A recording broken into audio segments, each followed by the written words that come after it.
Running wild, out of my mind. Hold my breath, cause I'm ready to make a move. Got nothing to lose. Watch me shake up the ground. Have you seen a phoenix rise? Rising up above the deep blue open skies, knowing that the way is right, guided by the secrets of an undiscovered life. Have you heard the ocean cry? Shallow waters carry silent goodbye, diving deeper than the sea.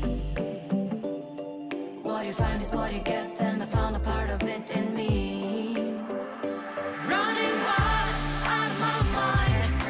Hold my breath, cause I'm ready to make a move. Got nothing to lose.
shadows.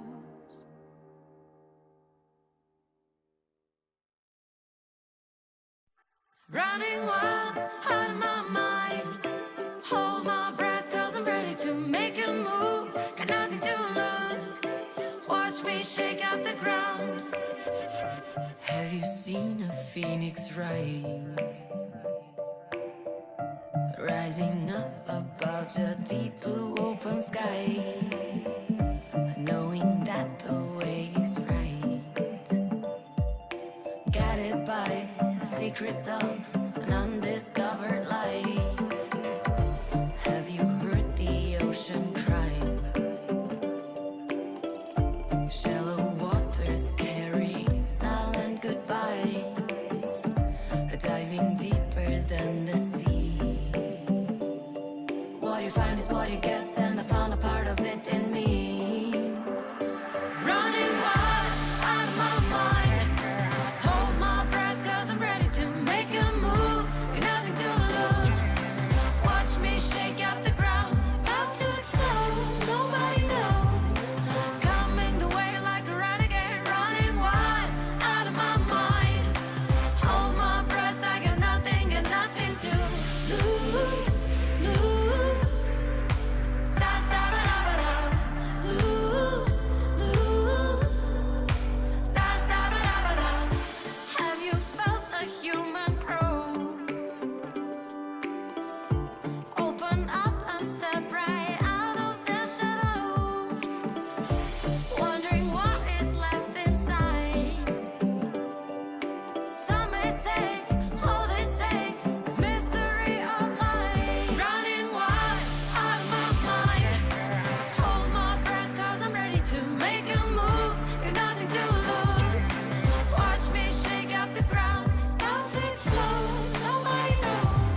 Running wild, out of my mind.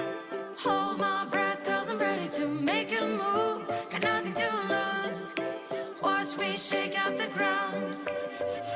Have you seen a phoenix rise? Rising up above the deep blue open skies. Knowing that the way is right. Guided by the secrets of an undiscovered life. Have you heard the ocean cry? Shallow waters carrying silent goodbye. Diving deeper than the sea. What you find is what you get, and I found a part of it in me. Running wild, out of my mind. Hold my breath, cause I'm ready to make a move. Got nothing to lose. Watch me shake up the ground. About to explode, nobody knows. Coming the way like a renegade. Running wild, out of my mind. Hold my breath, I got nothing to lose. Lose. Da da ba da ba da. Lose. Lose. Da da ba da ba da. Have you felt a human grow? Open up and step right out of the shadow. Wondering what is left inside. Some may say, oh they say, it's mystery of life. Running wild, out of my mind. Hold my breath, cause I'm ready to make a move. Got nothing to lose. Watch me shake up the ground. About to explode, nobody knows. Coming the way like a renegade. Running wild, out of my mind. Hold my breath, I got nothing to lose. Lose. Da da ba da ba da. Lose. Lose. Da da ba da ba da. Lose. Lose. Da da ba da ba da. Lose. Lose. Da da ba da ba da.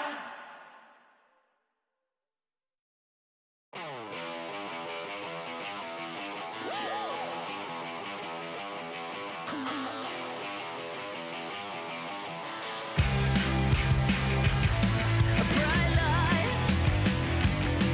feels right. I can't lie. I'm sky high. It feels like lightning, burning up in the sky, bright as the sun in your eyes. Feeling alright. I can't shine like lightning. Bright light, shine like lightning. Feels right. I can't lie.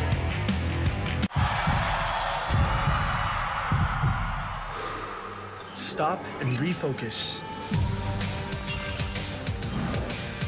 Get a clearer perspective. See things from different angles.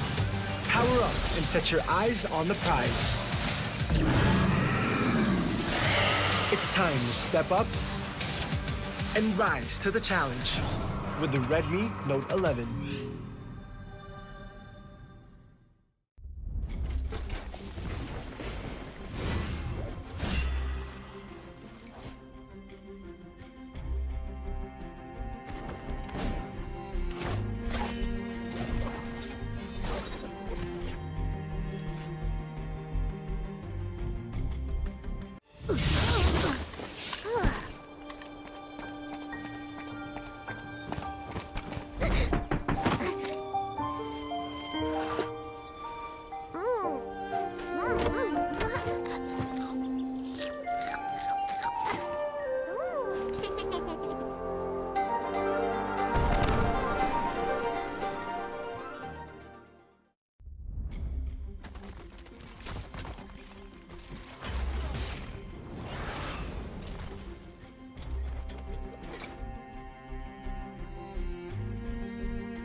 What is going on, ladies and gentlemen? It is WCSPH. It is week number 2, day number 3. Watch Spice, Autolose, and Osiris. The dynamic duo is right here. I'm just here to be part of this. So we're here. We all panel welcome desk you. Dynamic for- trio, why not?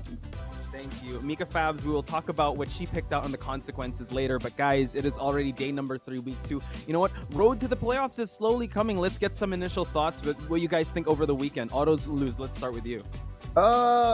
Week of the underdogs. Week of the storylines being being written by the underdog teams. And again, no, it's not just the underdog teams that we have to talk about. We also have to talk about our prediction rate. It feels like our prediction rate is kind of, leaning towards the negative side. But, all fun. Especially yesterday that we saw a couple of teams that is on the underdog side winning. We saw Grindsky winning against Team Seeker. We also saw Cerebrum Esports celebrating their first win. And on Friday, Sunsparks was able to get a win. So every team that we have, the 8 teams, already have a win on the board. Yeah, it's definitely different compared to what happened last year that we saw from different regions. That there are teams who got no win. So this time it's really good vibes. It's all around positivity because it means that we are setting the bars even higher. There's a big difference between a bar setter and a game changer.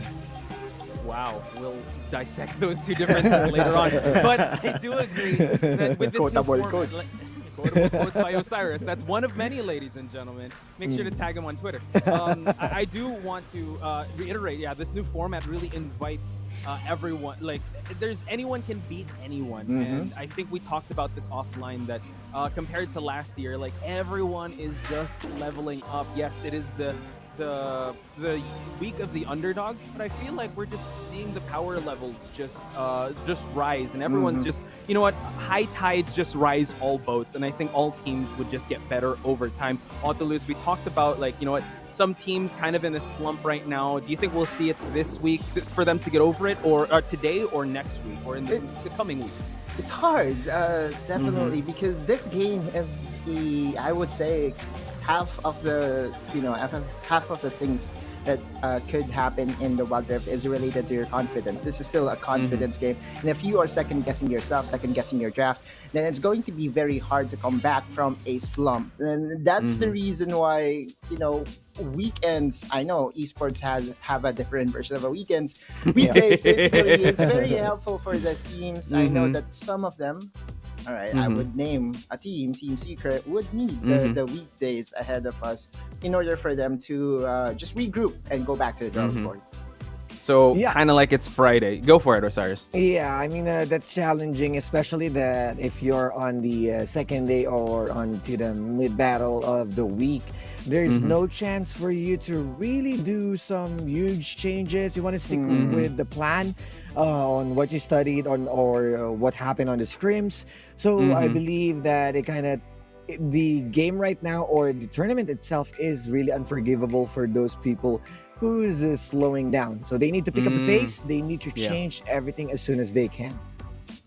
Pick up the pace, and also, I guess, change up their game plan, kind of be more refreshed because of how intense this format is. And speaking of, this tournament, I guess I want to give a quick shout out and a big shout out to the event organizers. This event was made possible by PPGL, the largest multi-esports league in the country, together with Riot Games. And we would also like to acknowledge our official mobile partner in Xiaomi. The hashtag Redmi Note 11 is equipped with 90Hz AMOLED dot display, making it possible for you to experience powerful and responsive gaming. Less waiting time with a 33 watts pro fast charging enabled by the all-new MMT technology and a 6nm Snapdragon 680 for high performance while improving battery life. More information about the Redmi Note 11 at the Xiaomi Philippines Facebook page.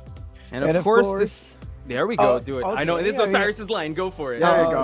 Okay. Yeah, and of course, this tournament is under the supervision of the Games and Amusement Board. I know we wanted, of course, to emphasize that about Potch, so it's fine. Yeah, I know. Our fam at Game and Amusement Board, big shout outs to you guys, because none of this would have been possible without you. So let's go back into the points where you said, good vibes. As a famous woman once said, you got to shake it off. You got to shake off the bad vibes, and you got to shake off the I think so. Are you a Swiftie as well?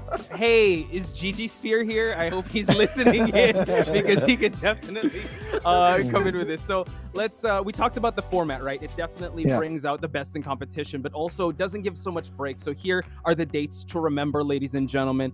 Regular season qualifiers already happened. We're already at the regular season. Playoffs is about to happen, and we talked about the first and sixth place being in the regular season. Autolus, I remember I asked you a question like, how is this? How are the placings going to affect the people that participate in the ones that get invited as the 6 teams? Do you want to care to give the audience what the 6 teams are going to be vying for? Sure. The first 2 teams, basically top 1 and top 2, will be receiving special treatment, and they will be advancing around already come playoffs time. Meanwhile, 3, 4, 5, and 6 will have to battle at the first round of the playoffs. So every game really counts. Every series matters, and I feel the teams are already starting to feel the sense of urgency that, hey, you know what? Everything at the middle of the pack is trying to get a better placement overall in the standings, so we have to do better. Yeah. And Osiris, we looked at like this team standings, and there's some teams that are in the danger zone, if you would, like in the 6th spot.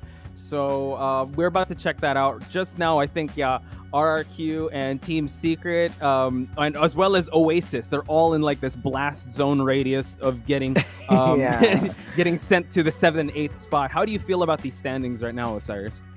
I mean, this is the whole explanation of why this is the crunch time, because any of these teams, if you're going to left an opening, they will definitely come back from it, especially right now that Cerebrum and Sunsparks might be riding the momentum. It may sound bad for someone to not be placing on a bye, as what Autolus told us with a special treatment, but there are also teams that are known as the Gauntlet Kings. We saw them at North America. Royal Rumble entrant number 1. Yeah, Mysterio. Let's go. Right. So this might be one of those big changes that we can expect. Like there are teams whose momentum base, like they may be sitting on the last, but there's a huge chance that they are the ones who's going to be champions. So who knows?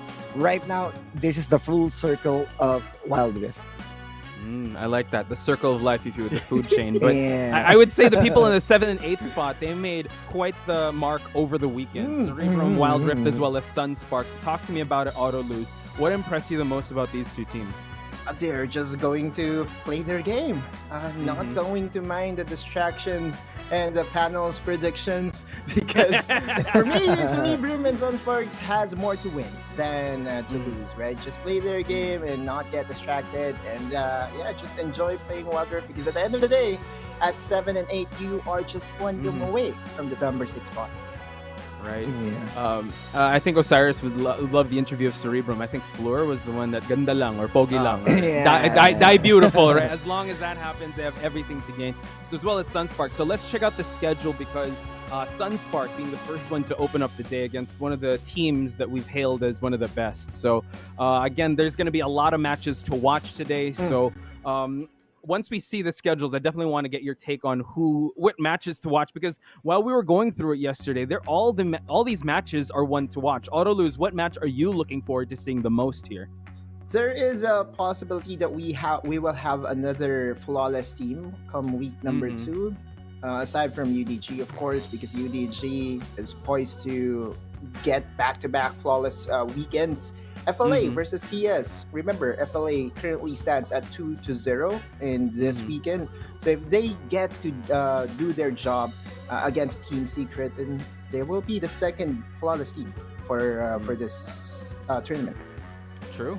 How about you, Osiris? Any team, any match that you're looking forward to watching? Because I know we're gonna have you on the panel for the first 2 matches, and then you'll be casting over the Tagalog stream the final 3 and 4th match. Is there anything you're looking forward to? Yeah, I was thinking of Cerebrum and RRQ, because this will be the true test of how far Cerebrum did really evolve. And I'm really excited because as RRQ changed their lineup, their starting lineup, we are seeing more of Devil J, which is also one of the spotlights from DR Esports way back then. So I'm really expecting a lot from these 2 teams. And also, to Grindsky, you better watch out, especially Otto, because he is in depth as well. Oasis, of course, the bounce back. So these last two matches, I'm definitely excited. I just realized, Botch, I'm sorry, that there are Go. 3 teams right now that are currently standing 0-2 for Yes. the weekend. We have Oasis Gaming, Team Secret, RRQ. Who would have expected, right? No one. Mhm. Oh my god. Yes, exactly. And we're the ones who have to tell the people what we predict. So we're the ones looking like fools here. I don't get it. It's the universe, man. It's okay. But I would say RRQ, though, did get a moral victory because they did show that gods can bleed or god kings can bleed. yeah. I know you said Do that a was a Batman Batman voice. versus Superman. Yeah. Oh, I was gonna do a Leonidas voice because I was thinking 300, right? He was the Okay. one that Yeah. made Cersei's bleed. So this is what the underdog. Yeah. But yeah, can you bleed? Again, I just want to let everyone know that if you guys want to check out the Filipino stream, that's on facebook.com/ppgl, ppglgg, as well as on youtube.com/ppglgg for the English and Filipino stream. And we're also on Twitch and TikTok. For TikTok, it's at Hello PPGL, and for Twitch, it's twitch.tv/ppgl. I'm so excited, guys, because our first game is going to be between Team Underground versus Sunspark. They got a little bit of a spark, but let's see if it's enough to make the gods bleed even more up against Team Underground. Let's get some initial thoughts out of the way, starting with Auto Lose. Give me your thoughts on this match. Okay, so who do I begin with? Underground or Sunsparks? I believe Underground will be our primary focus first. Underground, again, when it comes to team fighting, I feel like they are the #1 team, bar none, right? 4K gold behind, 5K gold behind, they will still find the right opening to win the clash. And it's not just about winning clash, it's also about making the statement. I did make an analogy yesterday that once they land a very good punch and they found that their opponent is already on the got rocked Ropes. moment, Yeah. right? They will just put on a flurry of punches and just make sure to go for the knockout. And then I think that's where Underground's strength really lies. Aside from that, they still have a lot of cards that are not yet in play. Yesterday, we saw them on a 3-game series against RQ, in where Don was forced to different picks aside from the Garrett. And aside from the set, we saw his Camille, we saw his Renekton, and Mitsura again on the action. I actually would like to ask Osiris thoughts about Underground. Well, Underground, respectful in terms of how they play their team fights. This is how disciplined they are. They know how to re-engage, and that's where they currently shine, on how clean everyone on back and forths and on how they assess every situation. So way back then, when I was able to have a discussion with Coach Kaigu, we saw a different team on a different region, which is, I believe that was EVOS, if I'm not mistaken, on how clean they are and on how well they identify the priorities, the kills, and everything. And it is right now at the Team Underground. It feels like the same what we saw from the highlights on the Filipino broadcast, the away nothing. Oh, That's a whole new level of punches, but they are the ones who's making sure that they keep everyone in check. And that's where I wanted to put the solo player, which There is, we go. I believe that's Don. And this is already discussed by Autolus, that this guy is being overlooked for how well everyone right now in the side of Underground plays well. Definitely he is the, let's say, underrated, but he is the reason why we saw a Garen again back into the board, which is a Garen in Espanto. there you go.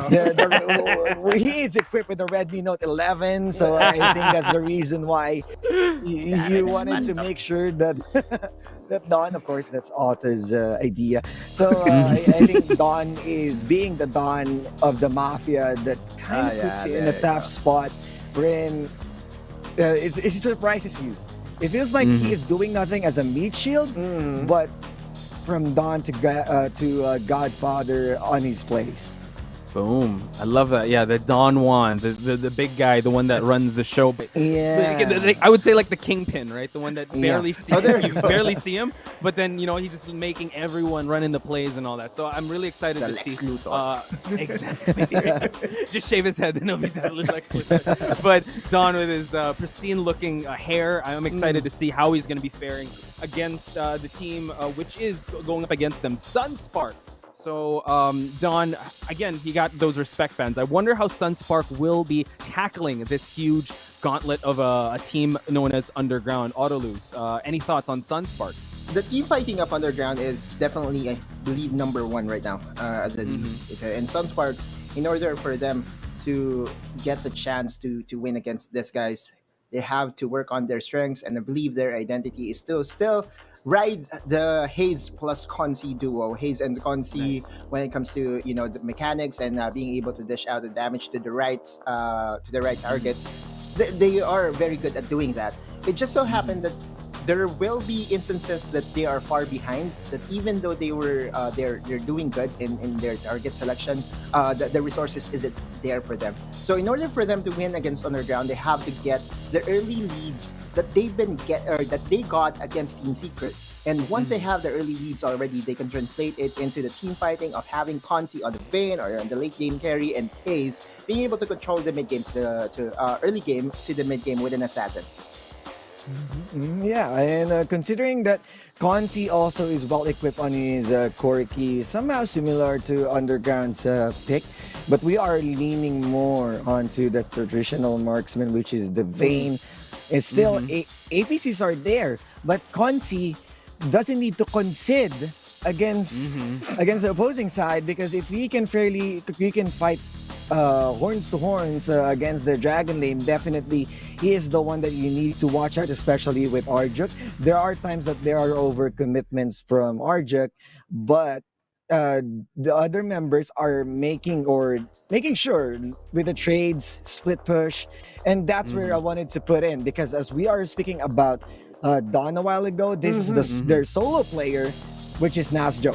And knowing that Nasjo is from former VVV, and on how well this guy can play on a duelist, you can see right now that his champions is Camille, and especially the Darius, which is one of the most.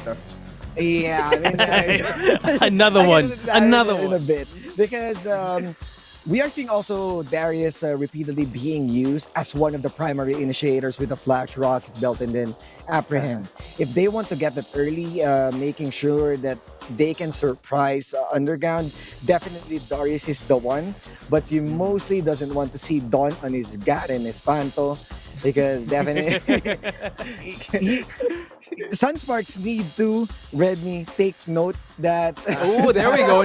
Take note 11. Right. Boom. Hello, sponsors. Yeah, We got this. they need to take note on how well the macro plays of Underground and be on par on the early game, because in every team right now, who takes the early game mostly close the game. But there are several teams who's having issues towards mid game, and that's they need to identify. Yeah, I like how you broke that down. Now here we have the head-to-head Dawn and Nasjo. We talked about Dawn, the respect bands of having his respect bands brought the Renekton and the Camille. Now I want to ask you guys, like, levels to the game between Dawn and Nasjo. How do you think are they gonna pan out in this series that we're gonna watch? Let's start with Osiris, since he just finished his point a while ago. Yeah, if you're going to check the kill participation, definitely Dawn is being the highest right now on this comparison. For the reason that he is the neutral, he is the frontliner.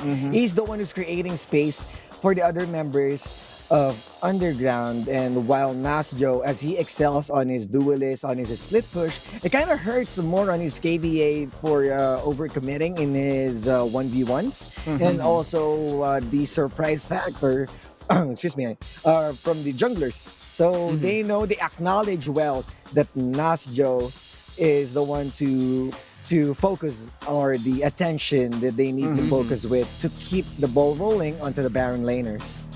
And Nasjo has scored a few solo kills every now and then. So against Dawn, again, Dawn and Nasjo is used to playing the weak side, right? Because Ace and Sayonara will be most likely playing for Mitsura, or their mid laners or the Dragon laners. So Nasjo and Dawn, they'll be left on an island, throwing punches. And don't be surprised if Nasjo will be able to land a knockout punch every now and then, because high risk, high reward is the name of the game for Nasjo.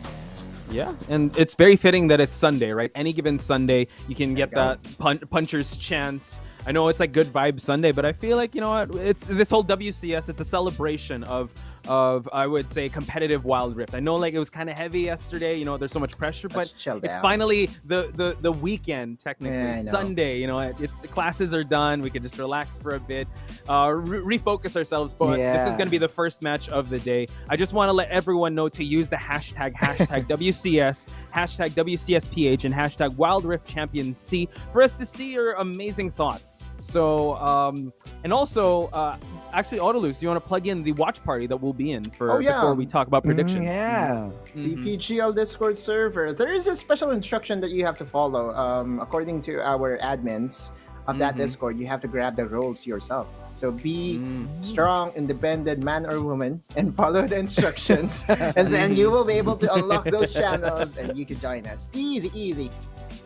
So yeah, we will be heading over there to get the thoughts and you know what, even like hanging out with the community. So please go there and we'll see you guys there. We'll have a watch party. So let's talk about predictions, guys. Osiris, I know that, you know what, there's been a curse. These guys have been telling me that there's been a curse, but I'm not sure. What do you think is gonna be your predictions for today? I will be voting for Underground, of course, for the reason that they are the undefeated team. And if they're still the curse, they're going to lose to Sunsparks. So this will be put into the test that if I am still cursed or how powerful my curse right now, or I'm good, you know, passing it to a different person. I think you're good because like we teamed up last time, right? We got the gold lead. It was Mika that had to show the screenshot. So I think the Osiris curse is lifted. We'll go with Underground. I will chime in next if it's okay, Autolus. I will go with have to talk about the repercussions first, right? Oh, yes. Oh, okay, right. Repercussions first. Sorry, first time. Because Mika's not here with the bowl. Repercussions, ladies and gentlemen. Mika can post it on Twitter later on. It's going to be menthol stick samata. So, you know those, the ones for headaches? Yeah, those cry sticks. We're going to put that in the eyes of the ones that lose. Yeah, go, Autolus. You have thoughts? I don't know. I mean, I'll try to look for one, but if not, rub some chili on your fingers and put in your eyes. Because it happens, right? Whenever we take a shower and, you know, my shampoo in the eyes. Like, exactly. Shampoo in the eyes, and the shampoo is mint flavored. You would feel the burn, even though it really didn't enter your eyes. So it's kind of scary. So yeah, as Osiris said, he went with Team Underground. I have a feeling this is gonna be the same trend. I'm gonna go with Underground as well, just because it's so hard to deny the numbers that they have. Sunspark might give him a good run, but Underground just looked flawless yesterday, and they got levels to their game. Autolus, what about you? Underground, man. Again, team fighting wise, if they can win 4K behind, how much more if they can get the 4K ahead, right? That's basically the concept of what we have right now, and the feel that they will be respecting the Lulu Vane composition that did carry Sunsparks last time that they were able to win against Team Secret. So flash out. Underground. It just seems like Osiris went with RRQ there for a second, but it seems like the curse is still following you. But that's a different curse. Is following you around. He will go with Underground. So it's decided we're all Underground. Now we got to predict on. We decided this off stream that we're gonna predict the time difference, right? Or the time. We're gonna combine the times. So if it's 15 minutes at the first game, 15 minutes at the second game, combine it, it's gonna be 30 minutes. So let's start with that. I honestly think it's going to be 35 minutes total time. 35 minutes total. Cyrus. Me, I'll go with the 40. 40. Okay, so 2020. All right. Or not really 2020, but just the combined time. Autolus, what about you? 30. All right. 30. Wow. Okay. It's gonna be a quick night in the office. 32. Okay. 32. Okay. 32. All right. Put a little bit of cushion there. Okay. So now that we have that out of the way, I just want to set the stage, right? We talked about how Underground is very undefeated. They even put in the Yuumi meta to play, right? So thumbs up, thumbs down. Is Yuumi still OP in WCSPH? Gentlemen, let's see those thumbs. Thumbs up, thumbs down. Still OP? All right. Next, is it Orthros that's OP? Okay, so are you saying in the right hands? are we gonna definitely see a Yumi ban? Let's start with Autolose. Let's get your thoughts on that. Oh, definitely. If not, it's just going to be a party in the boot camp, right? I feel that that's a champion that will be easily relatable to Orthros's personality. Again, he's one of the players that really introduced enchanters during the time that everyone was going for playmakers. So yeah, Orthros is OP and 100% ban rate on the Yumi. Okay, Osiris, hold your thoughts there because we got 2 tweets ready. Yeah. But I definitely want to get your thoughts on this Yumi. I know you're casting some of these matches, but on Orthros, it just seems like a totally different beast. On some, it's very hit or miss. But now let's look at Crazy Apple PH. If Tundra wants Yasuo for WCS, I want to see Ari. Week 2, day 3, WCS when? When are we going to see the Ari? I know Mika also wants to see this Ari. She was able to get to a really high rank with Ari. Who knows? What is the next tweet? And also, stay tuned because Crazy Apple will be on casting duties, ladies and gentlemen. So next tweet, please. And also, yeah, use the hashtags that we're telling you. So WCSPH, WCS, as well as Wildrift Championship C for us to see your tweets. Okay, quote in the post, si Osiris. Osiris, do you care to comment back? I mean, I didn't know you had a quota.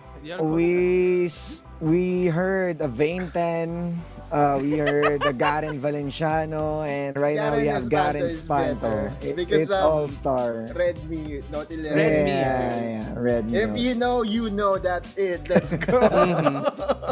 Dude, yeah, that's definitely something that I want to see. So let's talk about Osiris. Your thoughts on Orthros and the Yumi? Yeah, definitely ban Yumi because Yumi right now can fit into different kinds of pick. You can go with an Olaf because when you have Olaf and Yumi, you can just go and make follow. You know, when you reverse Olaf, that's follow. So is he always like this, Autolose? I don't know. This man is crazy on panel. I tell you, yeah, and then of course, when you mow down those frontliners, you can go with the follow up. Follow G. Let's Follow go. up, yeah, follow up, follow G. No wonder Yasuo's always giving It's you Yumi. I hard mean, time. definitely Yumi is the Alright. key that kind of puts Yumi's everyone the key. online in different champions. So that's it. Okay. I cannot wait, boys. Let's check out the casters party, as we head on guys. over to the picks and bans. Casters, take us to the rift. Let's go.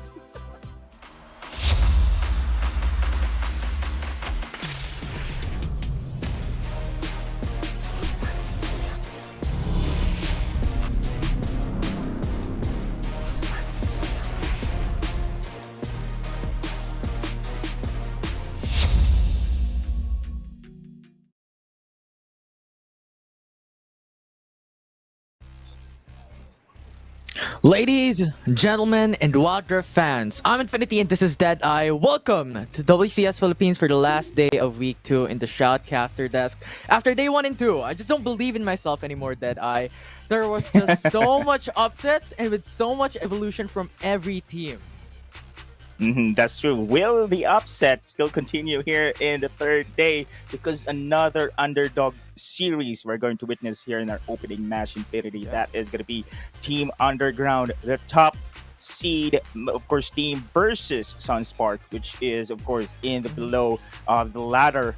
But with the series of the games we have witnessed so far, Sunsparks did manage to take a series against Team Secret. Yeah. And I think that is the spark that needed for this team as well to have that morale. And I did remember the interview for Arjuk, and he said he has so many experiences. He's used to this kind of situation that they are the underdog. They are just focusing on their game. Same thing as the interview of Mitsura. Of course, yesterday he said they are focusing on their play style, on their game. They are not focusing if they lose a game, but improving each and every match. So this is going to be interesting here. Will this be another upset? That is a big question.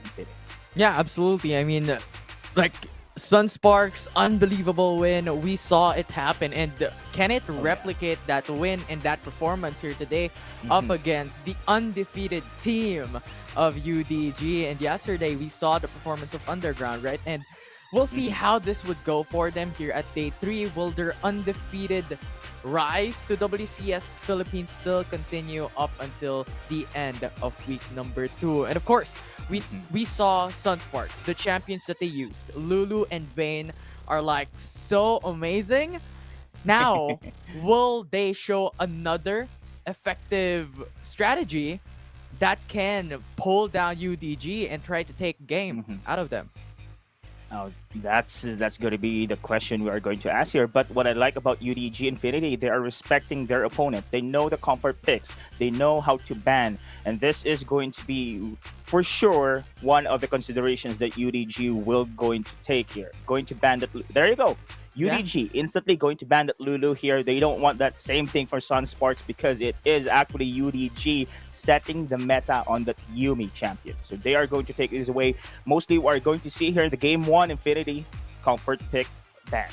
Absolutely. And the panel has talked about the Yumi. You need to ban. You need to ban it. So remove it away from UDG. We saw how Orcros plays with this champion. Probably 100% win rate so far with Yumi. And now Sunsparks has huge respect on this champion. And also banning away Lee Sin and Camille has that respect also for Dawn and Sayonara for this game 1. I love how UDG as well banning those assassins here because we know, of course, assassin is what comfort champions in the mid have been using as well. So split push could be denied, but there you go, Dawn. And during our panel, of course, they discussed, of course, our player highlights here. Dawn has been a real role player on the side of UDG, setting that initiation, setting that place for the big win moments for UDG. And Seth right now is one of his, somehow you can say, comfort champions or signature champions in matches we have witnessed so far. Sunsparks, of course, the Darius is there, one of the most picked champions. And the Jace, I do love this as well. Can go in the mid on the or on the jungle here, possibly. But on the other side, UDG showing here the bot lane could be, of course, a ADC pick, or they can go for a Nami instead, the Lucian Nami combo. But it is going to be Fresh instead. Yeah. Okay. Lore-wise, Crush and Lucian are enemies, are rivals, but now here today, they're allies for UDG. And now, the last pick for Sunsparks is now the question mark. Are they going for the support role? Because at the moment, UDG can ban away Leona, can ban away Galio if they don't pick a support here. Or are they going for elsewhere where they're going for a flex pick? Because at the moment, Jace can flex, as you stated, can go into mid, can go into jungle, and pretty much go anywhere else. Darius is probably going into the Baron, but Ziggs, being locked in for Sunsparks, they want a comfortable champion that can be flexed on bot lane and mid lane. All right, this is great. Sunsparks right now has the Ziggs, can go up against this very aggressive bot lane coming in from UDG. And we have seen Arjuk mostly going for that hard engaged champions on the supporting role. Galio, Thresh there, and similar champion picks for Orfrost. But we haven't seen him going for Enchanter champions here. Probably can go for the Galio here. Or another support who can really harass in the bots stages of the game. As Autolu stated here, Sunspark, one victory condition should secure the early stages of game, as we have witnessed them against Team Secret, and that paved the way for their victory here in this series. Will this be the same strategy we are going to see against UDG? Yeah, I mean, Kha'Zix is still available. If Sunsparks don't ban it, Sayonara can pick it up. We saw the performance here, and there it is.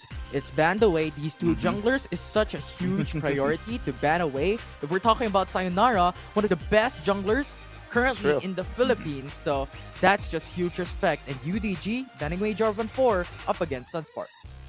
There we go, eliminating, of course, the champion picks for Sayonara this time around. But we can still see no, the Listen has been banned already here. Basically, all of the jungle champions indeed going to be eliminated here against Sayonara. But we have seen Sayonara, of course, on his jump and pull, can go for the Riven, can go as for the Fiora as well. But at the moment in time, Morgana, of course, how can I miss that one? Morgana is pretty much open. I think this is great because, as you can see right now in UDG, can negate, the Black Shield can negate, of course, the showstopper from Dawn. And we have mentioned a while ago that Dawn is the set player here when it comes to team fights, rather. Okay. Yeah, And I think it's just an absolutely insane deny from Sunsparks because you can imagine like Lucian going into the mid lane and Morgana Crush going to bot lane, right? And Sunsparks is thinking, you know what, we could deny it, pick Morgana for ourselves, and force UDG to go somewhere else, to go for a different champion. And now with that Olaf, I think they're going through and matching with this poke composition coming in from Sunsparks with the addition of Fizz being that assassin for UDG. There you go. Still, they do have the assassin here, but Olaf this time around, we know that Morgana has the dark binding, can still be eliminated, of course, with that Ragnarok coming in from this Olaf. But no, two hard engagers right now for UDG. It's either going to be Dawn or Sayonara here on the Olaf, or you have a Thresh as well. So many players to look out for, but you know we have seen Mitsura on the Fizz. Oh my Is this goodness! the first Vi that we're seeing? From This WCS is Philippines? technically the first buy we're going to see Infinity. And I think this is great just to eliminate, of course, this isolation place that we can expect for Mitsura's Fizz here for the side of UDG. But so far, we can tell that timing as well as execution plays a vital role here when it comes to team fights. Yeah, and this was shocking for me because I was expecting a bruiser rather than Vi because Vi, yes, he could be acted as a bruiser, but he's more on the defensive weaker side of things, on the defensive spectrum for junglers. So I was expecting maybe a Riven coming through for Sunsparks, but Vi being here means that they want to play this poke or pick off comp, right? They have Morgana, they have Vi, they have Ziggs, they have Jace. All of these things have so much single targeted damage / CC that I think they want to play this out. They don't want to go for that 5v5 because when we're looking at the huge perspective, UDG has Set, UDG has Lucian, so it's going to be such a difficult scenario for them if they go 5v5. So I don't know what's going to happen here, but Deadeye, tell me something. What are the winning conditions here for both teams? I think they need to take advantage, of course, for the Ziggs picks here for the side of Sunsparks. I do love the Vi, to be honest, Infinity, because Vi with the Black Shield and this synergy between the what you call this, with the support coming in from Sunspark can be very devastating because, as you can see in their team composition, they lack something, the flanking ability, and Vi is the key. But they need to go for that proper execution to pull it off. Absolutely. We'll see if that pick-off composition, if Vi can match and complement Arjuk here with the Morgana, as here we go. Welcome everyone to game number 1 of UDG versus Sunsparks, where everything is stagnant here for the first 30 seconds of the game. Oh, look at Arjuk going to go for the Font of Life, probably going for the tanky what you call itemizations here in this game. He has the exhaust though, but this is gonna be a team fight in the bot. Orcross, we all know how this guy plays, and UDG gets the first blood. That ignites, seals the deal there on the bots, and look at how aggressive UDG can be here. And I think this is pretty looking good for the side of UDG, and I did not expect, to be honest, that that's gonna be that early, the first blood be taken here for the side of UDG, because you have the Ziggs, you have the Morgana, still pretty good on the bot side. I just want to say something. Are you seeing the items of Orcross right now? Are you seeing it? It's attack damage, right? So he's prioritizing that first item pick rather than boots, and now he's picking it up, and now he's roaming elsewhere, and this is just blowing my mind. We've seen Orcross play the Janna with the Awakened Soul Stealer, and now he's playing a different one here in the first couple of minutes in this game 1 of this series, and it's just amazing to see how UDG has this massive creativity. And now we're looking at mid lane with 3-man roam from UDG, forcing away the flash from Hayes. I think this sets the what UDG can go for the early stages of the game here. They want to control the early stages. Again, Sunspark's weakness, mentioned, of course, a while ago, is the early game. They need to set the tone. With UDG, well, as you have mentioned, itemizations coming in from Orcross here, going to go for an offense, probably their key victory conditions here. Yeah, and I want to ask you something here, Deadeye. With the first blood from UDG killing Consi, what do you think this kill means? Do you think that Ziggs is now going to have a harder time? Or is it just the early game, Sunspark can make it back easy in the next couple of minutes? This is the beauty of having, of course, a Ziggs. Ziggs can probably, despite we first blooded there in the early start of the game, but hold on, I thought there's going to be a team fight in the mid. Yeah, 2v1 once again. Arthur's going for the roam. Hayes is down low, and that is another kill for Arthros. Wow, 2-0-0? Orthros is just everywhere. Oh, Yeah. Yeah, Orthros, the killer, fresh here, early stage of the game. And of course, back to what I'm saying here, I think Ziggs can still go for the comeback, especially during the early stage of the game, can clear the waves very, very easy here with the skill set there. And that's the beauty of having a Ziggs. But if there is going to offer him kill on the top side though, but if this continues though, the kills coming in from Orthros, putting pressure early stages against Sunsparks, they cannot. It's gonna be hard time for them to recover in this game. Yeah, and here's just the thing, right? With UDG getting the prio in bot lane, now Ace is forced to go prio top lane and help Nastro out. So this is just how Sunsparks is thinking right now. We can't go bot lane and then just, you know what, help Nastro instead.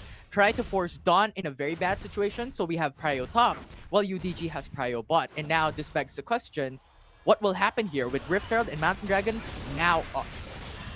Oh, but there's gonna be a fight. Yeah, I mean, Dawn is in danger. He doesn't have his flash. Ignite being used. That is just another kill for Sunsparks, making it even. But going back to the question here, Deadeye, what do you think? Yeah, I think still it is going to be UDG prioritizing this Rift Herald here. We can see that Orthros and the rest of UDG going to secure this early game pressure here. Now, being the Rift Herald on their side can put an additional pressure here against Sunsparks. There you go. Going to go for that mid-siege transition as well. Sunsparks need to defend.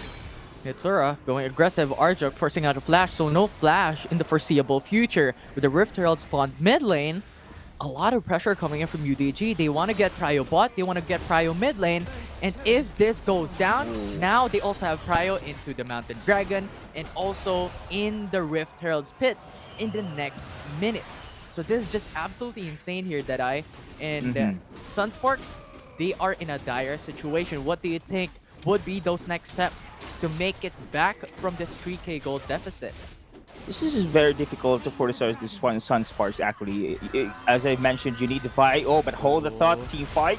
The ultimate on Dawn, but Dawn answered back with his ultimate as well. And now Ace has been forced to go back, but 3-4-1, Sunsparks is making it back. We asked the question, what can they do? And what they did is 4 kills, and now they're looking for Lateral 1. The flash is forced, Lateral 1 is in danger, he's pinned down, and Sunsparks getting the ace away from UDG. And look at that, Sunsparks managed to turn the tables around. And I really thought it's going to be difficult for Sunsparks to pull it through because Arjuk is way back there in the base, but still Ace going to force that ultimate against Mitsura, and without that heavy damage coming in from UDG, free hitting consumes the back lines and Hayes as well. And you know, early game domination, early game power spike is, of course, Sunspark has UDG, so you should be very careful in this game. Yeah, should be very careful, as you stated. But it's just a difficult scenario to see. We still don't know who is going to win this because it's anyone's game. And we're looking at the replay once again, right? R-Cross flashes in, going in for the ultimate. It was a great setup from Ace, going in for the ultimate on Dawn as well, and forcing out the flash. And now that enabled Sunsparks to just come through and just go for the squishy targets because Dawn forced his ultimate as well to go back a bit, which left the front line open. Now Sunsparks is just looking great with those trades, and once again, they're going in. 4-man roam coming from UDG, make it 5-man roam. Sunsparks is forced to go in under the turret as Arthros goes in with a death sentence as well. Lucia with a calling gets the kill. Sunsparks has it all, but Arthros fell down first with a trade for both supports. Still, it is going to be UDG setting the tone here, putting those pressure, diving under turret, and Najjo will be the target. But look at the split push on the bot as well for Hayes. I think Najjo just giving so much time here for the split push, and I think this is great for the side of Sunsparks. Oh, they managed to go for a little bit more of time, and that is insane for the side of Najjo as well. but still, the pressure in the bot almost taken down this outer turret here. Hayes doing a pretty good job. Sunsparks as well. That strategy went well on their side. Now, if Consi has the free hit on the backlines on his Ziggs, while the Bruisers here giving that wall impossible for Mitsura to go for the flanking maneuver, it's going to be Sunsparks dealing a lot of damage. Yeah, absolutely. I mean, they just can't go 5v5 at this point in time. You have Mitsura, you have Dawn, you have Lara 1. They all have their ultimates ready. So we'll see how this would go for Sunsparks in 2 minutes, in 15 seconds rather, as the Rift Herald is coming up soon. Because at the moment, UDG has opened up the mid lane, right? So they have prio on these objectives, and now, Deadeye, what do you think will happen here? Will Sunsparks force the Rift Herald, or will UDG just go through it uncontested? Still, it is going to be UDG going to go for this referral, and I think this time around, Sunspark will need to contest this one. Very dangerous to have the second referral in the hands of UDG. That outer turret in the mid is one of the advantage of UDG right now, and look at this one, a contest indeed. Ooh, nice CC chain, but UDG just gets the Rift Herald. Sunsparks can't do anything. There's just a lot of zones from UDG. Exactly, and I think they're too late as well. The positioning is way off, and UDG knows about this one, the high priority of having that referral here. They can go for a diversion, actually, to go for a pressure in the mid while taking this DR the objective, but Sunspark's positioning here, they know this one. They know that UDG could go for the mid, could go for the DR, setting the tone as well, but Sunspark going to go for this DR takedown. Yeah, look at the pincer from UDG. Orcos comes first with a death sentence, pulling down 2 away, and now Sunsparks is on the pitch with Dawn coming into the backlines as well with that ultimate CCing both, and UDG has the prio, shutting down Hayes, shutting down Nastro. It's 5v3. Well, Mitsura is down, so that will be an extra one-man member up for UDG, but they get the Cloud Drake, and that is all that matters. So 2-for-1 trade for both teams. Again, another objective went into the side of UDG, and I love how Nasjo and Hayes just to provide that space in order for Consi as well as Arjuk here to go for the supporting firepower in the back lines. But then again, it's not enough here. Too much tankiness as well for the side of UDG. Suffered so much in that team fight here. Now, in this moment in time, with this Ref Herald on the side of UDG, again, pressure will be against Sunsparks. They need to stick together here. They're very strong when they are in a cohesive unit against UDG, because UDG right now, as you can see, still going to roam around, putting pressure, and I think this is one. Yeah, I think pressure is an understatement at this point in time, because when we're looking at the goal difference, it's 5k, right? And the 2 dragons for UDG, none for Sunsparks, and we're looking at the items for UDG as well. There's such a big difference in the items right now, and Sunsparks has to do something to make a miracle happen so that they can come back from this huge deficit away from UDG. Now Mitsura going to go for the Hayes is gonna pickoff. get picked up. Now Stasis Enchant though to buy some time. That sentence to follow up. Mega Inferno Bomb dealing damage onto Mitsura, but no follow up. Mitsura is safe, and now Sunsparks has been eviscerated. 3-man down already, and Consi is the only one left, with UDG having their eyes on the prize on that tier 2 turret top lane. Another successful pick off here over the side of UDG. No more outer turrets on the top side for Sunsparks. Still, the Rift Herald, I think, is in the hands for UDG. They can use this one, but this is going to be a siege here in the mid as well. Will Consi be enough? I think this is not enough. Consi trying to hold his ground. Yep.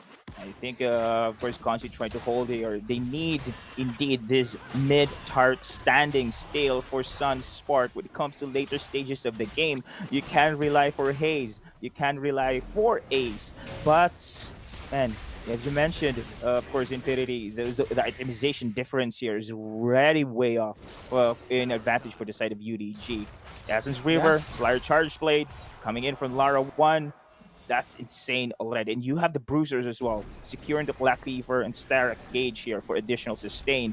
Difficult for Sunspark to go for the pickoff. Yeah, UDG is playing Protect the King comp, right? With Lucian being that king, and the rest being that front lines, and Mitsura being that assassin onto Consi.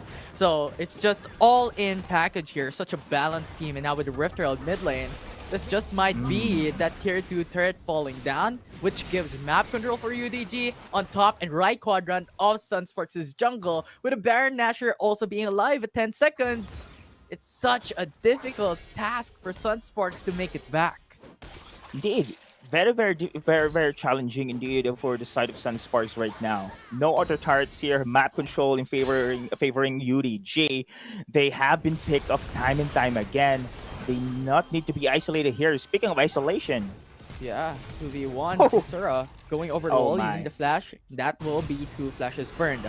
But here, Arjuk is pushed back away. Sayonara with that Ragnarok. No CCs can hold me back. And Arjuk is just gonna get smashed by those 2 axes. And now Sunspark is in the corner. Ace is gonna get ulted.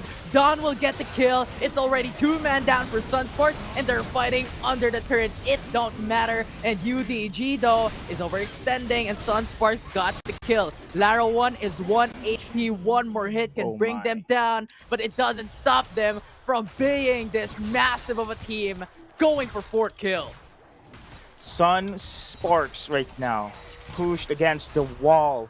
I think the team composition for the side of Sunspark here is pretty good. They do have Nasho here and the Darius here, so much melee champions for UDG. They have engagers, but I think the Darius played a vital role as well. And mentioned, of course, with the Vi and as well as the Morgana combo can be feasible as well to pick off Lara 1 on the back lines. But again, they cannot do so. We have seen in the early minutes of the game here, Infinity, that UDG setting the tone, going for that aggressive roam, putting pressure across the map against Sunsparks, cannot literally move anywhere here because UDG is just making some plays here, looking for opportunities. Speaking of pickoff, 2v1. Ace is now in danger. Although a bit tanky, but not tanky enough. Dawn is just gonna punch him down, and that's godlike for Dawn. oh man. As you mentioned, of course, with the pickoff, now difficult for Sunsparks indeed to go some away in their base here. They just need to hold their ground. I think this is going to be the dagger here, Infinity. The Baron buff will be taken for the side of UDG. And still, 1 turret loss for the side of UDG against 5. It's just insane already. I think we can say that this is going to be a one-sided game in favoring UDG here. They just need to strike the final blow here against Sunsparks. I'll be, of course, shocked if they can defend this last siege coming in from UDG. Yeah, this might just be over. Because having a Baron Nashor, one can go bot, one can go top, the rest can go mid. So a lot of pressure on the sides and on the shoulders of Sunsparks. And UDG is not going for that route alone on those split pushes. They're also having that bloodlust. We want some kills, and Consi is the target of it. And Consi is gonna get killed by Sayonara. No man can stop this guy. They're flashing on the base. They're going for the kills, and this is what UDG is known for. Their aggression, their power in the rift. And Hayes is the next target, flashing, and Archers is waiting to get the kill with Ace the only one alive. UDG opening up the base. Done with the ultimate. That will be the ace for UDG, and game 1 goes to Team Underground. Final blow has been stricken here against Sunsparks, and that is going to be the game 1 for UDG. Sunsparks fall short. Their optimizations as well. Infinity, no damage. They can rely only for the Ziggs, and without the Ziggs, it's just too much to handle here. UDG, insane performance. Then early stages of the game, consistent roaming, consistent putting pressure against Sunsparks here. And Sunsparks doesn't even have the answer. Yeah, Team Underground is still on their undefeated form from day 1, week 1, up until today. But this is only game 1. They're at match point. One more win can't secure that undefeated series wins for Team Underground. But there is still one more game. There's still one more game, Deadeye. Yeah, there is still one more game, but with regards to that game one Infinity, I really thought that Vi last pick could probably the key for the team fight against the side of UDG. Again, I'm just imagining the black shield and then a solid battery forward there on the backlights against Lara 1, and you have those bruisers as well to back you up. You have the Dyers there, you have Hayes as well on the Jace, pretty strong. But in the early stage of the game, they have just been cut on that progression here with the constant roaming, especially for Arthur's Fresh there. And we have seen, of course, pick off from the bot, now pick off on the top. And we also have witnessed how the response of Sunsparks going to punish the top side against UDG. But I think it's not enough because itemizations are there already for Mitsura, for Sayona, for Lara 1. And the comeback is very, very challenging for Sunsparks. Yeah, UDG getting those first 2 kills in the early game was just absolutely insane. And I do commend though how Sunsparks is playing this out in the early game. They were matching the punch for punch, the blow for blow that UDG is forcing them to, right? With A's going top lane, having that prio for Nastro to try and scale. And while UDG having that prio bot lane, they want to trade. However, what happened is UDG just punished. Yeah, they forced top lane, and now the prio is gone for Sunsparks top.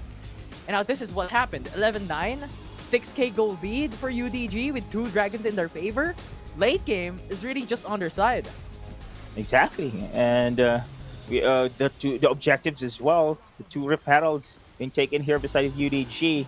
And I think the victory conditions is set here. Just completely checked over the side of UDG. Sunsparks, do you believe it's just a matter of a big difference when it comes to skill-wise mechanics here? Because look at that. Oh my god, yeah.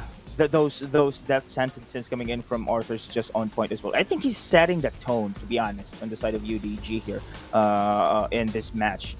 I think the rest of the UDG are just supporting players. Arthur's is our conductor, as we can say here. But Sunsparks cannot, just having this difficulty to recover here.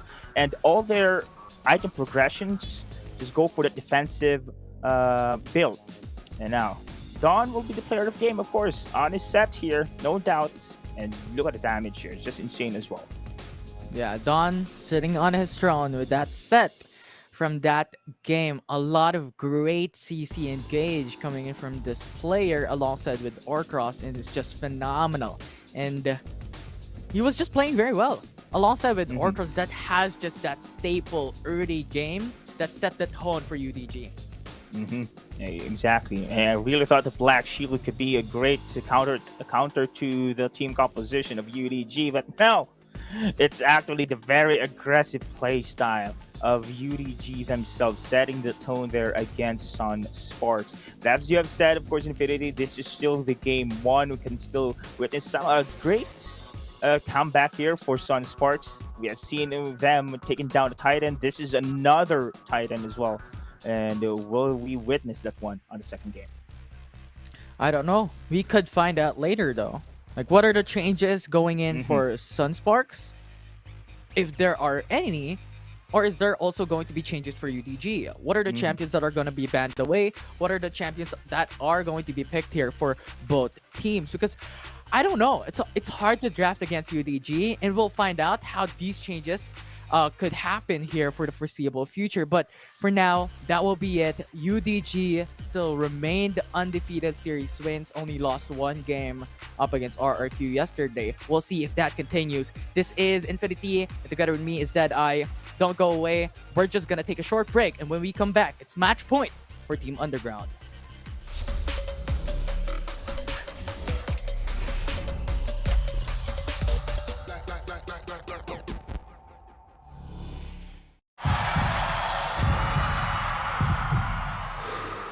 Stop and refocus. Get a clearer perspective. See things from different angles. Power up and set your eyes on the prize. It's time to step up and rise to the challenge. with the Redmi Note 11.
In the second game, we can go for more. We have seen, of course, the champion pools coming in from Sunsparks that Consi has. Consi's core key is one. The Vayne Lulu combo has been denied by UDG because they have witnessed that it's one of the most successful strategy that Sunspark has. And without the Vayne Lulu combo right now with the side of Sunsparks, they need to, of course, find another strategy here to go for this brawl against UDG. Again, very, very challenging to face UDG here. What can you do here with a much diverse champion pool picks? Yeah, I mean, a Vayne Lulu is just a late game investment, right? Lulu in that early game is just avoiding those fights and those clashes with the Pixie constantly. So if you're being aggressive in that specific lane, Vayne is going to be safe. And towards the late game, you have the Wild Growth, you have the big Pixie once again, to have that safety, to have that extra HP for Vayne, which are absolutely insane. We all know if Vayne comes to 19 minutes to 20 minutes and above, he's just having so much damage with so much sustainability. If he builds on that Bloodthirster, absolutely insane damage with crit, with true damage, with stacking, and I don't know how you can just stop that from happening if you fall down in the early game. So banning these champions away just depreciates the power of Sunsparks. They need to think of a different strategy to match up against these high caliber teams, just pound for pound talent teams. Like, how can you match up against them? Now, that is the challenge here because we're going to talk about the bot lane here for Sunsparks Infinity. This is their strength here for the Sunsparks. Every time the Lulu Vayne combo pops up, especially with the proper optimizations there, they win. They go for that high win rate on that specific strategy. But you know, Consi going to go for that hard AD. Probably we have seen nothing more. We have just seen Lucian and Lux here, Israel, but we haven't seen hard AD like the Kaisa, like those one. We haven't seen that one on the champion pool picks of the Gonsi here. Will we see that one in the second game? So that is going to be the big question here, because they love to go for the turtle strategy, the 4 protect 1 strategy here, where they have that enchanter supporting the bot side, and then the rest of the teams here just providing the space in order for their hard AD carry to go online. But no, I'm still questioning if they'll be able to go for the path though, that AD hyper carry strategy. Yeah, absolutely. And I don't know if Sunsparks now has to just focus on a different role, because focusing on Orcross is probably just impossible or near impossible. If you get all like 5 bans onto this specific player, I don't think you can just pull down the power of UDG that easily. Exactly. So I don't know if you just have to focus on maybe the Baron lane, as you stated a while ago. Having that focus can be that push for that extra hope on winning a specific match, or will they target a different champion, right? Are they going to target mid lane? Are they going to target jungle? Because what we've seen a while ago in the game number 1 draft is first ban Yumi, second, third ban is a bit more flex, and then fourth and fifth is target onto Sayonara, is target Sayonara, onto yeah. the jungle of UDG. So what would be that priority now for Exactly. Sunsparks now that we're here to game 2? Uh-huh. Exactly, Infinity. If you're going to focus on one player here, other players is going to step up. And as you mentioned, of course, they really move as one unit here. Mm-hmm. And Sunsparks on the other side.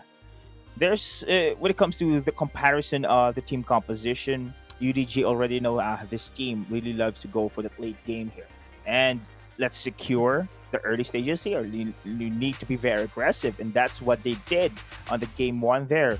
Aggressive roamage non-stop here, controlling the map, controlling those objectives as early as possible as well, and difficult for Sunsparks to have the comeback in that match. Yeah, I don't even know if UDG really focuses on late game. I don't think we could Oh, just yeah. define UDG as a late game team, because even if they went to go for a Vayne, even if they went to go for late game champions, they have still the early lead. If they go for early game champions, they still have that late game lead. So what can we define UDG as? Just a flexible team that can bring out Exactly. any team composition. And yesterday we've seen their first lost in a game. Not in series, they're still undefeated in series once, but considering games, RRQ has beaten them, having Renekton, Graves, Driven, Lux, and Gragas as their team composition for RRQ. Now, if Sunsparks replicates this draft, do they have a chance? Are they going in for poke composition, that CC composition, having Lux going in bot lane, and having Riven go mid lane?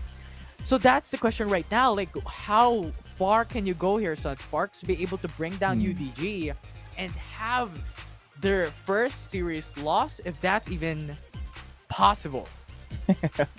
Now that's tricky, Infinity, of course. When comparing, of course, that series against RRQ on the game 2, it was also a close fight, to be honest. If Sunsparks will be able to replicate that one, for sure it's going to be very, very challenging as well. The beauty of UDG is they know how to play their compositions. May it be in the early game, may it be the late game. They just execute pretty well. On the side of Sunsparks here, we can now say that the early stages is kind of their weakness here. If they cannot control that steady pace in the early game, as we have seen on the game 1, constant harassment coming in from UDG, I think the balance falls off easily against Sunsparks. Now this is going to be the challenge here in the game 2. That's why I'm saying I do believe that the same strategy here will be executed by UDG against Sunsparks. Absolutely. And what we've just talked about for the past couple of minutes while waiting is about theories, is about the history of both these teams. And now let's talk about the reality here, Deadeye. What do you think will happen in this game 2 draft? What are the bans? What are the expectations picks here? And what are reasons why this is going to happen here? Because now I'm really, really curious. What can we expect for this game 2? I do expect the same bans coming in from UDG, taking down that hyper carry Vayne and Ludo combo against the side of Sunsparks. On the other side, now this is not the challenge for Sunsparks. Still, it is going to be Yumi for sure, but I think they're going to try focusing Don's champion pool here, because without the comfort pick of Don's here, I think they can shut down the first in the setter of the play setter rather of UDG. But they have to focus as well on Orfrost. Again, so many players as well to look out for UDG. You know, as being the analyst here, I'm also having the challenge in how to counter UDG, because time and time again, different composition has been, of course, go against them, but still they manage to win each and every game, of course, except for that RRQ game 2. But that was a close one as well. If you go for the split push, you know UDG going for the aggressive roam. If you go for the 5v5, you know UDG can go up against with you 5v5, because one of the most team fights high IQ team I've seen so far is UDG. They know how to re-engage. They know how to go back. They know how to initiate. I think they're doing pretty much in all those aspects there. But Sunsparks, again, they just need to play their game. Because whatever you'll do to counter, of course, UDG, they have, of course, that strategy as well to go up against you. Now, of course, Sunspark should only focus on their game here in the game 2. Yeah, so looking back the past days and the drafts of UDG, we're seeing Don picking up Seth and Garen, I think most of the time, with Renekton being that fringe edge of picks here for Don. So I'm actually curious if what you stated, Yumi first ban might potentially be that, and then Don will be that target next on banning away Seth or banning away Garen. Like, what else will be the draft here? What else will be the picks, the ban expectations here coming in from Sunsparks? I'm actually quite curious now on what could potentially happen, but yeah, we're still moments away from that game number 2 between Sunsparks and UDG. And I don't know what's going to happen here. It's such a mix-up and it's a toss-up. And Sunsparks could probably just be, thinking about strategies. What are we going to do in draft, in-game, any expectations, and what is our mental fortitude come game leads into the later stages of the game, because Lara 1 on the Corki will be a monster there. I think this is going to be the major threat for Sunspark. They need to shut down them. They need to be proactive across the map. You have a Blitzcrank, you have a Nunu, you have the abilities, and you have the advantage here to secure those map control. And this is just a mind bit from that side a while ago, because we all know Nunu and Willump is one of the tankiest jungle in the game, right? And Nasjo built up what? HP first. Haze is a late game champion only with an attack speed sword as his first item. It's like going into a $1 store and trying to fight these teams that has this early game damage. And it wasn't just enough. So Sunsparks went in for that early game fight, which they shouldn't have been forcing. But now UDG done that outplay massive. Wow, Don secures the kill though, and I really thought that was a win for Nasjo. But so far on the bot, Sunsparks having this big lane advantage right now, and Lara 1 respecting that rocket grab from MGen here. Just holding their ground, trying to go for the safety route here. And at this moment in time, no wild growth yet available for Arfrost. They need those great sustainability rather, because Kansi and MGen here is pretty good at harassing this bot side. And now this is just a cause of letting that Blitzcrank through. You're expecting them to go for that early game aggression, right? Because that hook followed up by a knock-up is insane. You can do a lot of things from that in the early game phase. So Sunsparks has to just get that foundation in the early game phase so that they may be able to match up against Sayonara, against Mitsura, against Lara 1, descaling champions in that late game. Because this is going to be massive. But now, we're looking at the items. Haze now has the Solari Charge Blade. And now this is going to be upping that crit. But what would they do as now UDG is starting this Ocean Dragon?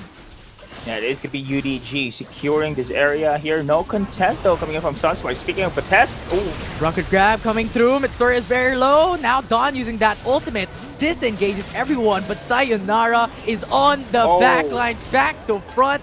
Kills coming in for the jungle of UDG, and SS has been eviscerated 1 by 1. And this is not yet over as UDG wants to go for more. Don is under the turret. It don't matter. Haze gets the trade. But Haze has gotten the double and he's still alive. Amazing play.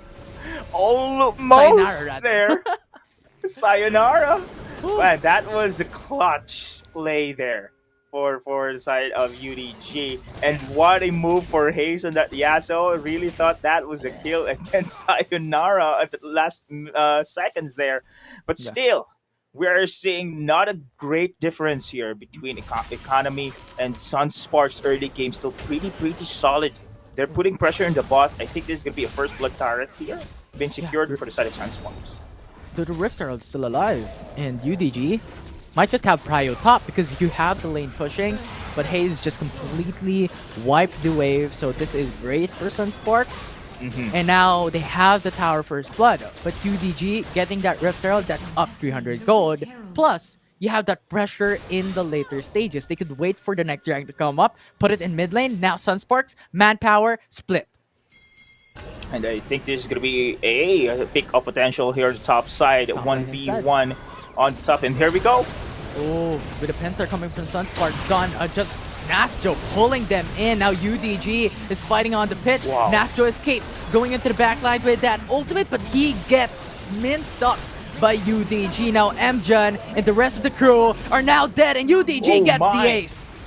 Oh my, that is just heartbreaking for the side of Sunsparks.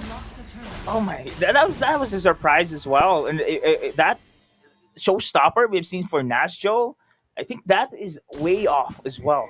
If they manage to go for the proper formation in the team fight, Consi and Lucian is having this free hit on the back lines, but still sustainability is there for the side of UDG. Wild Growth, perfect display for Arthos there, with the heals as well for the follow-up. And now SS, despite the early game lead here, early game dictating the tempo against UDG, and just like that, a major clash on the top side is going to be the bane here against Sunsparks. Yeah, and a great consideration as well is Mitsura that Black Shield is going to be obnoxious with Hayes, with Mjun, with Nastjo. Because they just can't CC constantly on this specific fight. So if they're going in for the skirmishes, Mitsura, Black Shield. Now, CC is cancelled. So it's just so annoying right now for Sunsparks on what they need to do. And at the moment with UDG having that 4k gold lead, expectations here is that UDG is just gonna snowball. So I don't know what's gonna happen next, but Nuno and Wolof is really low here, and Ace gets just killed. Sayonara having that godlike, and Wild Grower coming into the front line. They are just going one by one once again, getting that triple for Sayonara. Jeez, Sayonara on that Master Yi. What more can he do here, Infinity? The damage is just insane. Wit's End is there. You have as well as the Blade of the Ruined King. And this is a great progression here for Sayonara at this moment in time. We have seen the damage here. Wild Growth for the additional sustain. And you have Lara 1 on the backlines as well for providing that heavy damage in the AP part as well. And Case here falls short as well. We have seen Ace on that Nunu. We have expected that he will be the tank, but so much armor penetration for the Bing Lock up here for the side of UDG. And as we have mentioned, SS here, they just want a linear composition. The UDGs are just go for that armor penetration damage, and it's just enough for SS to be taken down. And here's just the thing, right? Sayonara is now 806. What UDG is doing is playing with their jungler, playing for their jungler. Right? Mitsura just can put the Black Shield on Sayonara, and Sayonara can receive that Wild Growth, and now he's unstoppable. No one can stop him. Right? Because if Sayonara gets CC'd with his killing spree, with his ultimate, now that's going to be a huge decrease in damage. But with that anti-CC and just a lot of HP, he's unstoppable. Exactly, plus with the Wild Growth. Too many layers of defense for Sayonara. I think this is indeed Sayonara's game here. Oh, nice rocket grab coming in from the Mjun, but now Ace is getting rooted from the ultimate of Morgana. But now, with no trades as of yet, UDG gets the first from that fight. Make it double as Ace and Mjun falls down with a trade, as Orcras will fall. A support, traded for support in a jungle. That was a great absolute zero though for the side of Ace, just eliminating the follow-up for UDG. But then again, the damage is just too much here already. Sunsparks, they need to go for the pick off. Sayonara, Dawn backs away here, and I think there's going to be a pincer movement we're about to see. They're going to target Sayonara. Oh. Forcing that flash immediately. He knows what's happening here. Man. is just a living Jedi here in this match right now. Oh my goodness. 8-9, make it 9-0-6. Perfect ADA so far for Sayonara. And I think he's really is the key here for UDG's win. Sunsparks, Pocket Pits, Yasuo, and Blitzcrank here. We have seen that early game domination, but here in this moment in time, I think they are being challenged here by UDG. Look at the damage of Dawn onto Ace. And with Bam. this massive timer, with Rift Herald alive, they need their jungler. Now Mjan uses the ultimate to silence everybody else, but it doesn't matter because the basic attacks of Lara 1, Sayonara rather, is obnoxious. And they have just killed Consi. No ADC for Sunsparks. Oh my. Still, it is going to be UDG. We have talked about this Infinity. Whatever composition that their opponent is doing against them here, they really know how to work against it. And with this Master Yi, and with the layers of defense, if you mentioned, of course, the Black Shield plus the Wild Growth, they are very difficult indeed to shut down Sayonara at this moment in time. But there comes the defense on the top side. Ooh, Ace with a snowball, but Dawn once again, look at the Black Shield, actually just negates that snowball, or just dies. This is a 4v5, but Sayonara is alive. It is what matters. They are just going for the kill. My. Haze is very low. Sayonara gets a legendary with a triple kill, but Consi there trying to get the trade. But Sayonara is here to kill, with Lara 1 dashing in, getting that last kill down. And Nasjo with half HP up. Sayonara coming through. No. We're going to protect our Baron laner, and that will be the ace for UDG. Oh man. UDG just playing this game in style, Infinity. Sayonara, the player of the game for sure, with the help of the rest of the players here, Orphros, as well as Mitsura, providing those support defensive skill sets. They cannot just pick off Sayonara easily here. Sunsparks look pretty excited here in the start of the game with Blitzcrank Yasuo, but let's see right now. Let's see if they manage to go for this DR contest. No, I think they will give it. There's just a snowball game right now for the side of UDG Infinity. Yeah, Sunsparks has information on the Cloud Dragon. Baron Nashor is going to be alive at 2 seconds, but it doesn't matter. UDG has taken the Cloud Dragon already, and now they're patting themselves onto the Baron Nashor, looking for information there, what's going on here. And now they are on the edge, because they're now stuck on the pit. Now Dawn using out the flash. Lara 1 with a package out, and that will be just knockbacks coming in from UDG, and Haze can't just go anywhere. Now Ace is on the count. You are next. Flashing under the turret. You have a flash for Sayonara, and that will be another kill for UDG. Different level UDG. Wherever you are in the map, they will hunt you down. Now transition here for the BR takedown. This could be the game-ending scenario we are going to witness here in Infinity. UDG snowballing once again in this match here. You know, we have seen Sunsparks doing their thing in the early stage of the game. They had the first blood, great rotations coming in from Amgen as well. And Haze, we're looking at this guy to have the proper power spike here on his Yasuo as well. But this is just an insane progression already for UDG. Yeah. Look at the optimizations. Let's just compare the optimizations here. They are just way off. And I just want to highlight Sayonara here. Right? 23 Exactly. KDA in this specific game with 92% kill participation. Absolutely insane. And now he wants to up that. He wants to get more. And now Ace dies. No jungle for Sunsparks. No set. And now, with the Rift Herald coming through in top side, this is more push. With Baron Nashor buff on minions, with the Rift Herald, that will be a secure inhibitor turret. Now Haze going in for 1v1. You can't. Sunsparks going for the quick response. UDG. Oh my.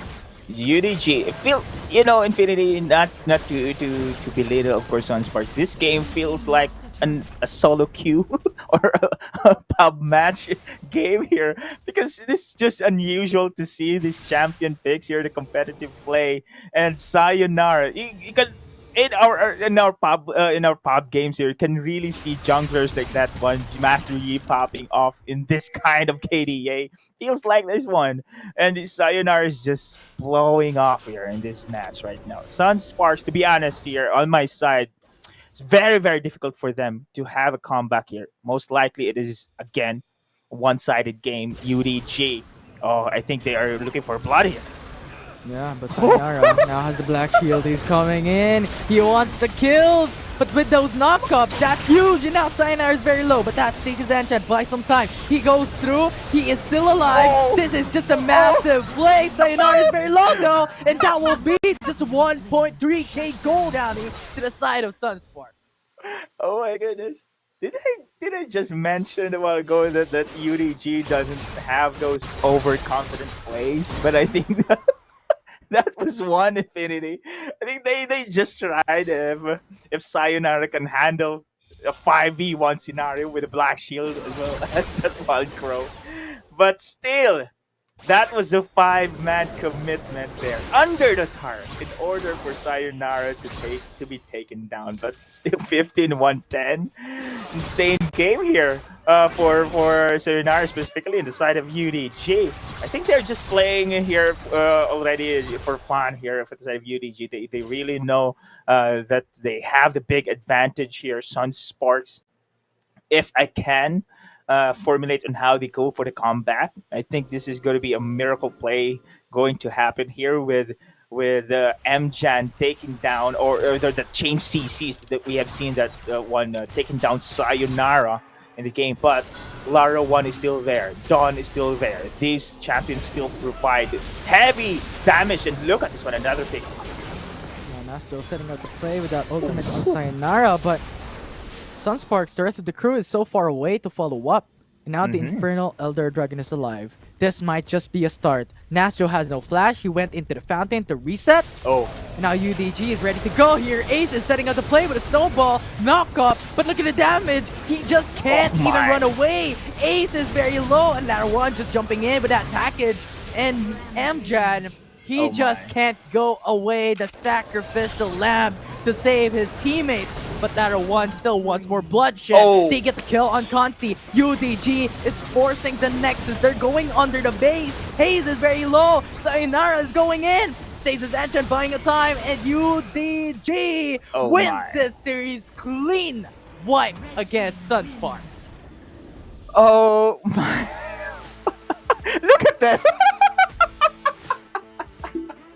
Is that Sayonara holding a broom?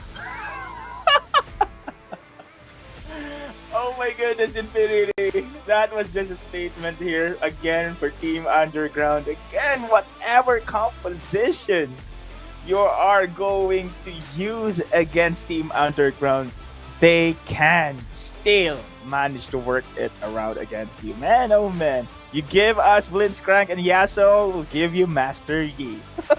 Team Underground, what else can you do in the scene? These two are just very contrasty. For like Master Yi and the Yasuo, like Master Yi is just a snowball champion. Get that early game lead, you can't stop him. And consider that with Morgana and Lulu as well in the same draft. What more can you do? And now Hayes has to get that items first, has to complete the 3-core item power spike in that mid game, that 0-10 power spike. But he wasn't able to. It's already done. Sayonara already has locked items before he can even do anything. Exactly, and we are looking at Hayes really going to step up in that game on the Yasuo here. Unfortunately, man, that's the snowball game, as you mentioned, of course, Infinity. It's just Sayonara showtime there. The Sayonara show on that game too. Just, you know, I think this game already is just, we can say a small trollish like game between these two, but man, it all eyes on the prize here for the side of UDG. Now this one, early game again. Sunsparks doing pretty good, and they're using this Blitzcrank and that heavy rotations. They've been outplayed time and time again, and UDG still managed to push through. Put that snowball on Sayonara, going to go for the killing spree. Too much sustain as well with the wild growth, as well as the black shield combo. Very difficult to pick off Sayonara. Yeah, I don't know if I can consider it as a trolley game for both teams, right? I think what Sunsparks is doing, right? They have a lot of knockups with Nastro, with Ace, with Mjan. They're really playing for Hayes. But they need to stall the game. They need that late game scaling, and UDG doesn't really let them through. They're just going in for that snowball. And a while ago, we saw how Sayonara played this, right? They're playing back to front. They're prioritizing on Konsi. Look at that. He is low first among everybody else in this matchup. So that's just a huge focus on UDG. They know their targets. They know their winning composition or winning task for them to win in those team fights. And Sayonara, Mitsura, Orcross, these three are the, I don't know, the three musketeers, I guess, for UDG in this specific match. Wherein if these three came in together and going on for that 5v5 team fights and clashes, you can't stop them. Oh my, it's just insane performance already for the UDG. But you know, if they have only a burst damage from the side here of Sunsparks, I do believe they can manage to go for the strategy as well to pick off of Sayonara, because Sayonara, once he pops his skill there, cannot do anything about this one. With the help, of course, of the Wild Growth, with the help, of course, of the Black Shield, but you cannot negate the damage. The Black Shield negates the what you call this one, the crowd controls, but the damage still pushes through. Oh my goodness, Sayonara! I think What this is is so far the best KDA performance we've seen so far in Finny. This is absolutely insane. 25 KDA, Yeah. 42,000 damage. Oh my! Sayonara, how? How? Sayonara, sana all. I just can't believe it. I just can't believe how this guy has been, so just cleaning the whole crew from that game number 2 with this Master Yi. And I believe this to be the first time that we've seen a Master Yi come through in bans or picks in the whole WCSPH for now in the first 2 weeks. Yeah, the Blitzcrank and Yasuo as well. I think this is already a statement here from the side of UDG, of course, that again, they're just very flexible. They play to their heart, and I think this is the hashtag Parasayo Nara, of course, play to show up in this Master League. Absolutely insane plays. The undefeated crew, the undefeated team still continues with their undefeated season win streaks. That's about it for now. What a huge landslide. Well, I'm Infinity, and this is Dead Eye. I'm hoping for more of that. I'm hoping for 3 games later on. So don't go away, guys. For those of you that are watching, don't go away. When we come back, it's going to be the panel analyzing what happened in that Series 1.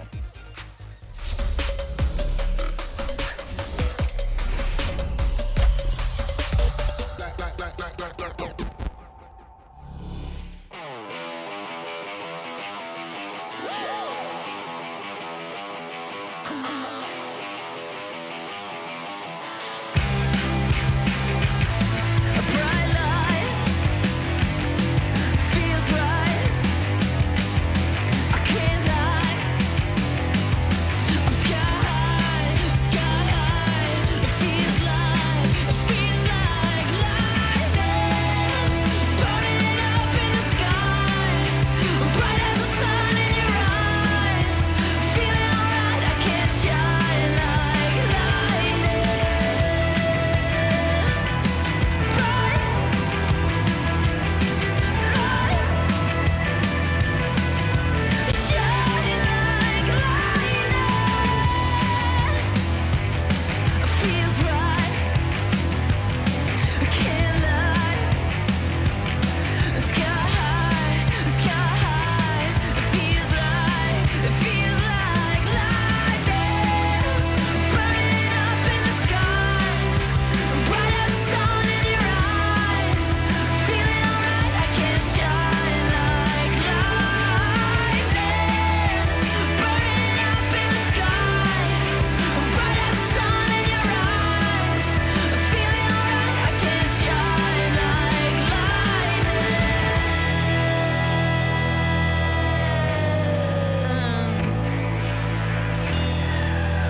Running wild, out of my mind. Hold my breath, cause I'm ready to make a move. Got nothing to lose.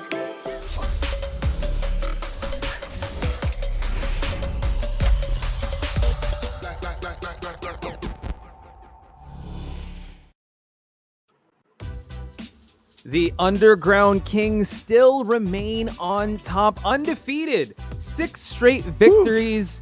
Wow. Okay, back to the panel desk. Watch Spice here with Autolus and Osiris. Gentlemen, let's get your thoughts. Osiris, I mean, we were in the watch party and everyone was screaming like crazy. What were your thoughts on this match?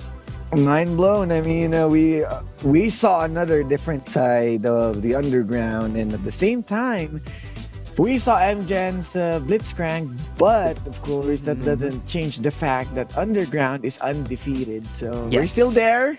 We still got the win streak going. Yes. And you did mention the Blitzcrank, right? I just want to give a quick shout out to Dale over at the watch party, Bora. predicting, shooting a shot Bora. with that. Yeah. Also, Dancel, Jetboy, Koji, Thur, Wako, I can't pronounce my handwriting, but Chubby Cheeks as well. Shout outs to everyone over there at the panel. Now, Autolus, talk me through what we're watching now. The highlights. What were the highlights for you? Game number 1, well, we saw Dawn being targeted twice in a row, right? He got dove, but then again, similar to Filipino telenovelas, bida, nagpapabugbog sa simula, and then Dawn ending the game with godlike streak or legendary streak, if I'm not mistaken. Orthros again being the playmaker here. First 2 kills, 100% kill participation. After getting a kill on the bot lane, he went to roam onto the mid lane just to help his mid laner. And again, Mitsura, I feel he is, a special case in where, okay, fine, Fizz got nerfed, but I'm still Mitsura. I still know how to utilize this champion very well. And even though he's not using a new keystone that is the flavor of the month, I believe, or should be the flavor of the month in the Electrocute, he's still making it work. And on game number 2, we saw Master Yi and Yasuo. We predicted this Osiris. Boom! Yeah. And it was way back with the panel adversity, but right now you are getting the boys. Yeah, that's what we call to the panel right now, the boys. And I mean, overall, it's still Underground showing their own style. We saw in game 1, and in terms of prediction, I was able to get the Olaf that Yes, you were. make them follow. But I failed once again with the timers. So I'm not sure if I'm going to be happy or semi-happy or not at all. But we're on the good vibes. It's Master Yi, and we are enjoying the game. Master Yi. Let's go. Yeah. Everyone in the chat everyone in the watch party was just popping off to see the Master Yi, and all the clashes were insane. But yes, you know what? Unfortunately, we do count that as just participation with the Olaf prediction from Osiris. But we did compute, and it ends at the 34-minute, making my prediction the closest, 35. So I'm safe for now, meaning that these two guys have a strike. Autolus was getting close. I know that we're about to interview the winners. I don't know Autolus gonna I don't know eh. run out the shot clock, man. They're just running it out. They're still playing with food, no? I think you said in the watch party, like, are they going for a penta? What's going on? So yeah, the interview is about to be ready. We're just waiting on our cue. We're gonna be interviewing Cookies, and I definitely want to get their thoughts because, as we said once we started out the panel desk, they're undefeated, guys. Like, I'm pretty sure they're the team to watch. So let's head on over to our interview with the undefeated Kings, Team Underground. First off, congratulations, Team Underground and Cookies. Big shout outs to you guys. Cookies, quick question. So how do you guys stay motivated? You guys are undefeated, 6 straight games. There's still a long way to the playoffs. So how do you keep your team motivated being on top? Siguro po, nagiging consistent po kami at inisip po namin talaga yung goal namin na makapag-world. So, ayun, focus lang po talaga sa goal and it keeps us motivated. Nice, worlds. All right, Autolus, go for it. I know that you have, I want Osiris to be Osiris first. Yeah. Okay. So, question. What made you decide to pick the Master Yi? I mean, Sayonara is there. What's the reason behind it? Sa totoo lang po, pinractice na po namin yan ng matagal pa. So, hindi po siya biglaan at planado po talaga na yung champion na yun na ilalabas. Okay. The action for sayonara right there. Easy, sabi niya eh. Parang ganun eh. Okay, Cyrus. Yeah, I mean, that's just my question. I mean, I really love the Master Yi, and congrats again for the win. My turn. Cookies. Yes, Otis. For sayonara, there's a number 1 fan. Message na agad-agad. Shoutouts na kagad. Shoutout mo na kagad si number 1 fan, DC Blades. Let's do it. Hi DC Blade, salamat sa pag-support sa amin. And Oh. po, Let's go. Optimus, is that it? You're just segueing to the shout out? Yeah, that's it. Okay. Cookies, big shout. I mean, congratulations to you guys. Parang perfect attendance kayo dito sa panel desk. I do want to throw it to you. Any message you want to give to any of your supporters or shout outs? The floor is yours, Cookies. Okay po. Shoutout po sa family ko, kay Sir Shinbu, Ate Phoebe, Veloci Group. Shoutout kay Primo, kay Beaver, kay Lara, kay Mitz, kay Don, kay Sayonara, and kay DC Blades na number 1 supporter namin. Shoutout sa UST Tele Tigers, kila Yani, Johan, Polan, Calvin, Johnny, XLR8 family, Jiwen, Mark Jai, Ponji, JJR, and Lacan family, and higit sa lahat ng supporters ng Team Underground. Thank you po sa inyo. Hey, still undefeated, still on top, ladies and gentlemen. Team Undergrounds and Cookies and Sayonara. Thank you guys so much for the interview. Thank you. All right, there you have it. Still undefeated. I think that's the pressure. Like, you know that saying, like, diamonds make pressure. Like, man, these guys are shining bright on top. So that was the first match, but we got to talk about the next one. And this was, I would say, the heaviest coming into this. We have Fennel Adversity versus Team Secret. Guys, you were there last year. This match has a lot of history. Autolose, historian Autolose, please tell us the context of this rematch of sorts. Well, this is the grand finals during the fall split, right? And again, both of these teams are our representatives to match with the international teams as well during the C Championships. Horizon Cup, it was just Team Secret, but history-wise, I feel like both of them knows each other like the back of their hands. They know the strength and the weak points of each other. Then again, we are talking about Team Secret having to make some adjustments, but also Fennel University did some adjustments of their own. Remember, they have 2 new players, the mid laner and the Baron laner. This is not the same Fennel University that we saw from last year. And also they have a new set of coach, right? We have Lion Nation at the helm, as well as their analyst in the pogging JLC. Man, shout out to JLC, my brother. And yeah, just would like to, of course, highlight the fact that Fennel Adversity is very strong when it comes to team fighting late game. Danny has been so superb in dishing out damage. I feel that he's number 1, number 2 when it comes to marksman or dragon laners here in the Philippines. What say you, Kuya Osiris? Yeah, we saw different champions, especially in the hands of Arise, that kind of tackles way back then when they fought alongside with Oasis. That's a major issue. Then right now, Arise is expanding his own horizons. He's checking different champions. He's trying to, more proactively on the rotations alongside with Doming. So the Doming phobia is back also. So I really love how they got their momentum after losing from Oasis, and this time around we got Horizon as well, one of the key initiator, one of the Darius user also. And right now you can see that his average kill participation 53%. Most of the time he is on his solo duties, but when he joined the team on those team fights, he is one of those that you need to watch because he got the pivotal moment that might change the tides. If I remember correctly, like, these are the 2 teams that were invited, and Fennel Adversity so far invited to the WCS.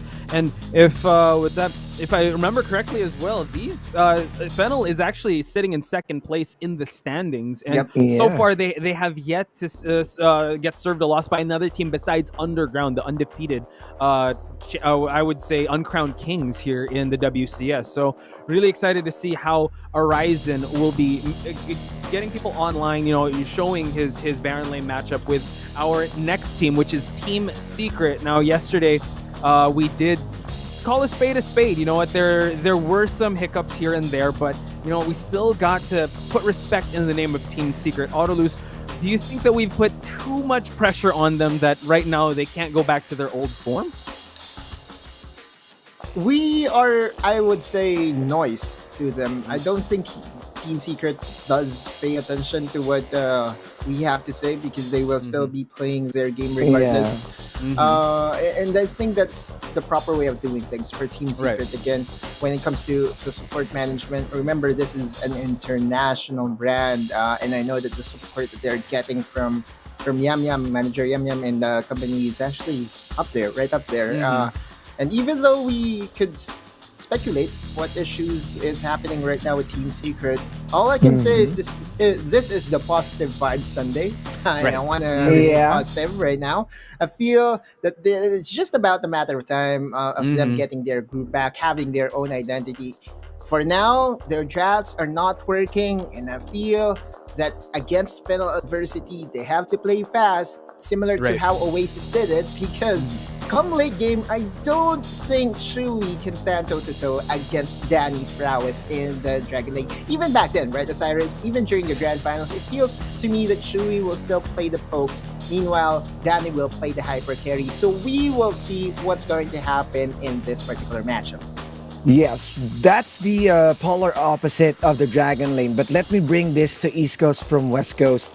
And we are checking in Azar, which is the Baron laner, who's going up against Horizon. We talked about how Horizon is meshing well with the current team. But if you're going to check Azar, we saw this guy, his shining moments from last year.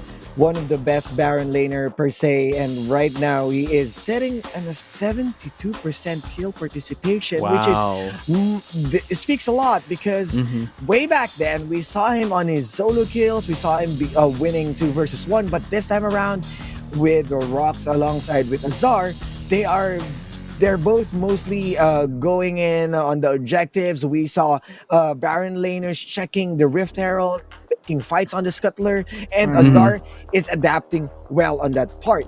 But there's, of course, this is the... I'll just discuss the difference later, but for now, Azar is definitely right there on the Baron League.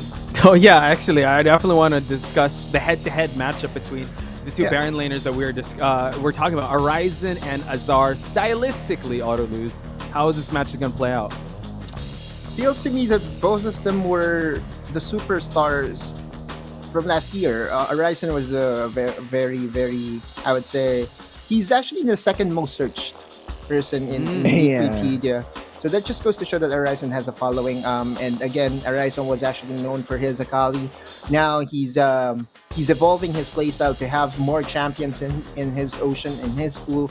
Meanwhile, Azar can play anything. And I'm just waiting for him to get back, to actually for the whole Team Secret to get back their groove, get back their confidence, because remember, Azar is the type of player that will pick Evelyn in the Baron lane and make it work, right?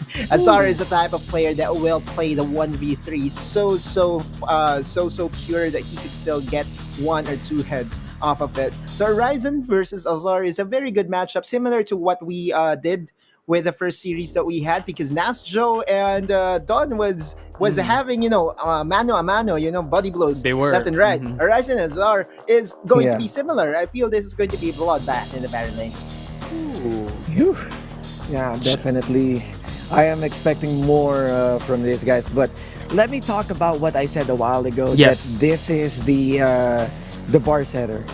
Way back then, when we saw Horizon on NXP on the next play, he is the one to be like the best Baron laner. Then we saw Azar is stepping up. Then after the next play in the Omega rivalry, we have Team Secret, which is the game changers. The second but chapter, this time, yeah, the second chapter. And way back then, after this game-changing play style from Team Secret, they set the bar even higher.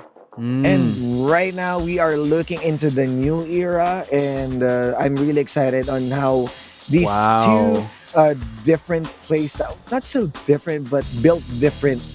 There we entirely. go. These two players, yeah, built different. These Chads in their own right. I like how you said that. It's like the honestly, I feel like the way you built this up, it's not they don't set the bar. They are the bar that you have to measure up to. So that's going to be an intense matchup. So, guys, this is going to be. I know this is a positive, good vibe Sunday, but we got to talk about predictions, right? So far, it's Osiris and Autoluz that need to get on the board. Let's talk about how we're going to see this match ongoing. Let's start with Osiris. Who you got for your predictions? What I love about this game is the battle of the brains. So we know that James worked at the back with the brains of the draft. I believe Autoluz is right that we know how good this guy is, and at the same time, on the flip side, we have Coach Lionation, which is under his belt. Fennel Adversity has won tournaments as a number one representative as well. So overall, I think this will be a challenging prediction. But in terms of consistency and by the book, by the numbers, I'll go with Fennel Adversity with the current standings that they have. Okay, Fennel Adversity. I was thinking of that initially. I'm just gonna chime in here, Autoluz first, because I feel like I have the differing opinion. I went with Team Secret. I don't know. I might be ride or die with them. They might be going through some humps, but when we were having our panel discussion yesterday offline and talking about how they were performing, maybe this is the wake-up call they need. Maybe they pushed that panic button and now they're coming to full form. And coming up against Fennel Adversity, you definitely have to respect that. So I know that, as Autoluz said, this is going to be a bloodbath. But I'm gonna go with Team Secret on this one, just to see how this one goes. I feel like I got a little leeway to, put my chips on Team Secret. So I'm putting my money down on Team Secret for this one. How about you, Autoluz? Weeks ago, this was the main highlight match, I feel, for WCSPH, because this is the first time that we will see the rematch between Team Secret and Fennel Adversity. Again, the two direct invited teams for a reason, right? And we have to call it a spade or a flower. I don't know. Is this Team Secret? Yeah, Team Secret. I don't think they are in the best shape right now. And if we just go back to the grand finals, how Team Secret controlled the early game to the point that Fennel Adversity's team fight won't matter anymore. I feel that in this particular series, Fennel Adversity will have the upper hand from the get-go. And won't be giving an inch to Team Secret just because of what's happening. Again, it's tough to make the adjustments midweek of the WCS. So feel for now, the safer pick is Fennel Adversity, and I will be going for FLA. For the series score, I think it's going to be 2-0. In fact, I know it's kind of hard, but yeah, Fennel for me, Fennel for Osiris, and Poch Bias will be for Team Secret. So just go for it, Osiris. Yeah, just to add up, I believe that we already saw this coming, the changes from James, and I'm seeing people who's really wanted to put him back on play. But you got to know that Rox is being handpicked by this person for the reason that they have the trust. So, of course, for the viewers out there, try to take it slow, guys. Try to be more, give them time, because it may take a lot of time for the best team to get back in shape. Remember that they are our representative. They are out there for a reason. And if every team is looking at you, everyone will know that your weakness, you will get exposed, you will get studied, everyone is going to learn with you. So it wasn't really easy that you're a top one and there's no way up even more. There's a chance that you need to go down for the reason that, of course, it means that you need to unlearn and then learn again from this new era. And I think that's the reason why we are looking at Team Secret. And there's so many doubters, even me from last year, but they proved us. So any moment, they might snap the finger.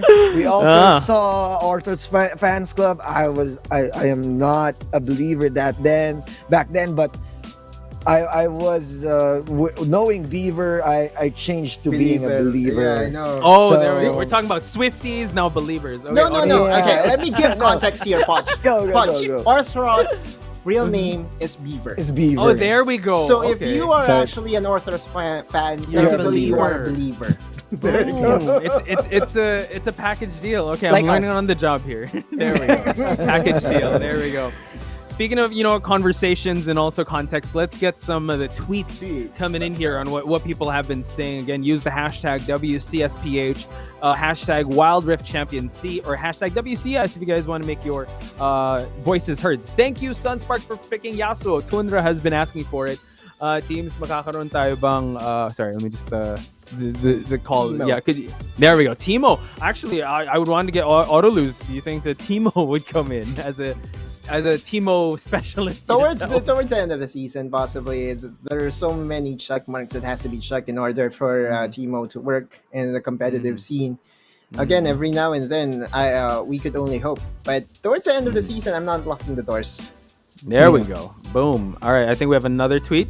Master Yi by the one and only Yi? Riku Cast. There we go. Question Yi. How many? I can't marks. count how many question marks that is. I don't know. That sounds pretty high. 72. Yeah. Quick maths from maths. Autolose himself. Yeah, the Master Yi was definitely a highlight. I mean, even Osiris was kind of taken aback with the panel adversity predictions. Are there any more actually any more aside from the Master Yi that, or is it just the Master? I was Yi and Yasuo? memeing, actually. I don't have any insider info when it comes to the picks of UDG. Yeah, I know, of course. But I was memeing when I said Master Yi sus. because... You're acting sus. Are you pressing the button? No, Emergency no, meeting? I Are we don't. doing I it? really don't. Basically, when No, I'm kidding. when Osiris said that he wants to see the Yasuo, I said Master Yi just because of the Ionia faction. That's it. I mean, that's it. even on the pickings of champions, we are still Arguing? yeah. I mean, on the enemy team, they got the Master Yi, not even a Master Yi with Yasuo. And to be honest, on the lore, it feels like Yasuo also thinking that Master Yi killed his master. Because he is also using the sword, the same as Yeah. how Yasuo thinking that Sus is Zed and Riven. So Boom. He's the the lore. historian, actually. Lore Yeah. check. Lore. I Yeah, would the say lore lore-wise, check, I yeah. go to Osiris. So- History check. He's on- Lorian. yeah, Let's go. that's why Yasuo got exiled, because the death of his master, and then Yasuo was thinking, is this Master Yi, Riven, or Zed? Because someone cut through something, and that's didn't only know lead that. that he got. Mhm. So he's just checking everyone who's who. So Master Yi. Yeah, thank you for the lore yeah, check yeah, yeah. there. So I'm excited. I'm definitely in good hands here. Historian check with Autolose, and now we have some lore background from Osiris. And I mean, yeah, guys. let's go Wait, to actually, Timo. I'm waiting for Timo. waiting for Timo. There I should be can't a wait to teaser. see. There we should definitely What see that. Anyway, champion should Viscount picked yeah. Shyvana. I want my Shyvana to get picked. Although it's Boom. very fairly telegraphed, I still feel that if you can make Master Yi work, UDG make Shyvana work. Sayonara, Shivanara. Okay, there's a lot more puns coming out of Osiris. If there's any more, we gotta. I don't want him to get any more puns out of the way. So let's head on over to our second match of the day: Fennel Adversary versus Team Secret. Casters, let's head on over to the Rift.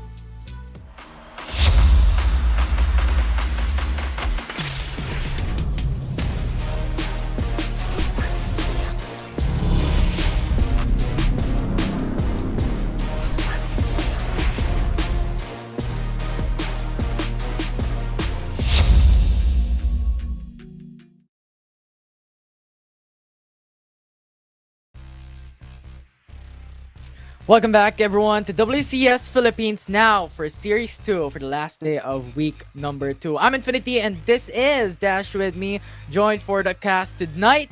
And this is going to be exciting, Dash. It's Team Secret versus FLA, the rematch from Fall Yeah. Split Grand Finals in the Winners Finals. This could be quite a different matchup that we're going to be seeing right now because there's been an evolution from the off season, especially for Fennel Adversity. Team Secret right now is on a pickle, so they need to get something out of this against the members of Fennel Adversity, because after this match, that would definitely prove, or at least mission complete for Fennel Adversity, getting a revenge match against them. Absolutely. I mean, what champions is Team Secret gonna put out today? Because of what we've known, if we're looking back at history, when we're talking about Fall Split, when we're talking about Summer Split, right? Team Secret is one of the teams that brought out a lot of this unusual team comp, bringing out the unkillable Olaf, bringing out all these things in the Rift, and now are they going to bring in something new today? Because we've already seen a Master Yi and a Yasuo last series, so I don't know. Maybe this might just be the new mystery for this series. I mean, if they're going to be pulling out some cards, I think the time is now for Team Secret, because at least this is the panic button that the panel has been saying a while ago, that they need to try something different right now before the second round robin comes in, because this week has been quite down in the dumps for them though, so they need to find ways to get a win at least against Fennel Adversity, because Fennel Adversity is looking really great right now, especially with the disciplined plays that we've seen them yesterday with when they battled against Sunsparks, and that was a very, very good statement from them. Yeah, and we've always entitled Fennel Adversity to be that controlled aggression team. Yeah. And we've talked about how you've stated on how they were playing very nicely yesterday. So we'll see if that will apply today, as we are now on the draft picks here for Game 1 of FLA and Team Secret. Yeah, I'm expecting quite different bans here, but probably the meta bans that we're going to be seeing, a Sat, probably a Camille always going to get banned, and a Jason Fiora, which are the usuals, but they went in with the Renekton first, which is okay, especially on the hands of Azor and that Tatsuri. This could probably be something that is hard to deal with, but the Yumi, still a respect onto the cat, because the cat has been a menace to deal with.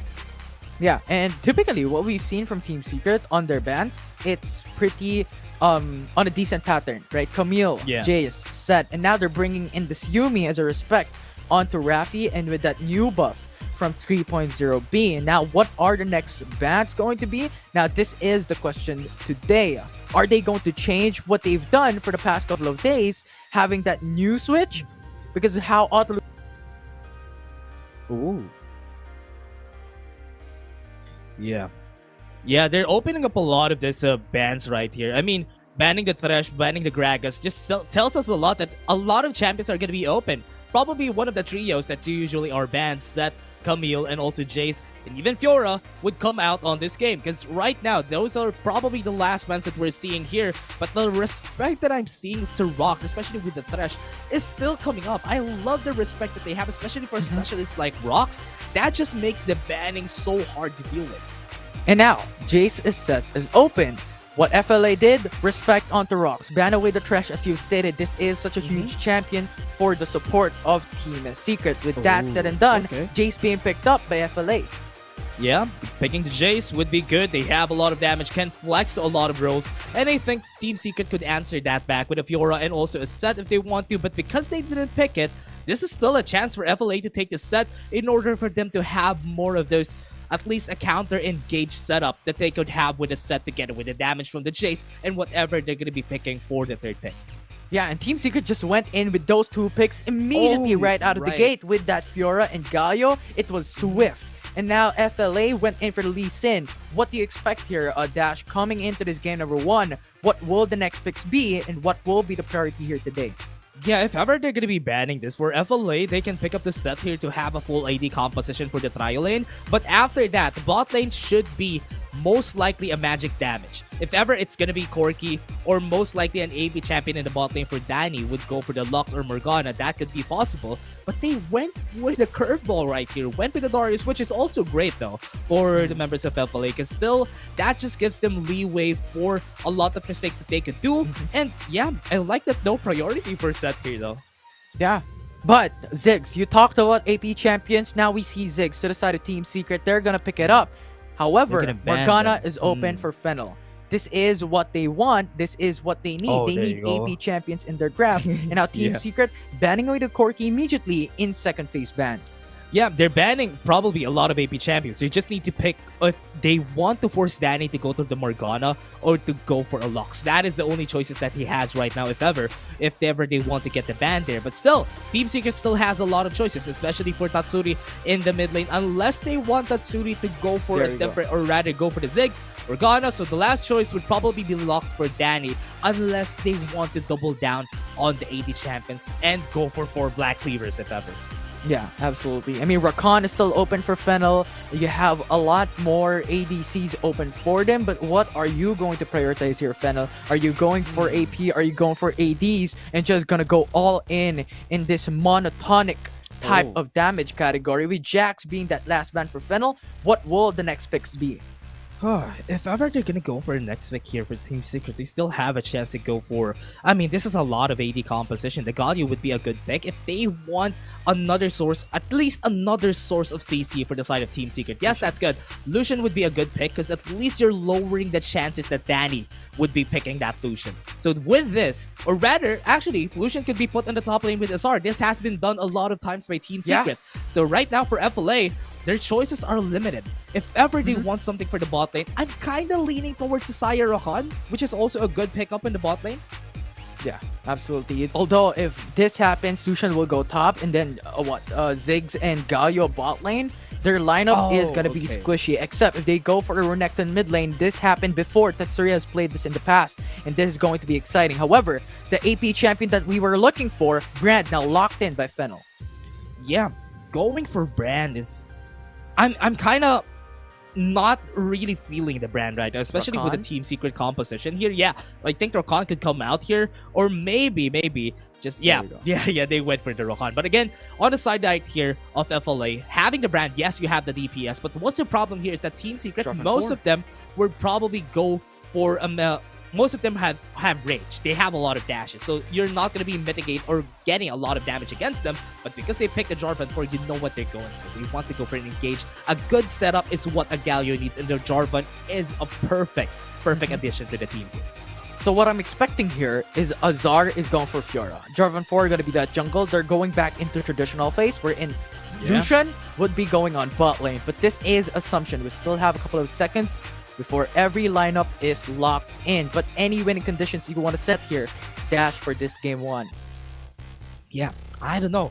I'm not sure what I'm expecting here. FLA, you know what they want to go for here. It's a very linear composition. They want to go in, they want to get damaged as fast as they can. Because after that, they won't have enough of the burst. Yes, long drag on fights is good for Darius, but for Brand, it's not very ideal. So they want to burst down someone, then get it on a 4v5, big advantage. On the side of Team Secret, what they want here is for them to get Tatsuri on that very great note. Because right now, we don't have any ADCs in the game. So we're expecting them to get the late game in favor of this Lucian and also the Ziggs. The only problem that I'm seeing here is that they're stealing resources from each other. You need to focus 3 members that could get strong on the side of Team Secret, and that is probably a very, very hard win condition to be in.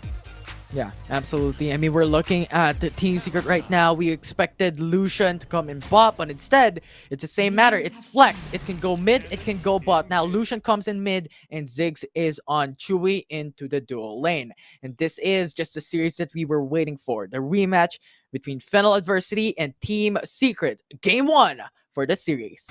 Yeah, early to mid game, FLA needs to take over if they want to win against Team Secret. Because the early game roll right there, though, early advantage. Yeah, this just allows them to go for that early aggression with Rakan.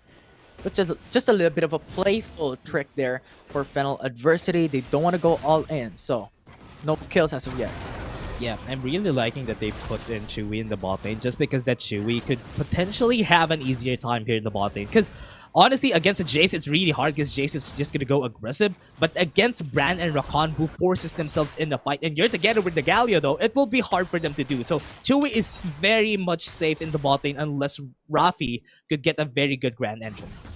Yeah, and I mean, as we all know, Rafi is proficient with Rakan, so we might expect those Grand entrance and quickness to be connecting consistently in every single Yeah. fight. And now looking at history here, Team Secret has beaten Fennel Adversity in the grand finals and fall split 2 or 3-1. Let's see if that will change today, as now it's going to be another couple of fights and a couple of damage trade here in the mid lane. I like the answer here for Jace against Lucian. This is the typical matchup if you want to at least not get bullied by a Jace when it comes to the mid lane. At least they're kind of equal to each other because they have good range and also a good early game for both of our side. So what they want to do here is just to make it equal as it seems for the side of Team Secret. Let the game drag on as they can, just for them to gather enough resources for them to get their item power spikes. But top lane though, I think Dominic's gonna go. Yeah, Azar knows he is on the weak side of the map. That's proposed going in to negate damage, but FLA secures first blood. Yeah, this is what's scary about the Lee Sin, especially after getting a level 4 or at least a level 3. That's enough time for Dominic to deal a lot of damage because the combo would be good, but Team Nice Secret trade. gets a first kill in the mid lane though, popping the Ignite and the Flash for Tatsuri. Yeah, it's a nice trade. It's a 1-for-1.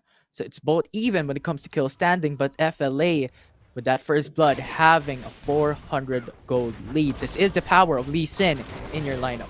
Yeah, slowly powering through. They're waiting for Trevor to get for the ganks here, especially the bot lane. If they who wants to prioritize something, it's probably mid to bot lane, because at least on the top lane, you're sure that Horizon would win against Azar in the top side. It's gonna be a really hard matchup, but at least you're skipping the problem, which is Darius, and answer it later on if you got your other teammates the resources that they need. Yeah, important to take note. Jarvan 4, you talked about Trevor. I want to talk about the same champion and the same player, because this is a wombo combo potential. Jarvan 4 with the Cataclysm and Ultimate from Rocks. This is just going to be a menace of a duo to battle against when it comes to those 5v5s later on. Yeah, I'm kind of liking the fact that they went for this lineup just because at least Galio would go for a counter Hero's Entrance if ever he wants to, or at least going defensive would just push back most of the members away from FLA. Considering that most of FLA just wants to go in, Hero's Entrance is a pretty good counter against it. But now, going conservative from both sides, they really just want to get their first items before they go for the fight on the 30-second mark. Infernal Drake, everyone's favorite for sure. They're gonna go and contest this. I mean, they should enforce. As you stated, 30 seconds is Infernal Drake and Rift Herald. So they have to set up the plays here if they want to take these objectives. Okay. Yeah, Blade of the Ruin King already picked up by Tatsuri, so this is going to be a good investment for this fight that they're going to go for in this bottom side of the map. Infernal Drake might come though, but with the timing of Dominic's back there, that might just reset in favor of Team Secret, but they don't know that. They don't have that info, so they're not going to be starting this. They're waiting for the chance to get the vision on Dominic. Yeah, and let's see if there is an ROI or return of investments on that BRK. As you've stated, the investment that Tatsuri has made in this early game. But yeah, at the moment, everyone is playing very safe. They're not pushing through in these objectives. Ooh. Yeah, I'm kind of afraid that it's slowly turning into a mystery game though. They don't have vision on both sides, so they don't know what to expect if ever they start any of these objectives. They're just wasting a lot of time on both sides. Dominic, look at Dominic and Trevor. They're not farming. They're just waiting for the chance to pounce in, so this is going to be hard, but now at least they know he might be able to take this level 7 on Trevor, so he might have an advantage here against Dominic. Cataclysm is ready. Hero's Entrance is ready, but top side, Horizon gets a solo on Azar.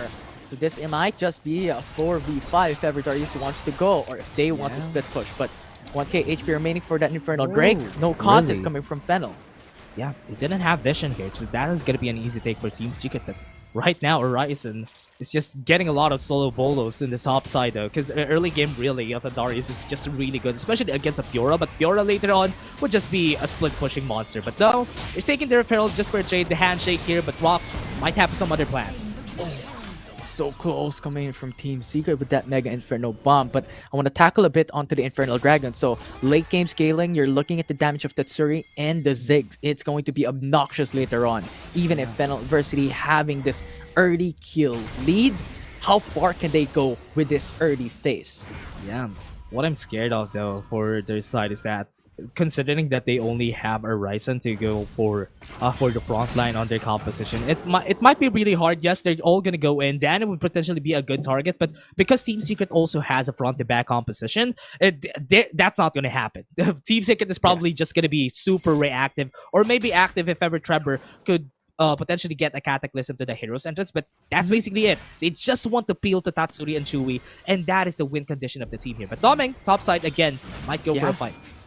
With a Rift Herald as well, so this might just be looking very dire for Team Secret. Might just be the Tower First Blood for Fennel Adversity, injecting a lot of gold to the side of FLA.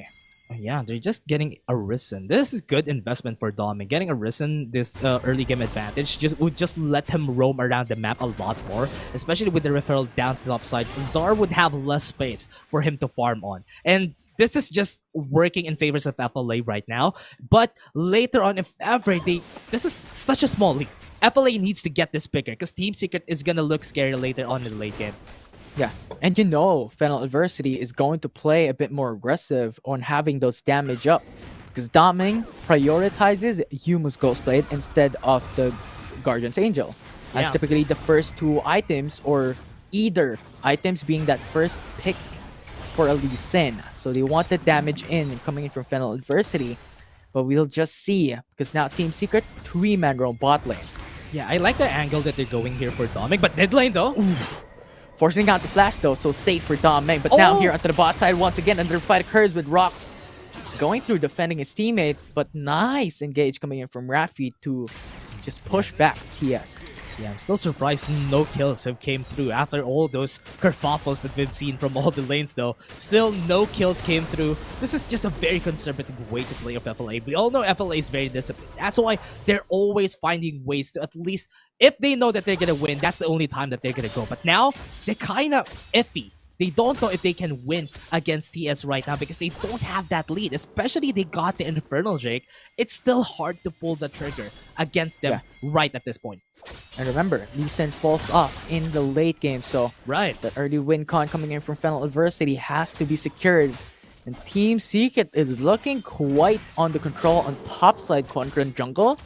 Maybe looking for an engage or a skirmish here in the next couple of minutes. Yeah, looking at the item pickups for Doming, I think he's gonna go Triforce here with how he's building right now. So they're investing all their damage. That's why two people went to Black Cleaver and investing all the damage onto Doming just for him to get at least one burst onto the backline if ever. Because right now, he's the only one who has access if ever he is given the chance. And Dragon's Rage from the backline might be the detrimental factor that they need whenever a fight happens. The Cloud Drake is going to come up. They need this for Arisen. So if ever Arisen gets this Cloud Drake, he's going to be a fast monster that's going to be chasing down a lot of his members, especially that he has a face rush. He's going to be zooming later on. So this Cloud Drake, FLA wants to get it.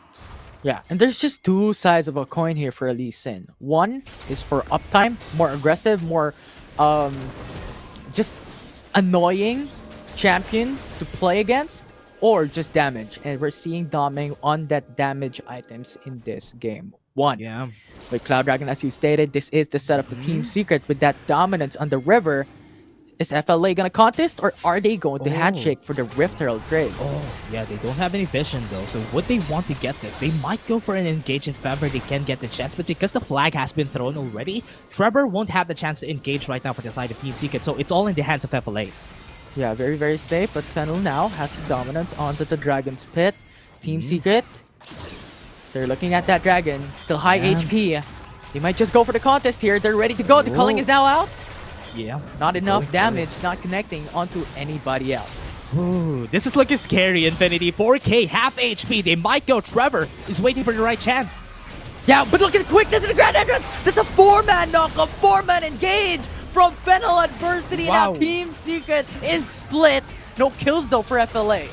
Yeah, they got the right timing for Rafi there. He got 3-man with the Grand Entrance, and because of that, that forced away most of the members of Team Secret. No flashes have been burnt except for Azar's, but still, they lost a lot of their space there. And because FLA really wants it, they got the Cloud Drake, and this would just set them up for success later on if they take fights. Yeah, and even if Team Secret handshake with that Rift Herald traded for that Cloud Dragon, no worries. Fennel Adversity is also going to trade on that bot tier 3 turret. So that's good enough for FLA. They got the injection of gold onto 3 members, and now Team Secret just went in for the trade. Yeah, went in for it. Team Secret just went in for the Rift Herald. Yeah, that's kind of a shame, but still, they got 2 towers already, so they are very, very safe at one point on the side of Team Secret. They just want this game to slow down as they want to. This is really good. This spacing that they're having right now, this speed of the game, Team Secret is slowing it down, and FLA is just playing on their node, and this is not a good sign. Now, this is a good chance. If ever they get the kill here against Rebber, that might be a chance for them to push more lanes. Yeah, absolutely. But now, look at that death rush. So Fennel adversity, but not gonna engage. Team Secret playing very, very safe. Yeah, I'm not really sure what they're going for here for FLA. They just wanted to get the kill there on the death rush, but Trevor is playing it really safe. He's not going away much from his jungle, and he just wants to get this Rift Herald probably in the bot lane. That's why he's roaming, or rather pathing onto the bottom side of the map, just for them to take more turrets on their side. This Rift Herald would be the biggest win that they could have here, but the flag and drag used, and FLA is just gonna be backs against the wall here. And look at Rox going for the taunt on Raffi. Raffi, so much damage coming from Team Secret, but not enough to get the kill. And they get the trade on bot side, not even using the Rift Herald as of yet. So that's a safety net for later on. Yeah, I forgot to point out though, FLA doesn't have a lot of siege potential on their team. Remember, they don't have any range DPS. That's why this siege is just super easy for Team Secret, because they have the Ziggs, they have the Lucian. It's easy for them to take down structures whenever they can. FLA, they don't have the chance. Danny, what are you gonna expect? He's gonna flame out those structures? No. But now, right now, they're going for the mid lane. Burn it They're down. gonna be trying to go for a 5v5 for sure. Yeah, absolutely. They're just waiting for the opportunity. No vision for Team Secret, but the bomb did not connect, so they still don't know. And Rox is going to go for the bush check. They're going in, but Rox is too tanky. They're playing very safe. Horizon, though, half HP already. Oh, no, Danny. Grabber is ready to go. Flag and drag is there. No Cataclysm as of yet. It's ready. Rox has ultimate as well. There you go. The hero's entrance. Danny is gonna get knocked up. Darius doesn't have the flash, and now Team Secret is going front to back. They lose one though as Rox falls down. Yeah, Danny just became the bait there, the stasis. He was waiting for the Cataclysm to happen. Yes, he used the flash. Trevor tried to find that chance. That's why he flashed in Cataclysm, but because he wasn't expecting the stasis, they got bitten in the back right there when they got engaged. Yeah, that was just a loss from Team Secret. However, the goal difference is still not that huge, despite the kill lead from Fennel adversity. Another Rift Herald that will be slow pushing on top side. However, I want to take note before we forget that tier 3 turret mid lane is already gone. So that is important map control for the side of TS. I mean, first tier turret for TS, that was what they're going for. That's why FLA doesn't know how to play around the map, because their team will really place around the mid lane whenever they can, and because the tower is down there, it's hard for them to get on these objectives. There's a lot of places that TS could go for, and that's why I'm afraid every time that your mid lane turret is gone, you don't have as much pressure as what TS has right now. So they can take this Ocean Drake if they want to. FLA, look at this, they want a 5v5, but TS is not giving it to them. And look at Rox's position. Horizon not gonna see him, but Ocean Dragon is now alive. This is more important than the Cloud Dragon. Is TS going to contest? Yeah, for sure. You don't want an Infernal Drake to an Ocean Drake combo on the side of Team Secret. That is basically the ideal setup. You want to go here. The damage. Yeah. Team Secret is now ready to go, but look at Raffi just disengaging, and now FLA takes that Ocean Dragon, and Team Secret has lost that opportunity, but Rox on the front lines. Getting the kill from Ziggs. Nice pickoff. And now the Cataclysm onto Horizon. The Noxian Guillotine not going to be enough. And TS takes 2, traded for Cloud Dragon. Wow, what a good trade there for TS. They got 2 kills. Yes, there's no shutdown goals, but that 2 kills is going to be good for their side. FLA just wasn't in a position to go for a fight there. They tried to get the Drake. Yes, they were able to take it, but losing that just gives them a lot of pressure. The Baron is being called by Team Secret. They want to take this 15 seconds on the clock for FLA. Yeah, and Azar. Human Ward. Getting that information. No engage coming from Fennel as of yet. Yeah. I mean, I think they can take this really fast just because of their champion. So FLA needs to think about this very effectively. Domeng needs to go. Yeah, Domeng is ready for the flank, but look at Raffi going for the engage as well. Grand entrance onto Trevor, very low, and Trevor's gonna be very low. That is the jungle for TS. If they lose that, no steal coming through. The culling are to zone away the enemy team, but Domeng is low as well. Both junglers are low.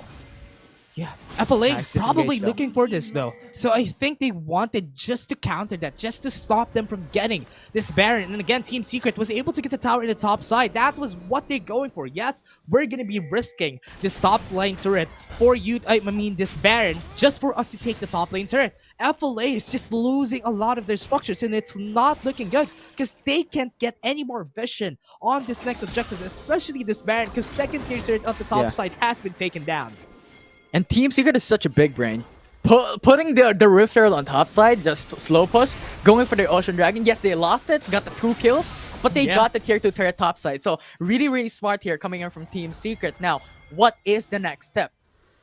Yeah, what they want to do. Team Secret probably wants to go for a clash, but I think that's not the great one. Rafe! Still gonna be alive though. Miracle play, but Mega Inferno Bomb securing the kill.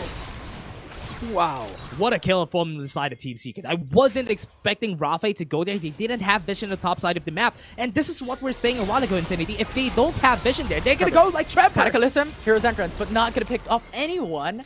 So 2 ultimates down for Team Secret in trade for flashes coming from FLA.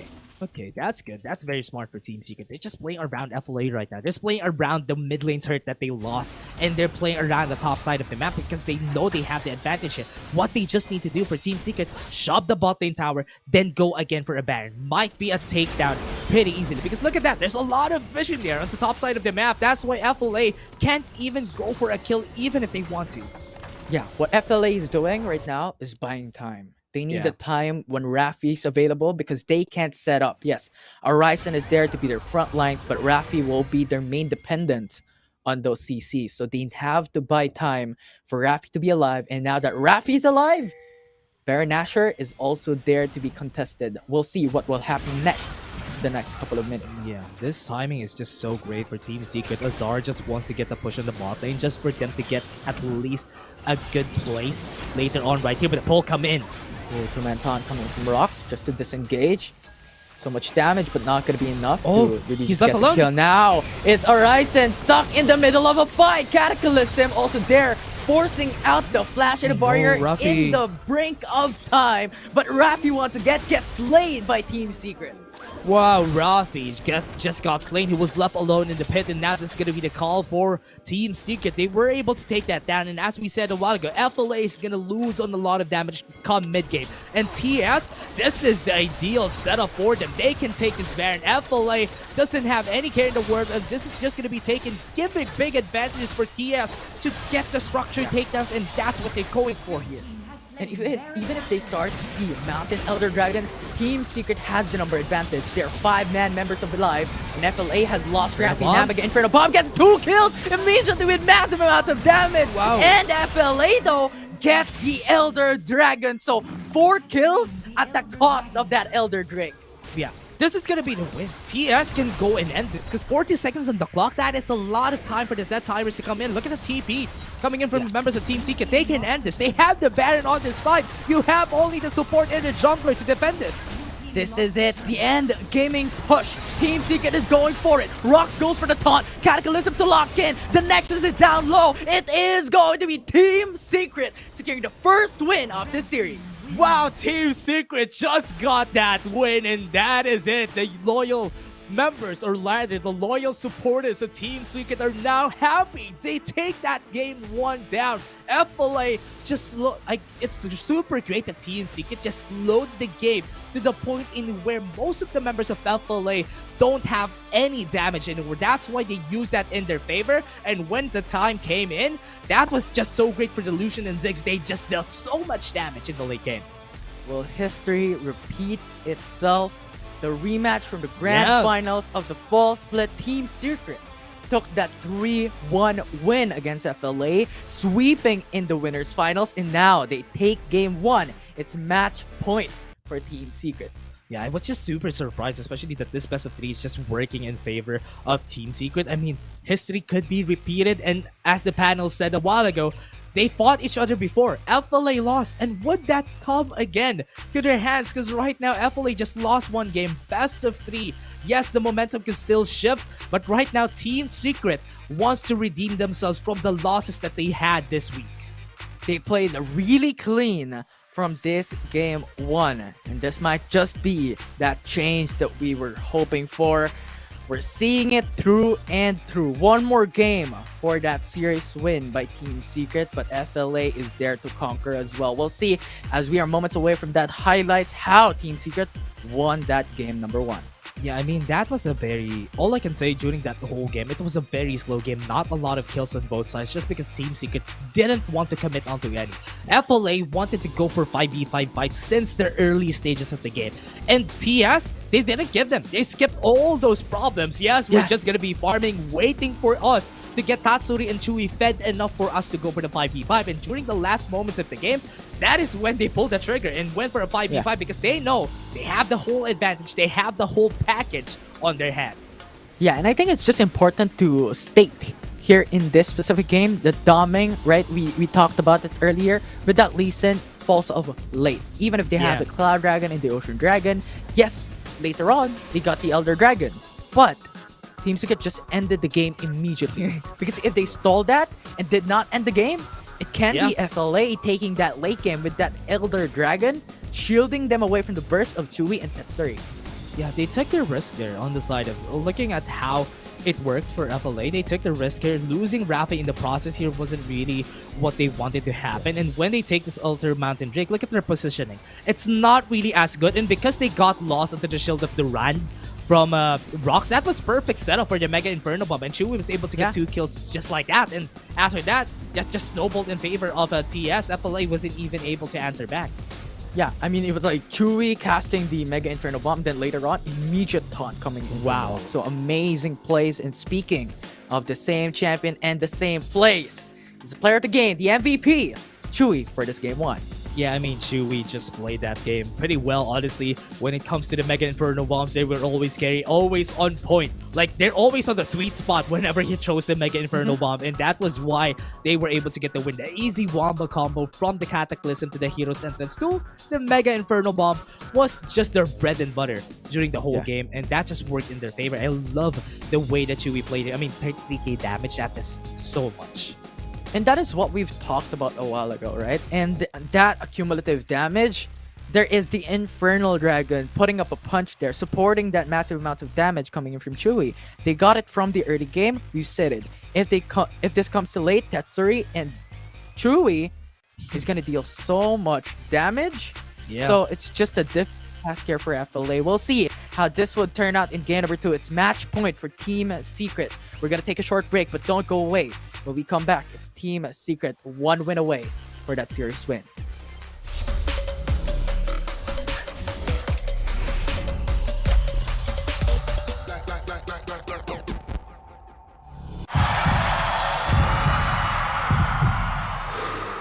Stop and refocus.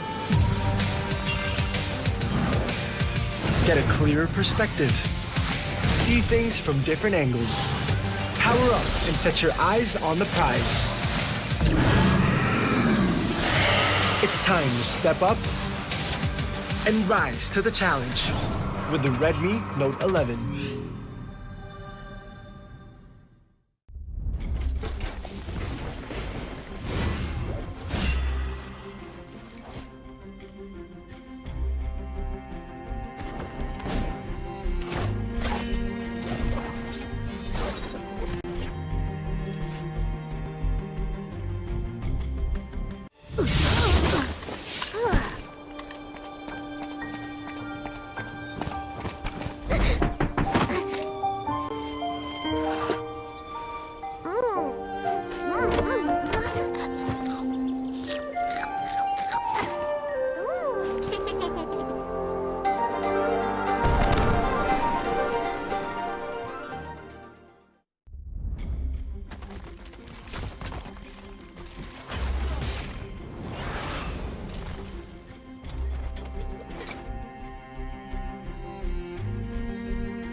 Welcome back, everyone, to WCS Philippines, the rematch between Team Secret and FLA from the fall split. It's already match point for Team Secret, one more win, and they take the series down for this week.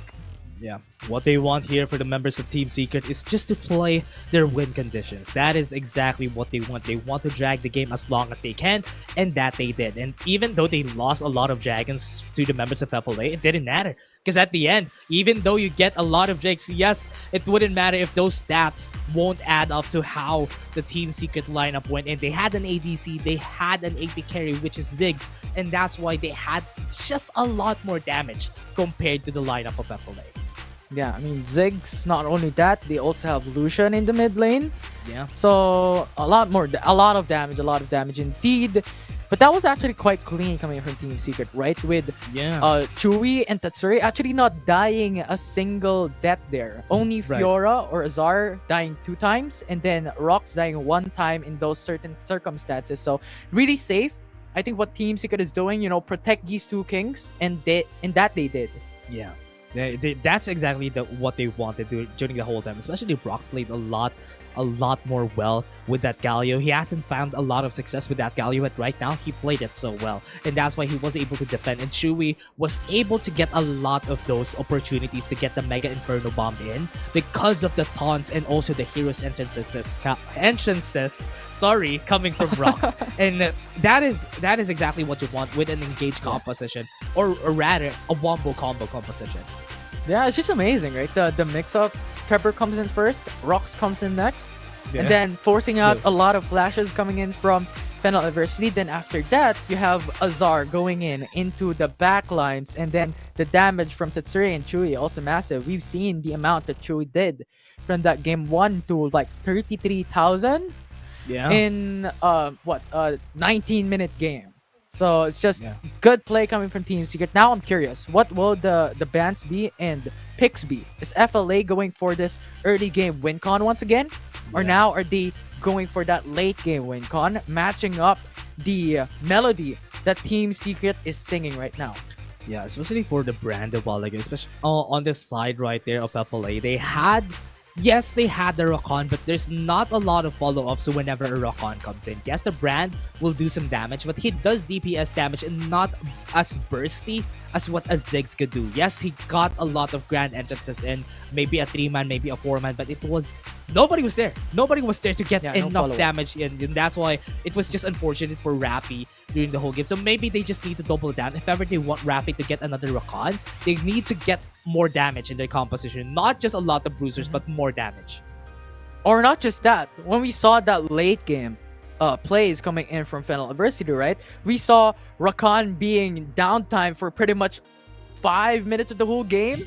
Yeah. Well, not 5 minutes. I think that is an overstatement. I think it's just 2 minutes, 3 minutes of that match wherein the Baron Nashor was alive. The Elder Dragon is alive because of this constant pickups that Team Secret is doing. If Rafi comes in, Rox goes for the taunt. And then after that taunt, it's GG for Rakan. So that is those things that we are looking at, that minor things that actually affect the game in a significant manner. As now we're here for this game number 2 with FLA banning Ziggs immediately into the matchup, followed up by Yuumi from Team Secret.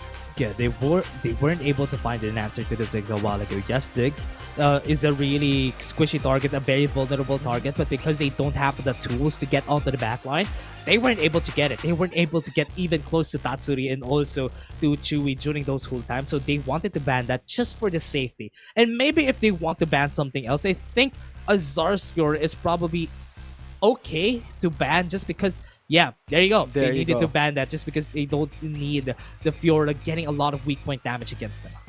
Yeah, and this is now the thing that is interesting for FLA.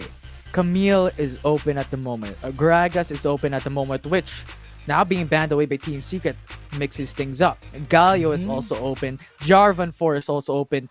These 2 champions can be picked up by Team Secret immediately because they are on the red side of this game 1.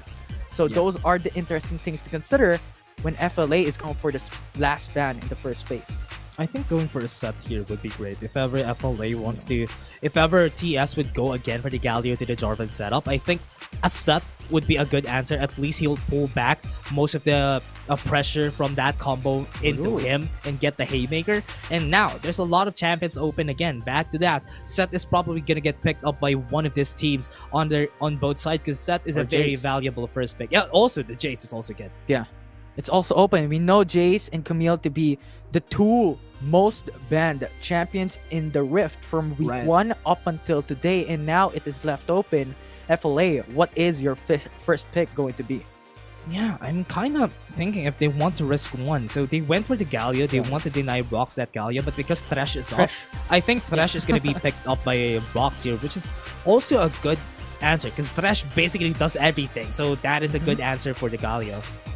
Rakan is also open for Team Secret. They could pick up this Thresh Morgana, Thresh Lux if they want to go for it, but as we stated, the Jace is also left open without being banned away. Now, Team Secret picks it up. Remember, that's 2 picks. So if ever they still want to get something else for their side and decide a Team Secret, a set could also come out. But if they want to prioritize the Thresh of Rocks, just for it to not get denied, that is good. But as I said, yeah, Set is also a valuable pick. They got two of the most banned champions in the game. Absolutely insane draft that Team Secret has prioritized here for the first 2 picks. Now, FLA, your answer is going to be important here. What would the second and third pick be? There is Ziggs that is banned away, Morgana that is left open. You can go for it, but you already have Galio. So where is this going to go? Oh, they went in. They doubled down on Doming getting the Lee Sin. I mean, Doming really wasn't the problem a while ago. It was just they don't have enough ways to enable some of their laners, especially Danny, during the last time. So maybe Doming could just go for this again and try it himself. If ever this is going to work, I think there's still a chance for them to go for an engaged composition for the side of FLA. Because if this last pick, I'm kind of thinking what could be the last pick, but they went for the Darius though. Yeah, I mean, we're looking at Lee Sin and Galio, right? If Lee Sin comes through at level 5 with those kicks, Doming can come through, Hero's Entrance can come in, right? We're not seeing the Jarvan 4 and Galio Wombo combo, but we're seeing a Lee Sin engage, first setup, and then Rafi can come in with that Hero's Entrance to just bombard a lot of CCs away from Team Secret. So that is going to be important to take note. But Team Secret answered with that Lux here for his last pick for the first phase. They're going to be banning the Corki here for the side of Team Secret again because as I said, because there's not a lot of options right now for Danny to pick if ever, because that's the reason why they picked the Lux. They don't want Danny to have AP wave clear options on their side. The Morgana might be the next one if they want to, because that is probably going to be the last and only wave clear champion that you can have here. But on the side right here, they banned the Thresh, which is good, and also a Zed could probably be open for Arise here if ever Team Secret wouldn't ban that. It doesn't matter though. Rakan is here. Leona is here. We've seen Rox play this out. So if ever TS wants to go for it, they could go for Lux Rakan. Lux, Lux with Chewy being that damage dealer and wave clear. So there is an option for Team Secret here to go for Rakan.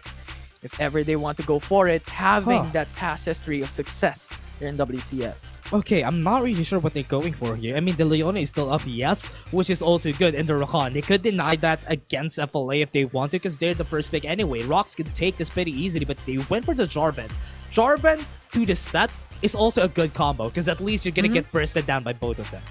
Yeah, and I think it's more important to deny the Jarvan 4 away from Fennel adversity. Yeah, for sure. Because they could go for this Wombo combo, and yes, there is the Lee Sin, there is the Darius already. So this is going to be interesting. Maybe TS is thinking maybe Jarvan 4 can be that support, and this is going to be amazing because there are that 2 hyper aggressive frontliners that can set up the play for that Galio. So good deny coming from Team Secret. Yeah. Now FLA answered with a Kaisa for their 4th pick.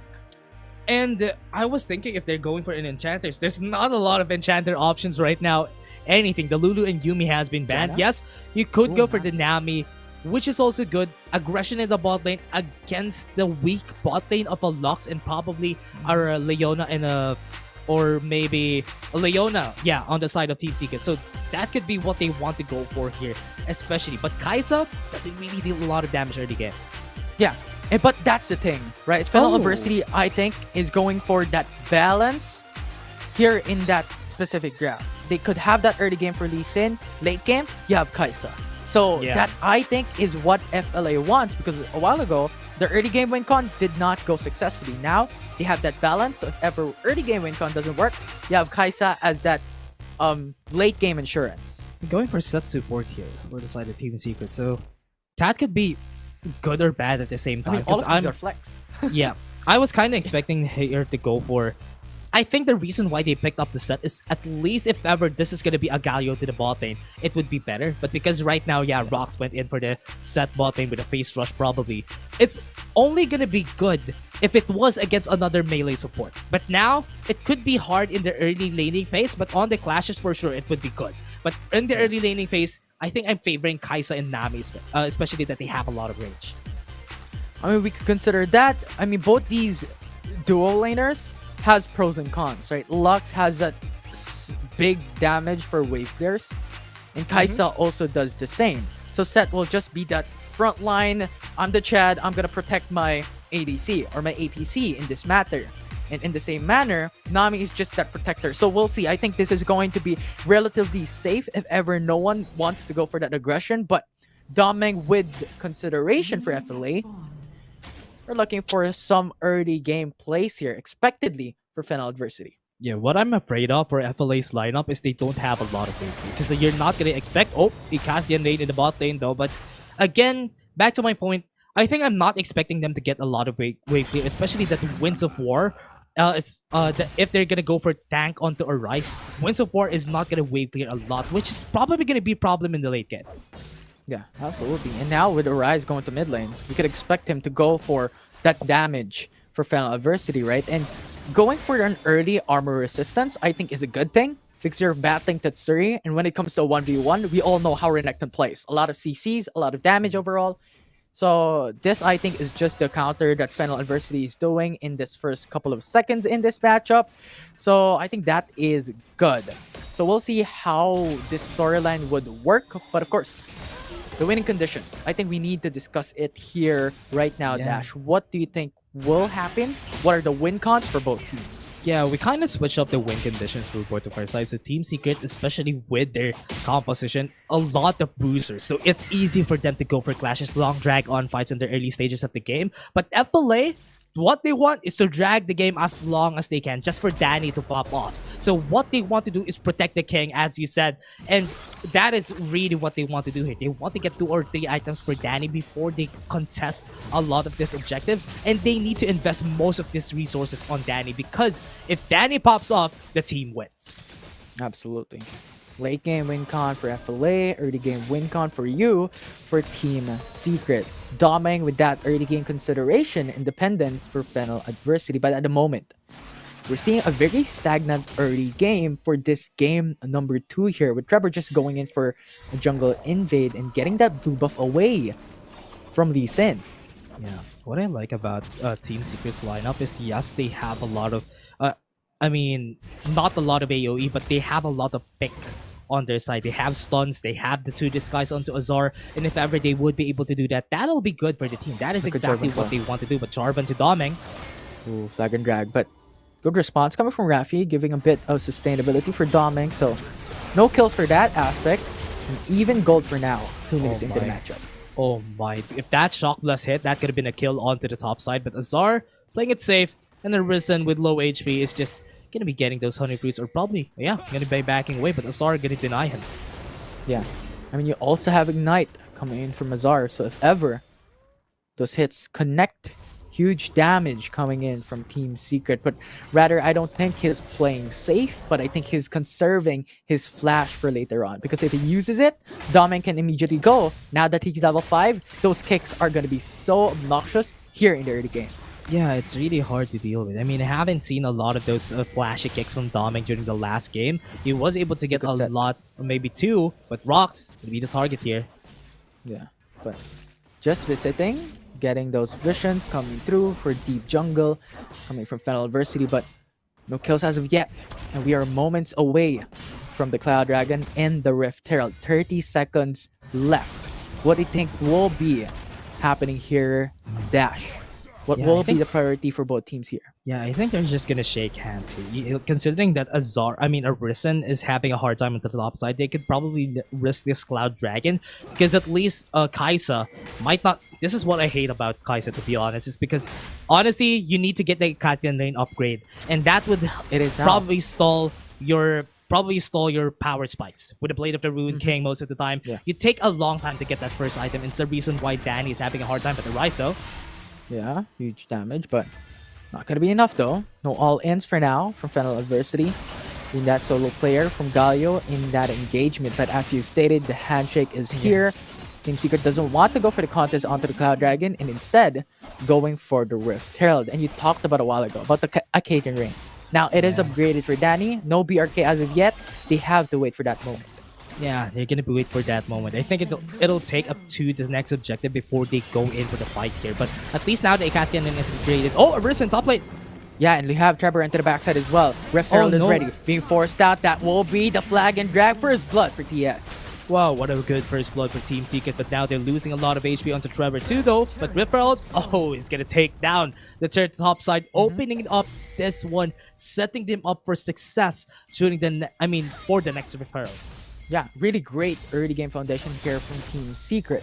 Right, FLA, you went in for the Cloud Dragon? Sure thing, we're gonna go for First Blood and the Tower First Blood as well at the same time, which injected gold onto Azar and also onto Trevor, which leading them into a 2k gold lead in the 5 minutes. And there's a lot of leads here for Team Secret. They need to get those. The win condition for this team is like the same like what they did for FLA a while ago, so they just need to stall for time. Team Secret needs to get a lot of clashes, because FLA, they know how to play around this, especially in the early stages of the game. They don't even risk a 5v5 whenever they can. Even though they have the hero's entrance, they don't want to go for it. They're gonna go conservative as long as they can. Yeah, and I think this will set up the story later on. Infernal Dragon will be the next objective in the next 2 to 3 minutes of this game. Whoever takes that has that late game damage lead against the opposing team. But for now, we have 3-man roams for both sides in the mid lane. Now brought up a 4-man roam for FLA. Yeah, I think I'm wrong here, Infinity, because to be honest, looking at the items right now, they went for 2 Deadman's Plate on Arisen and Arise. So what they want to do is probably engage during the next objective. They want to go for fight with bot lane. Azar is in danger with Nami. Ultimate, he cannot go away. But look at Lux, just securing that Dominic can't go away. Nice 1-for-1. Yeah, that is good for FLA. And rather Team Secret, they got 1 kill. But Arisen might not want to go for fights here, because he doesn't have any items. He does have the Deadman's Plate. While be going for a team fight later on, and that's why they can defend this. Yeah, and now it's going to be set with the ultimate on Arise. Arise is very low. Tactical listens to lock in, gets a kill for Team Secret. That will be their 3rd kill of this game. But Darius uses the flash. Nuction Guillotine takes rocks away. But Arise is also counter-engaged. Nice trade from Team Secret. Yeah, Team Secret winning the fight there, but they're not done just yet. Azar with huge damage. Rafi is forced to back away, and FLA has to retreat.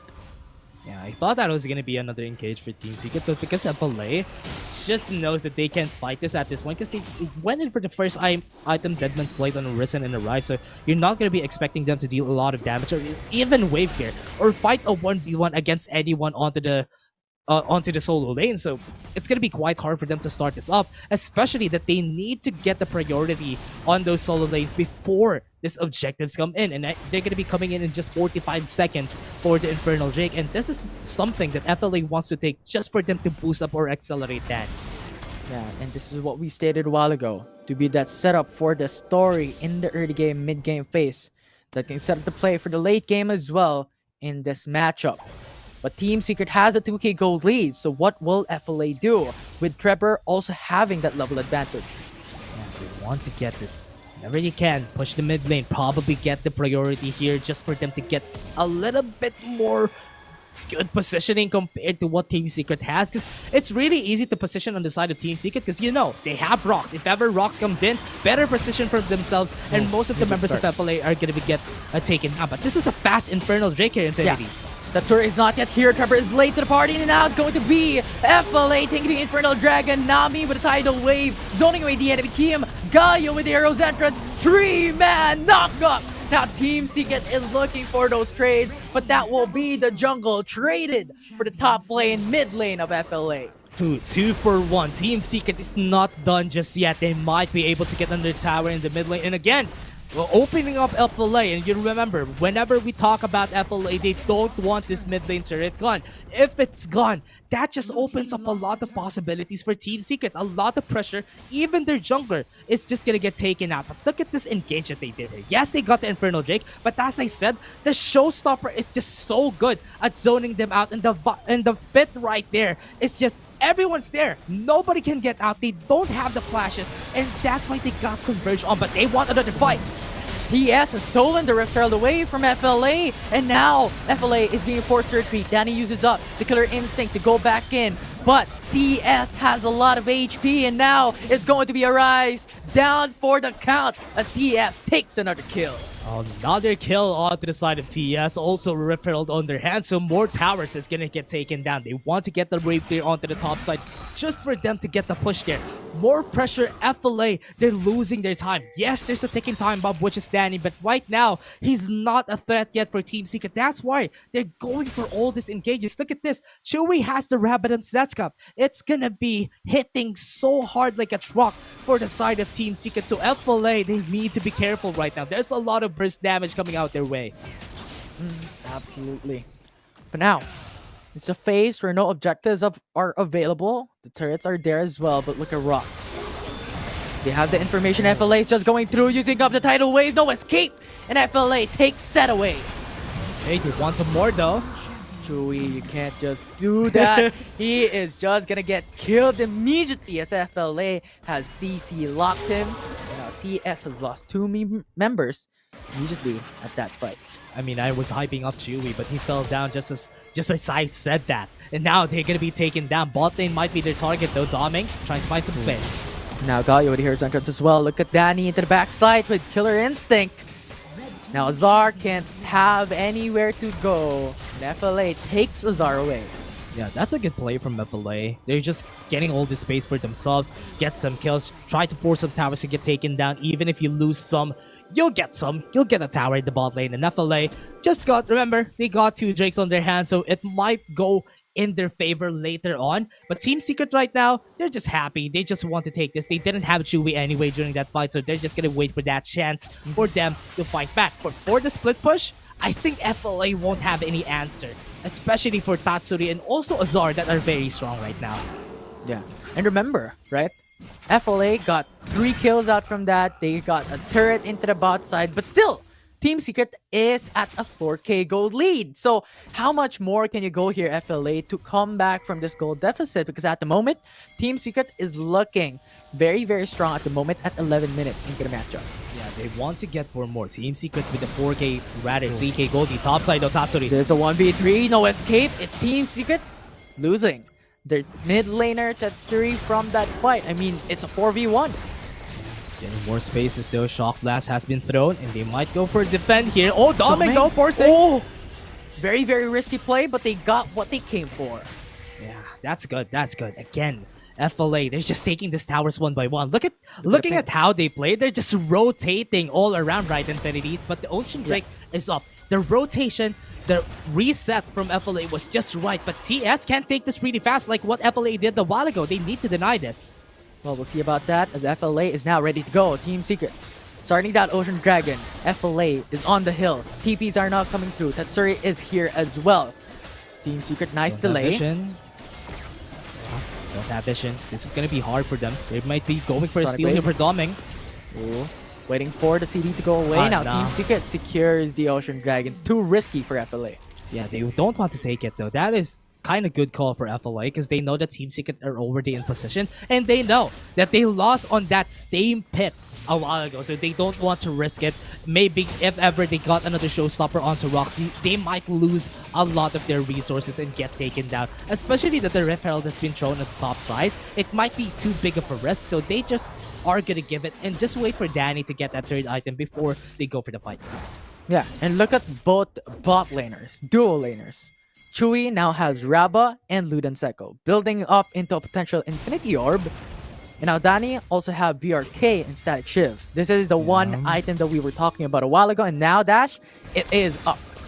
Yep, it is up. Infinity Edge, I'm waiting for them to get it before they go for the fight. So if ever, I think now is a good place though. I mean, 2 items is a good sweet spot for Danny to go for fights. 11k gold. They are really investing all their resources onto Danny, and that's very smart. I hope CS has an answer for this.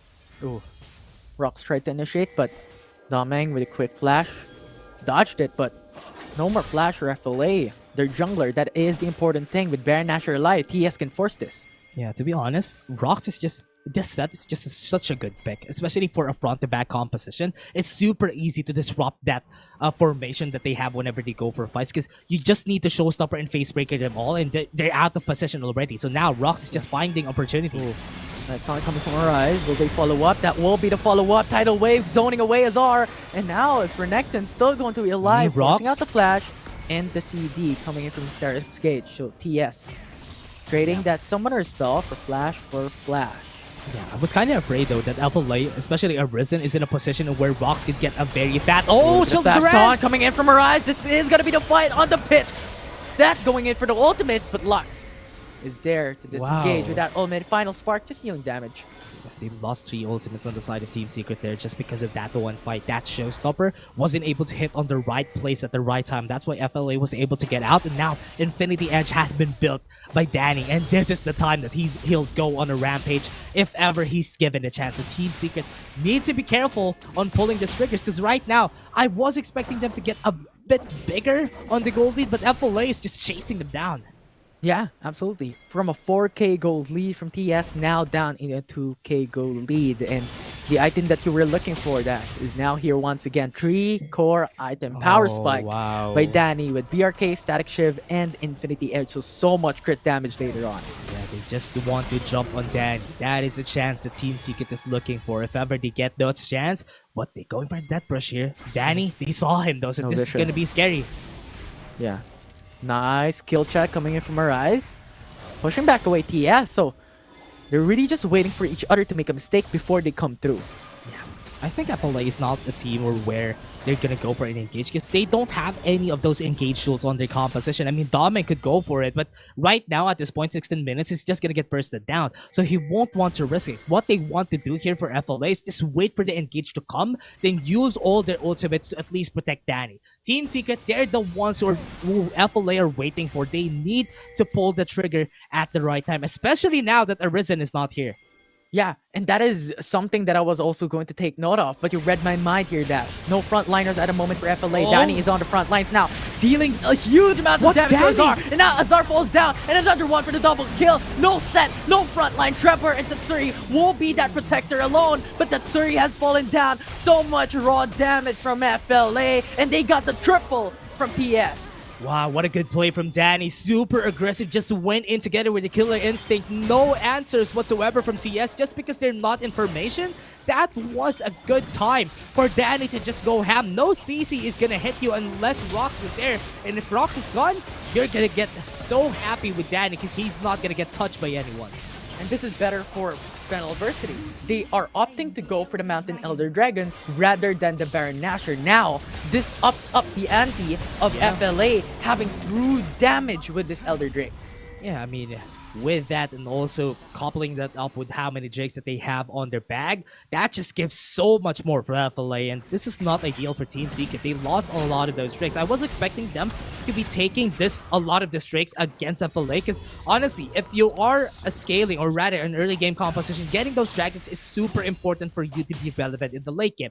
FLA just are actually following the script the TS followed a while ago, and they're taking them down with just that. Yeah, absolutely.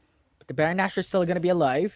The winning condition for Team Secret, because FLA has the Elder Drake. So this is going to be a difficult task for them to actually take down. But 2 GAs, look at that, from Arisen and Doming. So a lot of safety from FLA. Yeah. If ever they want to go though, Arisen. Cream and Apprehend. Yeah, Tidal Wave to follow through, zoning away the enemy team. Team Secret is now on the pitch, but look at the kill. He just got one shot. Chewie is now down, and Trevor is also down with no jungler for TS. Yeah, 0 damage onto TS right now. They took down the only damage source, which is Shui, and now this is a chance for them to get the Baron, especially that Trevor is not up. TS would just walk away and no contestation whatsoever for them on this Baron. This is going to be big. This might be the last fight after this 30 seconds that's going to come out. This Baron is just going to get big for FLA. And you said the late game is important for FLA, and now we're here, baby. Yeah, we're here, and they are just so happy, especially that Danny has the 4th item, almost getting that item luck. He's 17k gold, just chilling in the top side, level 15. He wants to go in whenever he can, because at least if ever someone touches him, at this point in the game, when even the stats that they got for the Mountain Drake, he's just gonna go in. He's just that confident because he has that extra shield on him. That's why he's just so confident that even if he goes in, it's okay. I'm not gonna die. That. Yeah, Look GA. at the items of Danny. Another GA for FLA. Yeah, probably, man. He's not gonna die anyway, so getting that GA is exactly what they need. I mean, no, doubling down, top side. Two-man knockoff coming from FLA. This is huge coming in from Fennel Adversity. And now Trevor has lost his HP in a blink of an eye. And Danny just jumps into the backside with a killer instinct. And now Chu is down. He is very low. They're going under the base. And that will be the quadra for Horizon. Arisen gets the quadra kill, and now FLA just happy for this. I mean, Doming is just getting the GAs popped off though onto the tower, and this was a great win, honestly, for FLA. They just played their win con like what TS did a while ago, and FLA are happy to take this one in the bag against Team Secret. FLA bringing it to game 3. This is just the exciting moment. The rematch that I was hoping for, and now we're here. It's a 3-game series here, Dash. This is what we were wanting from that series 1. This is what we hoped so, but Fennel Adversity sure did answer that hope. And now it's about match point for everyone. It's a do or die for this specific series. I mean, heavy breaths for FLA. They just took that down. They just standed their ground. They just waited for the right timing to fight against FLA, and when they got the Infinity Edge from Danny, that is when they stood up, and Danny just even went in front of everyone. That's just how strong he is at that point in the game, and that's why Team Secret, whenever I think that is the reason why here. I mean, whenever you drop a composition in where you want to get the early game, you need to finish the game before 14 to 15 minutes, because after that, the time bomb has been set already and it's just gonna explode, and that's what Danny is, or rather was, during the whole time. Yeah, Infinity Edge, like 3-core item power spike, and that was just the signal. TS, you are in danger. We already have Danny signaled up. We already have his items. And then to add to that pressure, 3-man GA from Fennel Adversity. Right? Yeah. So much attack and so much defense. They're playing it very safe. And this is known to this team being controlled aggressive. And now, it just came through fruition for this game number 2. Yeah, I mean, during that point, they really don't need anything anymore. They didn't need any damage, because at least they have more DPS than Team Secret at that point in the game. So the only way for them to lose is for them to end. That's why they went in for the GA, just for the safety. That's why they just wanted the defense. They just wanted the extra armor, just for them to not end. If ever they ended that could have been a turnaround for Team Secret, because Danny was just so fed. That was it. That was the win. Yeah, and look at the split that TS did here. However, this is the point in time that Kaisa still doesn't have his items. And we're looking at the 10-minute mark. BRK already completed, building up into that static shiv and then the Infinity Edge. So good stall. Like, good stall coming from FLA. I just want to commend that. It's really, really nice to see. Yeah, it's really nice to work with here. I mean, during those early stages of the fight, at least now Doming was able to redeem his confidence together with the Lee Sin, and that's why it was just enough. Looking at this fight, look at how Danny just played that. He was just in killer instinct. He was just by the bay every time he went in. That is actually a signal that you guys are losing, because Danny's just so confident that he's gonna he's not gonna die. Look at that. He just went in though. He's just so confident at that point, and that's just a bad signal if the ADC goes in front. And from that specific moment that you talked about just now, Arisa wasn't there. Yeah. Arise wasn't there. It's Danny and Rafi alone from that, and Doming as well. And you know what? Danny said, no front lines? Don't worry, I'll be the front Yeah. line now. I have my items. I mean, Killer Instinct together with the shields. He's just gonna be that man right there. 60 KDA. That's just too much. I mean, that is just so big. 30k damage. I think at this point it's kind of normal now for the Dragon laners whenever they're winning at the bigger ends, and 94% KP. That's just so much. It's because FLA just played around Danny whenever they can. That's why Danny has a lot of assists, a lot of kills. Yeah, and you said Danny is the win con? Well, he sure showed up for this game number 2, having so much damage and just 94 kill participation, right? So you just know that the team is playing for Danny, playing around him, protecting him as the king of the Protect the King composition, and they sure pulled that off with a very, very clean fight. Yeah, I mean, ballistas, trebuchets, that's exactly what they need to protect the castle, and Danny was able to survive. And after that, he just powered through and just wrecked the board right there against Team Secret. I mean, we're going to a game 3. I'm just so happy that we're going for an FLA Team Secret game 3. And this is actually what we need. This is a match that we were waiting for since the start of WCS. And we're going to a game 3. They're just making this, making the fans as happy as they can, getting this game 3. So yeah, Infinity, I'm excited for this next game. I echo your thoughts. I am excited as well, and I know the viewers is excited. But before then, we're gonna take a short break. But when we come back, this is the awaited series, the 3rd game of FLA versus Team Secret.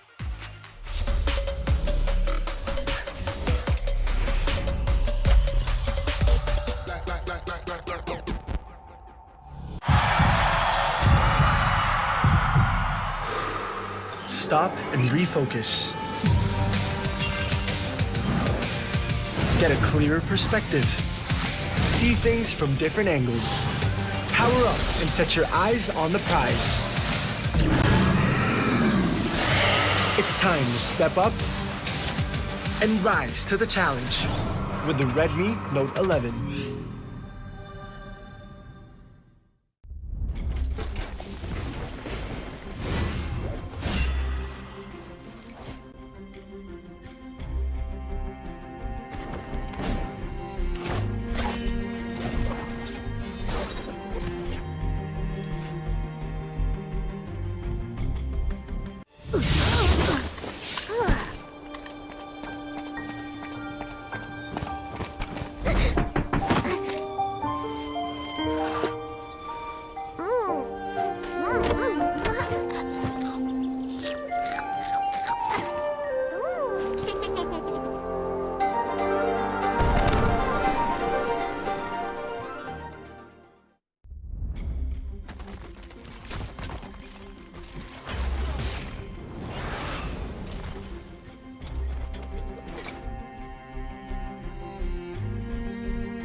Third game of the rematch here, Dash. I am excited. This is what we were hoping for, a third game on this series. And now both teams has shown performance. Of course, my name is Infinity, and as I've stated, together with me is Dash for this series. It's TS and FLA, a do or die. The very last series, the very last game, or not the very last series, but the very last game of the series. I want to hand out some DOS Age of Hopiums from FLA fans, Team Secret fans, because honestly, this game, I don't know what's going to happen. I'm not really sure. It's a game 3. The momentum has shifted. Game 1, game 2.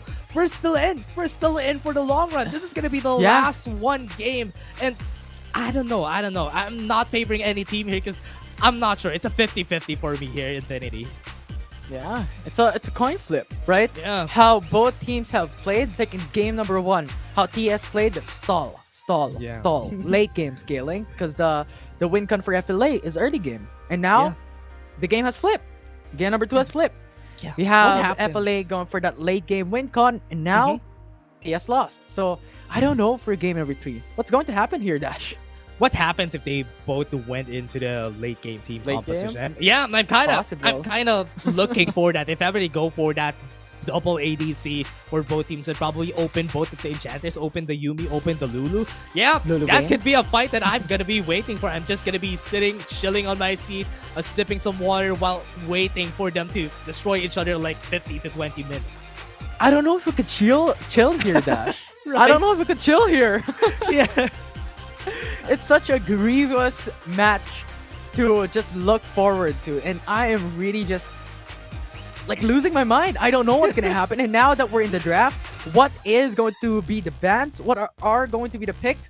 As FLA is now on blue side and TS is now on red side. Yeah, I mean, this is gonna be quite different right now for both of our sides because I think FLA now getting this would just leave a lot of those options because a while ago, if they were able to leave a lot of those options, they're gonna get punished by Team Secret, by the Jace and the set, but it wasn't as punishing as I thought it would be, so it's okay. Because if their win condition is an ADC anyway, they could just leave a lot of those champions open. Just don't let the Morgana and the Ziggs open because the wave clear is gonna get disrupted. Yeah, and it's a difficult pressure right now for FLA and TS. It's a lot of pressure. Yeah. It's like heavyweight. Probably more than a ton. Probably more than 100 tons. We don't know, but we're going swiftly for the bans here. Yumi, Gragas for TS, and FLA banning away Ziggs and Fiora. Huge respects on Azar and Chewy. Okay, yeah, respecting most of the players here, especially for there's a big respect for the Gragas, especially because you can put Gragas everywhere, and that you're gonna be okay, and that's why they're banning most of these champions that could get flex. But again, I think we're going with the same formula that we did a while ago. The Jason set are open again, and whoever picks it is gonna lose. I hope that's not the case though. Morgana, Jace, Seth. What else? Galio is open. So a lot of champions that are open right now between FLA and TS. And it's such a difficult decision now for Fennel University. If we pick a champion, there are a lot of champions that TS can pick up. So what will be the first pick here by Fennel University? Galio, probably. Oh, they went in for the Jace. No. They want to go for the Jace. So I think Team Secret would be taking that Galio and probably the J4 if ever they could on their side to get that easy wombo combo that landed them the win while ago. But if this is going to be a set, it's great. Rocks could also get the Thresh, but I think they're going to be prioritizing the solo lanes or the trial lanes that we have. Let's see. Because Galio is also open for them to pick up. Morgana is open. And now Galio will be that priority as you have predicted here, Dash. Now, Fennel Adversity can go for Kaisa if they want to go for that route once again. This is the composition that defeated Team Secret. Maybe aside from the switch in champions here with Galio going to the side of TS and FLA picking up Jace. Yeah, I mean, they just want to secure onto the Galio. And at least now with the Corki, they have something to work with Danny because it has been banned twice in a row now by Team Secret. So now getting that Corki would just leave out the Jarvan open for the side of Team Secret because they need to prioritize Domex's Decent if they want to. Or if they want to deny that J4, they could also pick that up. Yeah, absolutely. Lee Sin is also available as you stated. This is a nice call that you put out, but no priorities here for Domeng. They want to go for Darius, the Corki, and Jace. So we might expect Jace to be either jungle or the mid lane, then Corki bot lane. And now what is TS going to do? as now Morgana is open. They're still lacking on that AP. Lux is also open on what they've picked up a while ago alongside with Rocks going for set. Yeah, they want to get There we go. the Lux again for Chewy. So with this Lux, they have. I think the only thing that they need to have here for Team Secret, like what if they wanted to draft like they did a while ago, they need to get more DPS because they lost that onto the late game. But if it's against Danny with a Corki, it's also going to be hard because this is constant DPS in the late game that we're talking about, and also it's magic damage, so it's going to be hard to deal with, especially. Lee Sin can be banned, Rengar can be banned, Kha'Zix can be banned. No jungle star for FRA. Or rather, Jace could be that champion that they want to pick up for Dom lane, but still unknown. A very flexible draft here for FLA on what they want to do here. Now TS, what will be the fourth pick be? And it looks like it's going to be Rakan, a priority of a ban onto Rafi. Yeah, I think I'm not seeing the Thresh getting banned here. They just wanted Corki to be happy in the bot lane, banning all of those. I mean, even Azar. They just wanted to ban Azar's Lucian there on their side, so they don't have a lot of options here on their side. So banning the Zed is good, but what they want to go for here is probably a very well-rounded jungler that has a lot of damage. Yeah, and this is really nice. This is really nice. I think FLA is doing like a double bluff here, or just doing some massive baits. There you go. Banning away the Lucian means that Azar can go for it, because at the moment, these are really flexible picks here for TS, and they're lacking that AD aspect, picking up the Lee Sin. And banning away Zed means that Tatsuri can't go for that as well. So a lot of mind games here being played by FLA. But with Lee Sin picked up with TS, FLA, are you going for that late game or early game here with Jarvan 4? Yeah. Dash, what do you expect?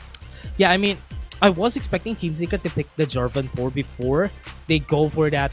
I mean, they went in for the Lee Sin anyway. So after that, picking the Jarvan 4 would just make it so that they would go for the Chase and also the Corki, helping them out together with probably the attack speed that the Mashin Flag would give. And the support could just probably be another CC option. If they want to go with a Nami again, that could be good. But a Braum is something that I was thinking of. But the Janna, yeah, kind of okay, yeah. Yeah. And I think Dejana is an answer to these bruisers, to these engagers from Team Secret. We all know that Monsoon is going to be obnoxious later on for Team Secret and constant sustain away from FLA. But the last pick is going to be Graves here from Team Secret. Yeah, I like that. I like the Graves last pick. Honestly, if you just put him in the mid lane on the top side, it's gonna be okay because he's gonna be dealing the damage. He's the insurance that they have on the side of Team Secret. I was looking for the damage potential for this team, but because they got the Graves, that's good. But on the other hand, FLA probably is also gonna go with the late game insurance. It's just on different lanes, so it's probably gonna be easier for Graves to ramp up the damage, or rather the early game potential compared to what a Corki does. So yeah, I'm kind of expecting Graves to be TS to actually get the early game in their hands. Yeah, so another question is Graves going top lane? Because now we have Lee Sin. So this is expected to be the jungle, except if TS is doing a toss-up, and they're going for TS on another lane. But Tatsuri now on the Graves, unexpected, going for that mid lane instead. Now Dash, paint me a picture here, because this is such a flexible type of draft that TS went for, with Graves being into the mid lane, and I would set on top lane. What is your expectations here? What are the winning conditions going to be here for Game 3? Yeah, for sure, top lane is probably just going to be about against the two Juggernauts. So you're not going to be expecting any kills in the early stages of the game. But what the pressure is on this game is probably on the mid lane, on the bottom side of the map. That is where most of the fights are going to happen, just because those are the people that they need to invest resources on.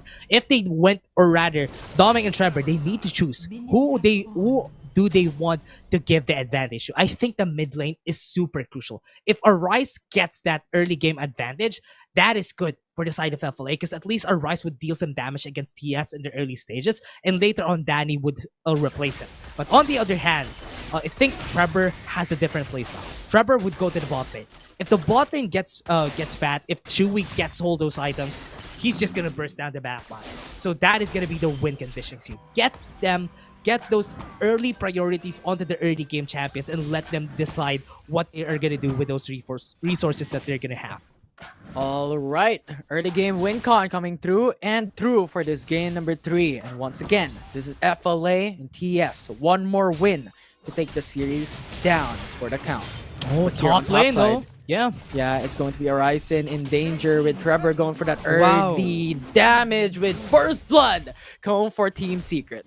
Yeah, they weren't expecting that early gank onto the top side, especially that they had the face breaker already onto Azar. They actually wanted that. They wanted to go for the fights as early as they can, not even batting an eye on Horizon. Getting that face rush is the reason why he lost it. Yes, he has the attack speed, but he doesn't have as much damage as Azar does in the early stages. Absolutely. And this is just the scary part on having a Lee Sin played in a game, having an early game advantage. But look at how FLA is doing this. 4-man roam onto the Risk Cutler makes sure that they have vision towards that bot side. As you stated, this is important from Team Secret on having that security in the early game. Lee Sin visiting bot lane. Now, it's much more harder to do with that Rift Cutler. Yeah, I love the fact that this takes from the members of FLA are just taking over. Doming is just making sure that he does have his laners in check. And also, Trevor is just going ham here onto the blue buff, just getting at least the buff, just straightening out most of the jungles here. But because Rafi is there, he's going to be forced back out of the way.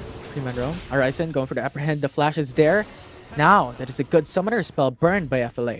Yeah, and that is good win already. Horizon getting the apprehend, forcing the flash out on Trevor. At least he's going to be having that flash after the objectives comes in. So TS are just looking for that timing. And right now, FLA are just going to be chilling around, waiting for the right timing, get another gank onto Horizon on how Trevor is moving right now. Yeah, but here's the thing. FLA has vision on that Tri-Brush a while ago. So yeah, they know that Trevor is on top side. And Horizon knows that he's on the weak side of the map, so he doesn't want to just play it very dangerously here in this early game. And we're seeing a lot of roams from both sides.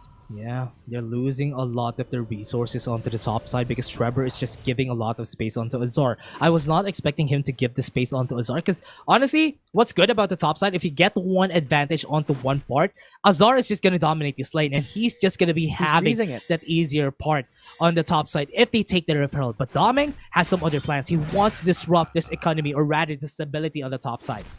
Yeah, and this is just amazing, right? With Trevor visiting topside, yes, he lost a couple of mobs based on the timer, but he let Azar just kill. Freezing up the lane towards their turret means that now Set has double the amount of gold that Horizon has. Double the amount of gold, double the amount of items. He has the Black Lever already, so if they want to take this referral, they can take it. They're gonna shake their hands here because they know that Horizon doesn't have enough resources on his hands. They're not gonna risk taking this referral, so Doming should probably just take the Mountain Drake. Yeah, early game win con, TS, if they could take the Rift Herald, they would. But we'll see how the priorities are going to go here. Now, Horizon has information that Trevor is there, so this might just be the signal that TS wants to go for the Rift Herald. Wow, really? Doming is really positioning onto the top side of the map, so they want to take this. They're just going to be using Rafi in their favor if they want to take this top lane advantage. They want to get the Rift Herald, so what they want to do is just push this mid lane, get the priority, and take those Rift Heralds. Yeah, I think this is much more clever from FLA. Yeah. Just imagine, TS's win con is early game. If FLA denies the Rift Herald away from Team Secret, now that moves Team Secret's win con away for later. Yeah. So with Rift Herald being secured by FLA, this could be a good injection of gold towards Danny, towards Arise, towards the other members for Fennel Adversity. Well, TS handshakes the Mountain Dragon. You know what? We'll take it. Yeah, I say this is good. The reason why FLA doesn't have an easier time playing around the map is because their mid lane always gets taken down by the Rift Herald. Taking this first Rift Herald is a good adaptation to what happened during the first two games, and this is going to be at least a bit easier for them to take over the map. And TS taking that Mountain Drake, getting that extra shield is always going to be welcome, and they might be able to take a lot more fights. And Azar is just going to be happy. That extra shield is just going to be good for him on the top side. Yeah, I mean, having the Mountain Shield Dragon buff of having shield, plus his extra shield from his skill kit, plus extra from Lux. Yeah. Like, to get it with a haymaker, though. Yeah, absolutely. So a lot of shields for Team Secret to utilize for later on. So nevertheless, even if they didn't get the Rift Herald, good trade as well. But look at this one. Set going for the ultimate. Lee Sin coming through immediately to follow up. Lux with a final spark. cutting Horizon's HP down low. I thought they're gonna go in there on the side of for Doming because they lost the flash already onto Trevor in the safeguard. That could have been ample time for them to go for the Cataclysm, at least buy some time before Horizon could fight again. And right now, that could have been the call. They want to play it safe, FLA. They just want to take this pretty slow until Danny ramps up. Yeah. And everyone's playing very safe at the moment. Look at the kill standing. Yeah. FLA 0, TS 1, Mountain Dragon for TS, Rift Herald for FLA, and it has not been used. So very safe play for both teams now. What will happen when the Infernal Dragon in the next Rift Herald comes up here, Dash? Yeah, they're waiting for the Rift Herald to expire before they go for the fight. I think they're gonna go for a fight, or rather, they're pinging the bot side. So that might be their answer here. They want to go to the bottom side of the map, take the tower down, so at least Tatsuri would just get relegated from the bot lane, having a harder time farming resources. Yeah. But here's the thing. If they go prioritize bot lane, it's going to be Horizon being pushed back further and further by Azar. It's already 1.3k gold lead by Azar on top side individual matchup. Rift Herald though, now spawned up bot side, they just might want to get the tower first blood. Yeah, I think this is them saying the top lane is a lost cause already. Horizon, yeah, just chill there. We're just gonna be taking other resources from mid and bot because it's a lost cause. You can't fight Azar anymore at this point. Yeah, and on top of that, they weren't even able to utilize the Rift Herald to take the tower first blood. Yeah. Only 2 turret plates. So a little bit gold, 200 gold, probably on a single member of FLA, but what else do you want? What else do you need? Because at the moment, it's still TS taking that gold lead in this match. Oh, they go in for the showstopper though. Nice ulti, followed up by the kick. Now Horizon is in danger. Final Spark just securing that outscape by Horizon and the second kill for TS. This has been an underlying trend. Trevor or Doming just gets 1 kill per 1 kill, get advantage to one part of the lane. Azar just happy, taking all those kills onto his back because at the early game at least, he's going to be a strong force. But Danny is walking in the wrong neighborhood though. Yeah.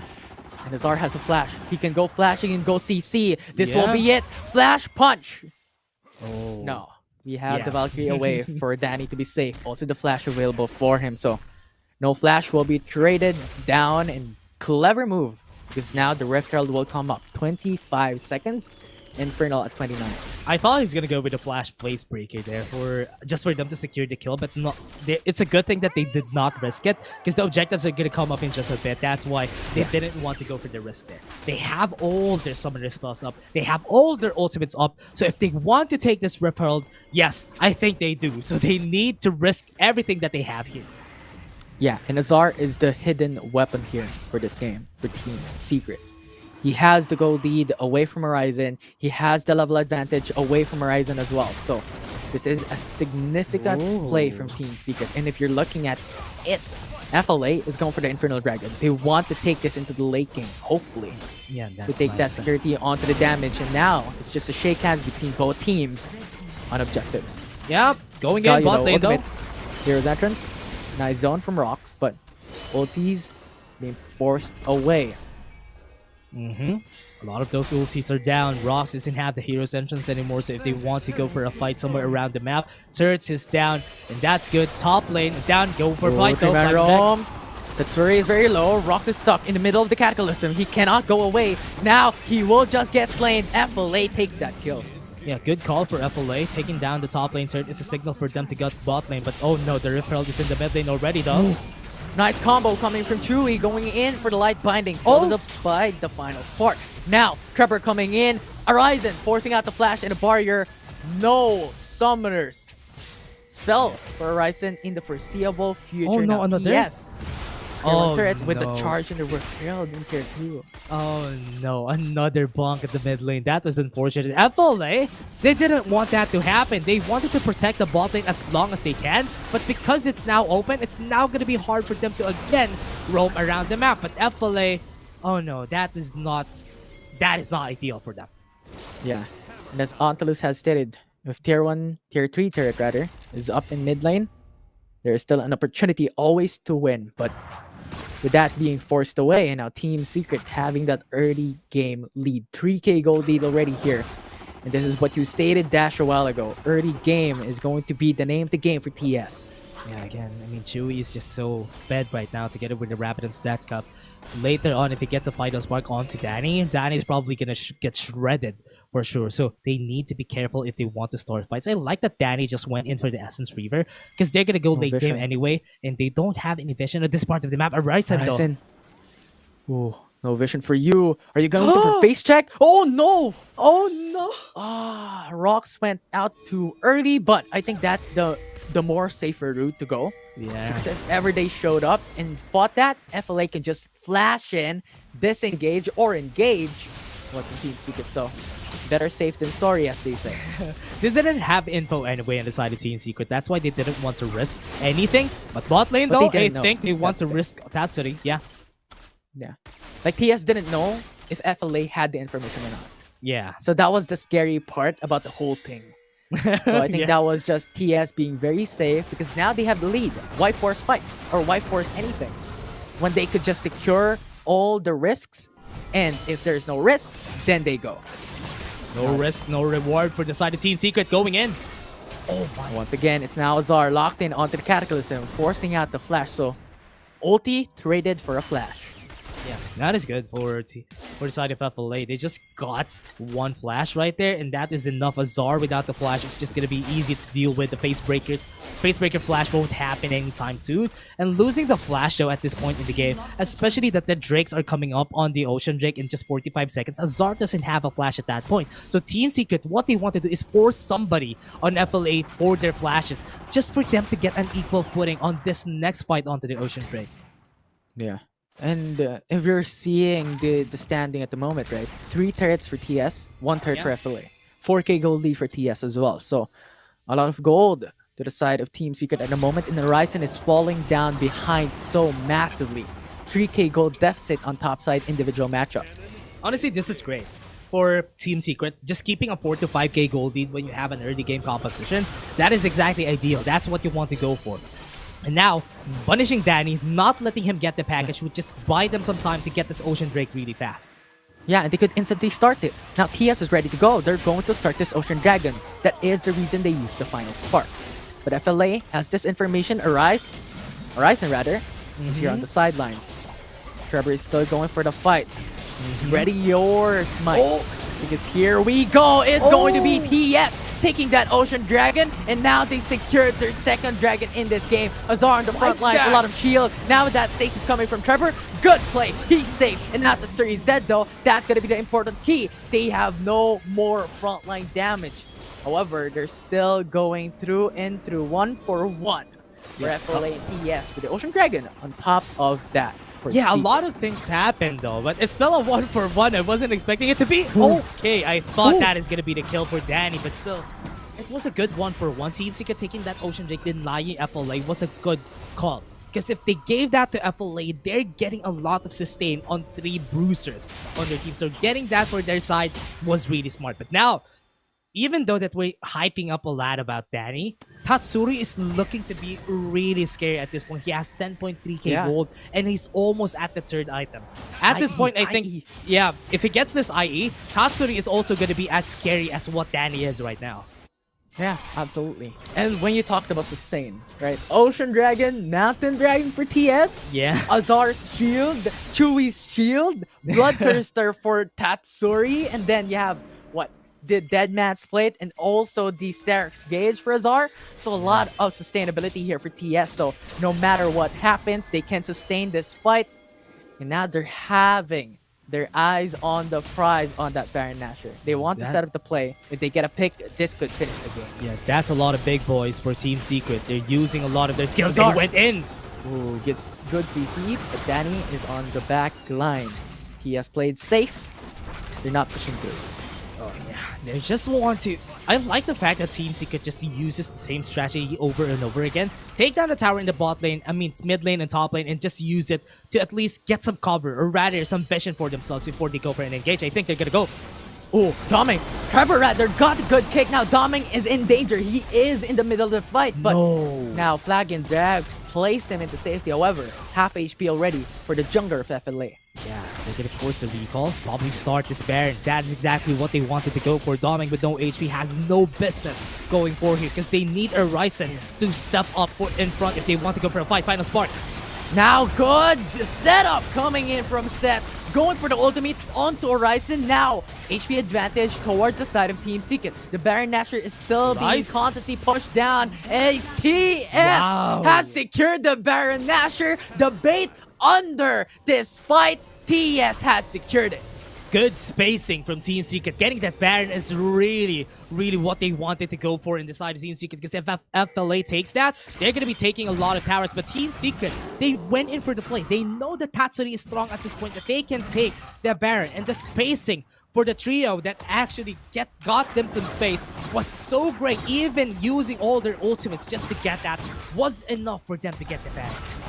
Yeah, and now Team Secret is also going for an aggressive play here, even stealing the red buff away from Danny. Oh man, they're just getting all this jungle on the side of FLA. They can't even go in their own jungle just because they lost a lot of turrets in the process. So Team Secret with the Baron, they're just gonna push this. Considering that they also don't have a lot of wave clear, they only have the rockets, it's gonna be hard to wave clear all of these waves. Yeah, this is the end gaming push for Team Secret. One inhib turret down, mid lane opened up. Elder Dragon will come up though. 15 seconds on the timers. And now it's Azar. Going through and through, but Darius missed out that opportunity. No follow-up for FLA. Yeah, they didn't want to go for it though. Baron infused champions are still scary to deal with. If they have the minions, they also have the champions to think about. So if they want to go for the push here, Elder FLA needs to push the trigger when they're getting the Elder Dragon. Now they're also going for the same formula. They're giving space for Team Secret. Yeah, and now TS is just doing a double bluff here, and they're not going for the Elder Dragon. They're going for the kills. Doming is down. Now Zar into the front lines, getting the ultimate onto Arise. Stasis Force. Now that will buy some time, but he has used the flash alongside with the final spark. TS has secured a kill. 2-man down for FLA, and now it seems Secret collapsing on the bot lane. 4 kills already. The Nexus base is open. The mid lane is open, and the Nexus shall fall. It's TS taking the win on this series. Wow, Team Secret with a double bluff onto the Elder Drake, and that was what they needed in order for them to end the game. Get the Drake, get the Baron. That was the call for Team Secret. It was great that they were able to regroup after and getting the win for week 2. This is a statement. That's what they wanted. FLA could still be shrouded in their shadows, and Team Secret are still on top against FLA. We should never doubt Team Secret. They're back at their international form. They're back here for the crown, and Team Secret has won it through and through. Massive series for Team Secret. Yeah, they wanted to get that move since the start of week 2, and now they were able to get it. And actually, the best statement that they had to go for is to win day 3, is because they're fighting against FLA, and fighting against FLA would just actually be a statement that could say what they are right now. How did they get out of the groove, and how did they get back against FLA? And now with this could just be so good for Team Secret right now. And unfortunately, FLA can't change history. So Yeah. Team Secret winning it through and through from the Fall Split Grand Finals, winning with the 3-1 standing. And now, with the 2-1 standing, Team Secret once again took the win. And now, Dash, talk me through what happened there in game number 3. We talked about the early game win con for Team Secret. Not the best of early games. It was FLA punching the 1-for-1 uppercuts of Team Secret, providing in that fight. They were stalling the game, but in the end, it's Team Secret still taking the lead and still taking the win. What happened there, Dash? Honestly, I was expecting Team Secret to be getting that early game advantage for themselves. I mean, the early game is just their playground, especially with Chewy holding onto the locks, the final spark to the light binding. Is early game has a lot of damage, and Tatsuri was their insurance. If ever Tatsuri gets a lot of items, even if he doesn't get a lot of kills, he'll be helping on those objectives, and that they did. They got the Baron sneakily, they got all the members who are tanky, giving space for Tatsuri for them to get the Baron, and that was enough for them to say that that was exactly the win that they wanted to go for. FLA, it was just so unfortunate that Danny wasn't able to pop off. It's because Team Secret didn't even give them the chance to. Danny didn't have the space every time. They can't even go front to back every time that they go for a fight. Yeah, and you talked about scaling, you talked about opportunity. Look at top side. No opportunity for Ryzen. Right? Yeah. Azar, constant pressure up until later on in the 15-minute mark, or whatever the timer was, you have 3k gold lead for Azar. And that is such a huge statement to make in top side of the map. The hidden weapon for Team Secret has arrived. Yeah. I was kind of doubtful, honestly, in the early stages of the game, in where Azar was the only reason why they got the advantage in the early game. Trevor was ganking like a madman on the top side, just not getting a rise in any of those kills. And that's the reason why they got the win there. I mean, look at this last part of the game though, right? They had 4 kills at this point, at this winning moment. We didn't have a lot of kills during the whole game, especially because they're buying themselves some time. FLA is just giving themselves all the space. But the most important part why Team Secret won is they always open up mid and top. And when that happens, FLA doesn't know what to do after that. Yeah, and it was a double bluff for the Elder Dragon. Absolutely insane from Team Secret. And of course, talking about insane, the player of the game is Chewy from Team Secret. Yeah, honestly, Chewy just dealt a lot of damage during those games. The final sparks to zone, the final sparks to get the kills, to get the executions. That's exactly what they want for Chewy to do. But they were able to get a lot of great light bindings in there too. They were just scooting around, but still, that was enough for them to get the win. I was kind of want to get for the honorable mention for Trevor and also to Azar in the top side, because they did so well, yeah, during the whole game. Yeah, absolutely. I mean, Azar taking those massive leads, Trevor setting up the early game for them. It's just amazing. And I like how you stated about the light bindings, because those light bindings from Chewy was absolutely insane as well. Yeah, and also the last point that I want to give is that because if you're going, honestly, if you're gonna leave set open, don't go for a front to back composition, because you're not gonna get a front to back pretty easily, because the showstopper, I mean, your front line is gonna get pulled through onto the back line just with one showstopper and one face breaker. And that's why FLA didn't have the space that they can give for Danny, and that's why Team Secret was able to win it. Well, that's your analysis from Dash. Front to back, important to take note. But that's it for now. It is Team Secret taking the win on that series up against FLA, repeating history here today.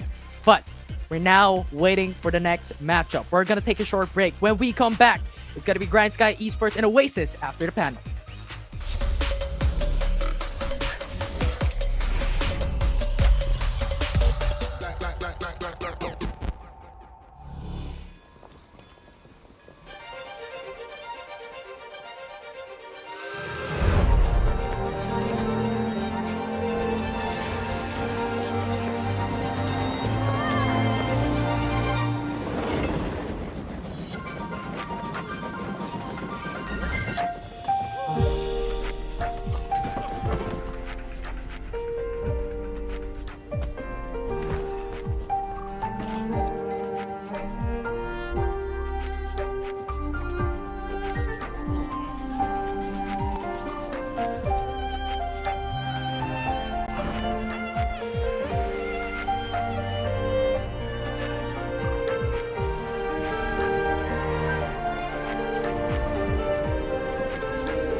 We'll do it together in harmony.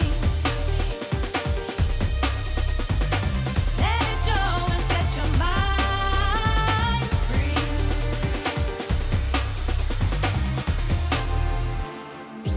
You lit me up as the sun went down. Now my search is over, over, over.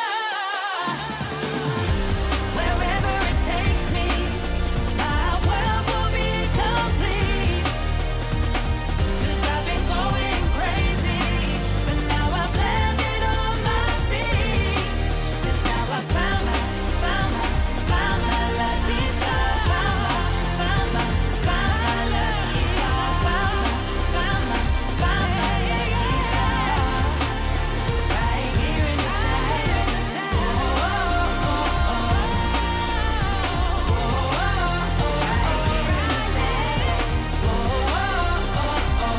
In the shadows.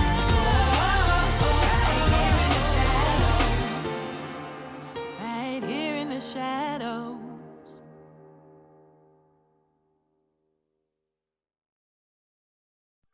Running wild out of my mind. Hold my breath 'cause I'm ready.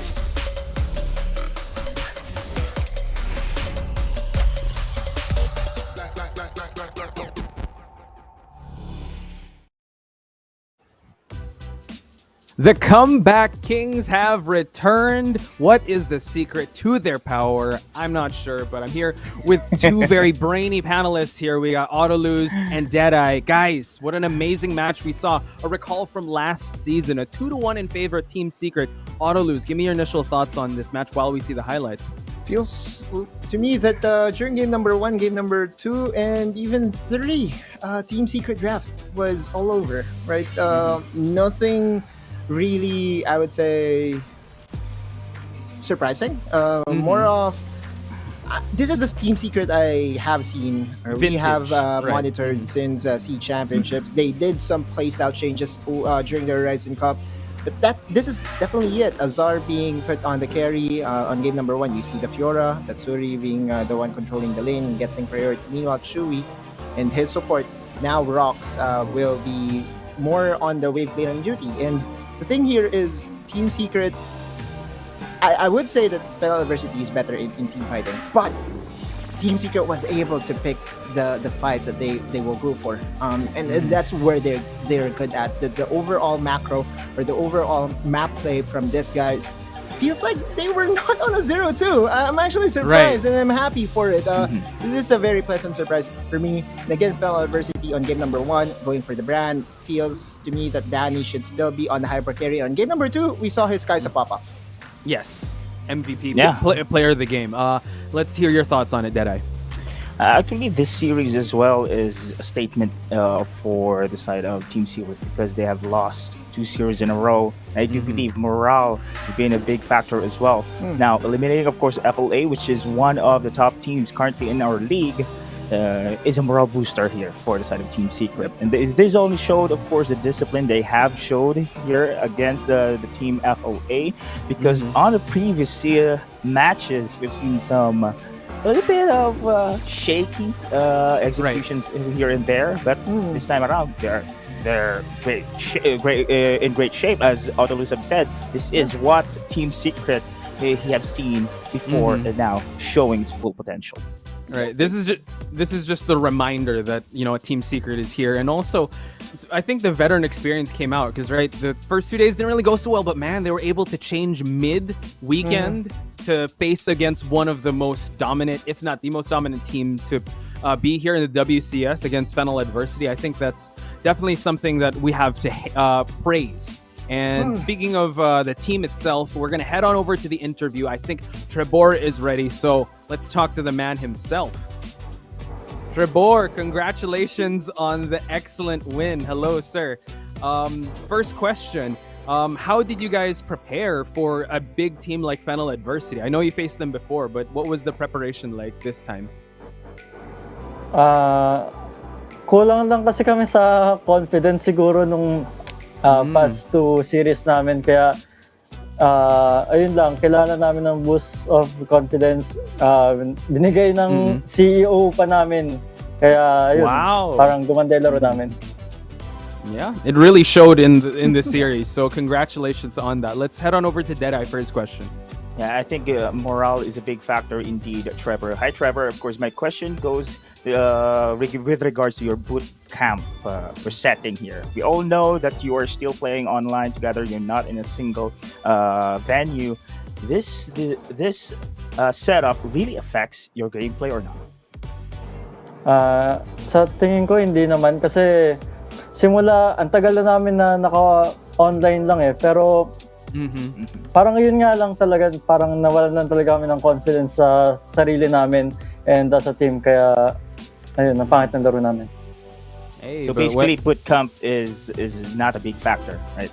All right, it's just normal. All right, thank you, Trevor. confident work from home, confident on site. I'm excited to see what else you guys got. Autolose, what else questions you got? You know, I enjoy working from home. You know that. Yeah, me Coach, too. You know that. Dude, Parang Trevor, man. Autolus ulit.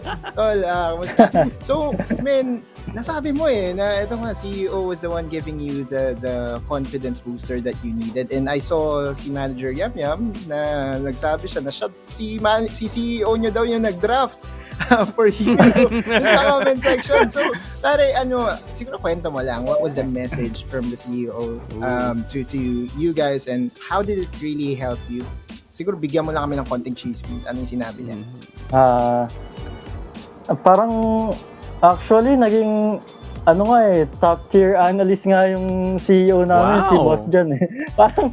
Parang mas may alam pa siya sa amin eh. Ayun, tinuruan lang kami ng konti about sa picks and sa mindset namin, binago niya. Kaya mas sumokay talaga yung laro namin. Hey. Talk about support system, Poch. Diba? CEO yeah. / analyst / picker drafter. Top tier, But man, yeah, just the man himself. Trevor, pare, salamat Uy, good job. Thank you. Sobrang saya ko din. Syempre for you guys. Kasi alam naman natin yung nangyayari sa inyo in the past 2 games or the past 2 series. And tama ka, nakita din namin yung confidence nyo. A bit shaken. And it's actually a pleasure to watch you being back in the fray, Poch. Honestly, like I think what doesn't kill you makes you stronger, Trevor. I want to see more of you guys for sure. Any shout outs and message that you want to give to your fans and people watching, because there's a lot of support for Team Secret. You have the mic. Sa mga fans namin, huwag kayo mag-worry na puro talo kami.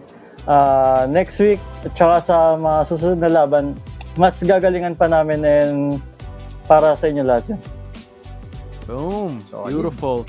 Team Secret's Trevor, ladies and gentlemen. Thank you so much for the interview, Trevor. Thank you. There you have it. Boom. I know we talked about afterwards in the watch party, maybe some R&R, maybe go to Boracay. Who knows? Shout out to But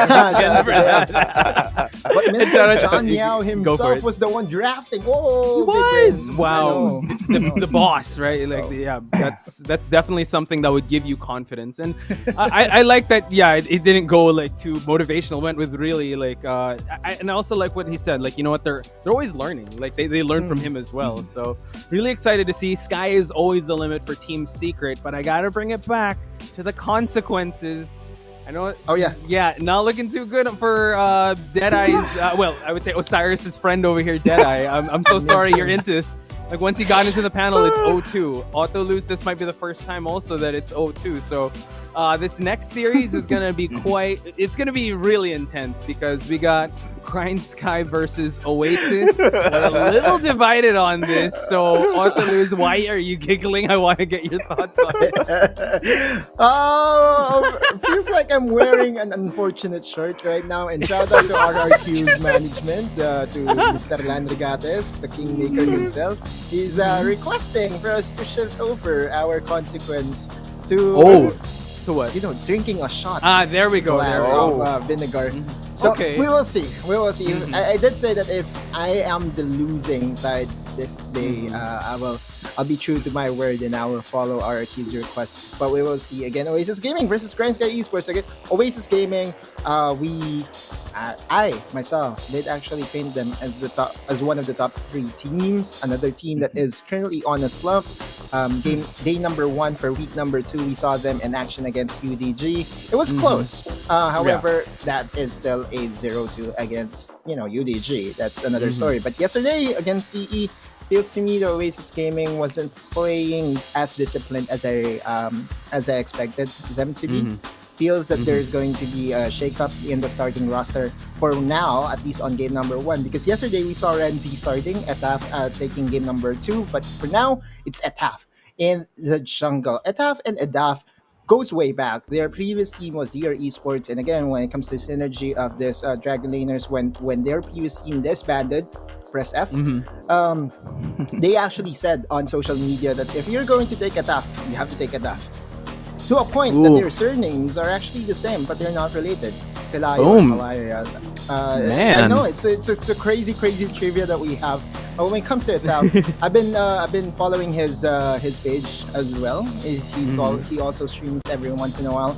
You could see that the mechanics is always there. Now, when it comes to the pro scene, everyone has the mechanics needed, obviously, but it's all about the confidence, the making the right plays at the right time. And I feel Etaf, with his synergy with his mid laner, will definitely help here. With an average KD of 3.23, average damage percentage is actually a bit, I would say, surprising to me. I think this is because he's sharing the jungle duties, and we have to, do something about the formula. But for me, again, this is still a solid jungler that Oasis Gaming has. Deadeye, any points to chime in with?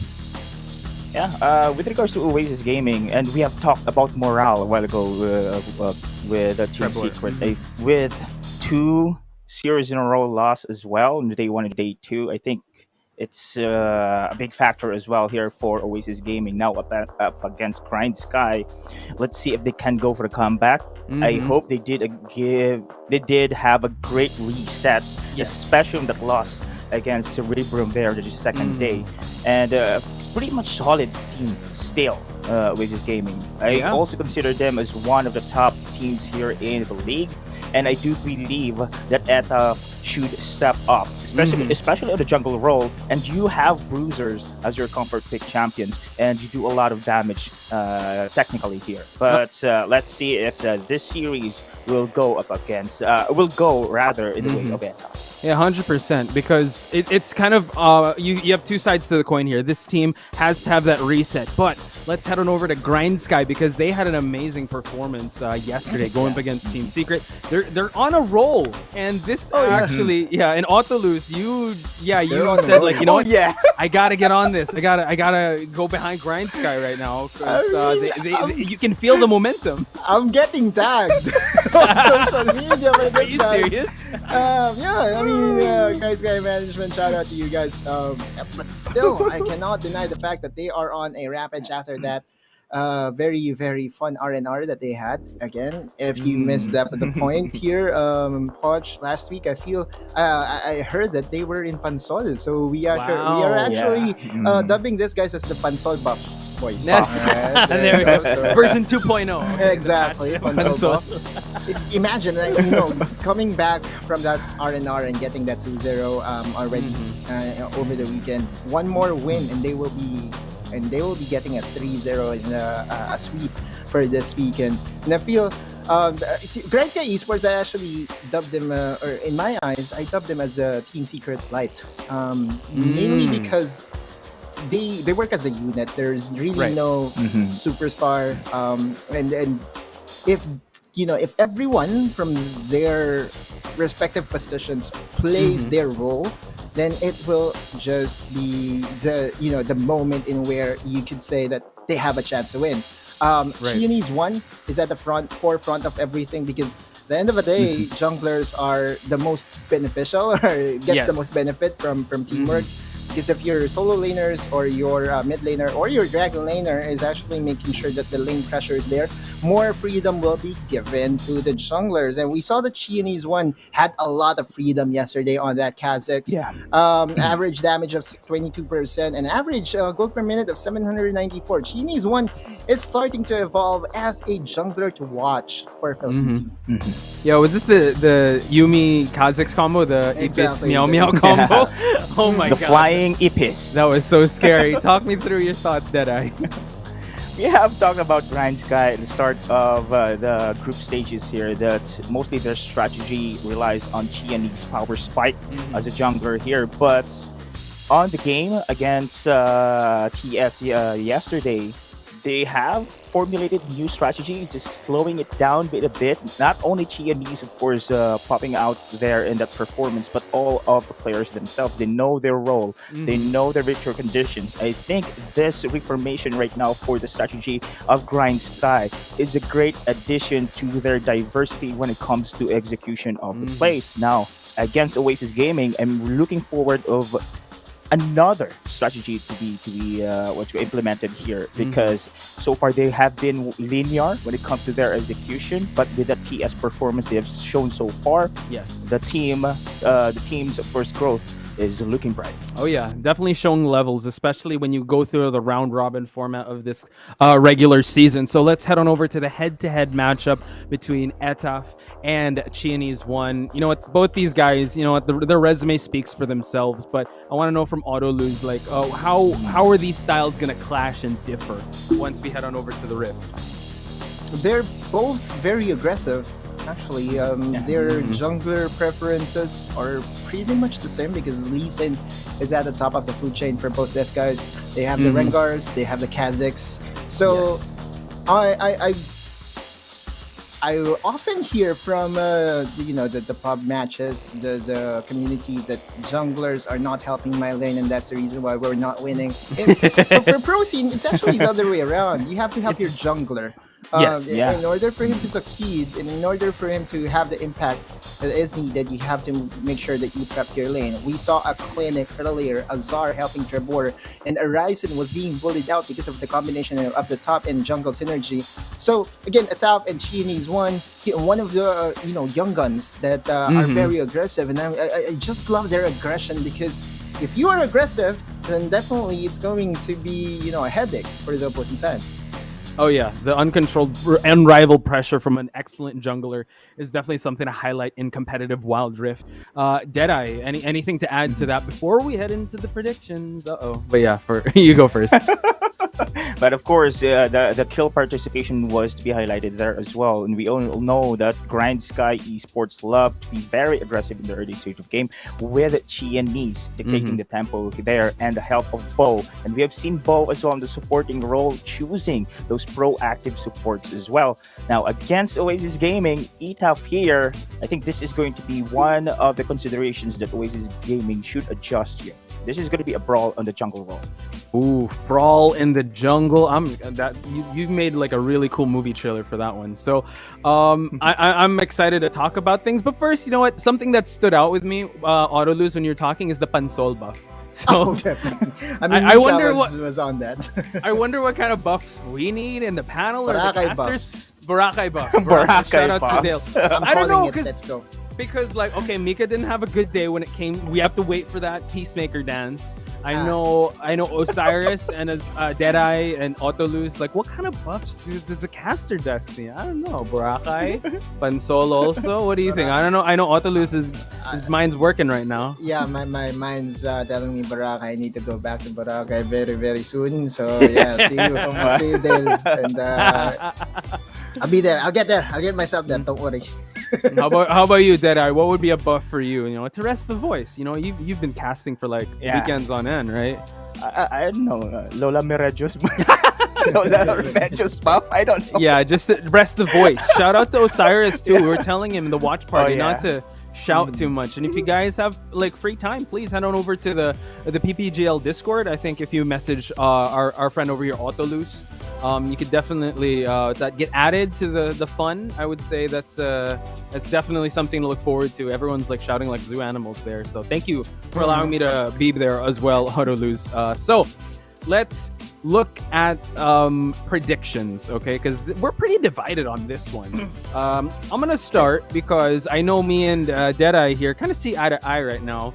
I predicted Oasis. This was kind of a toss-up because again, you're seeing two teams, one coming from a momentum, like it's there, and the other one had to reset. Now, I just can't let go of the fact of Oasis pedigree. Their resume speaks for itself. Cebu qualifiers, they're good in the standings. They just, I would say, like hit a rough patch. So we'll see. We saw how Team Secret was able to get over that. So now let's see how Oasis can face this diversity. Deadeye, how about you?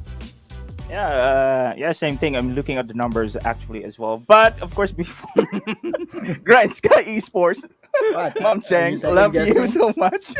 Are you second guessing yourself? Uh-oh. Don't do No, that, I Deadeye. love Don't leave me Grindsky alone Esports, here.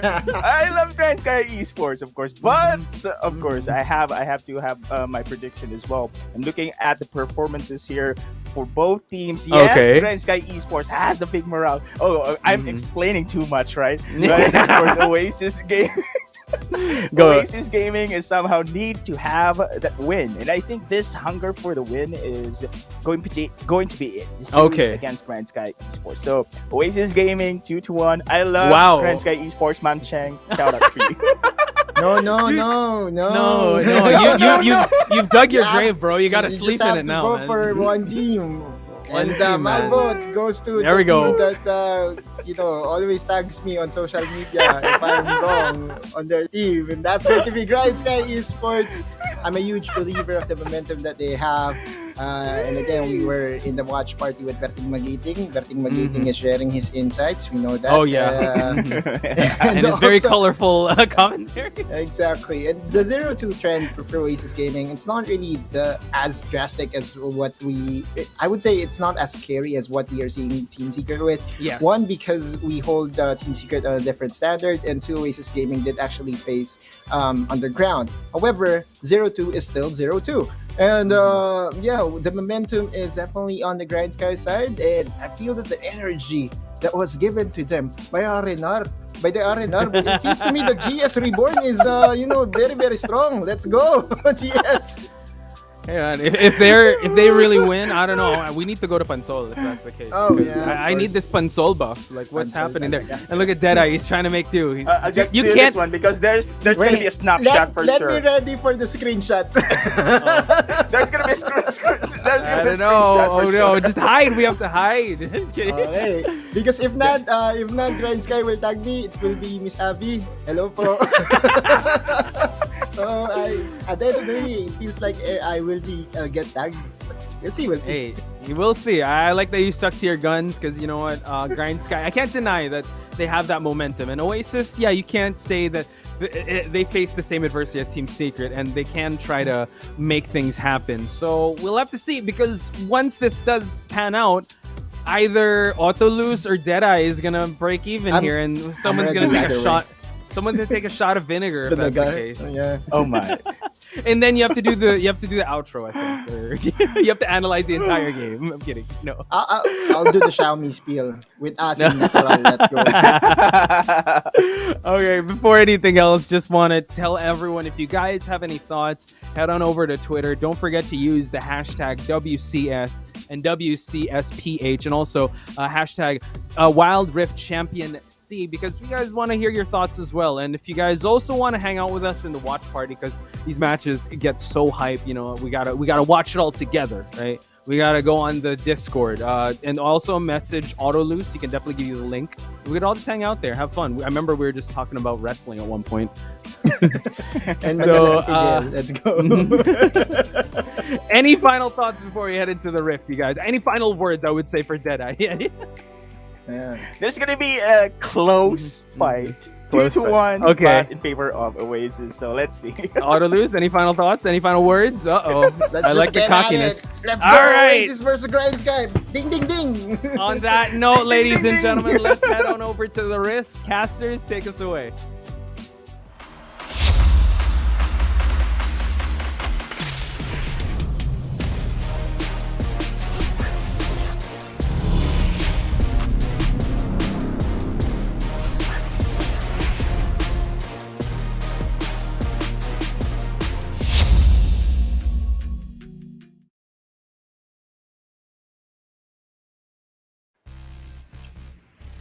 Let me picture you an image, Crazy Apple. The sun is down today in the east and the Grindsky is hanging around the sky. Oasis Gaming is going to be the crushing wind that is going to blow against them. Would Grindsky's momentum from yesterday keep them up in the air, or would Oasis topple down and crush them to the ocean? Join me, Dash, and Crazy Apple here with me, because we're going to be going to an extreme ride up the sky. We'll just give you some parachutes, because this is going to be a windy ride.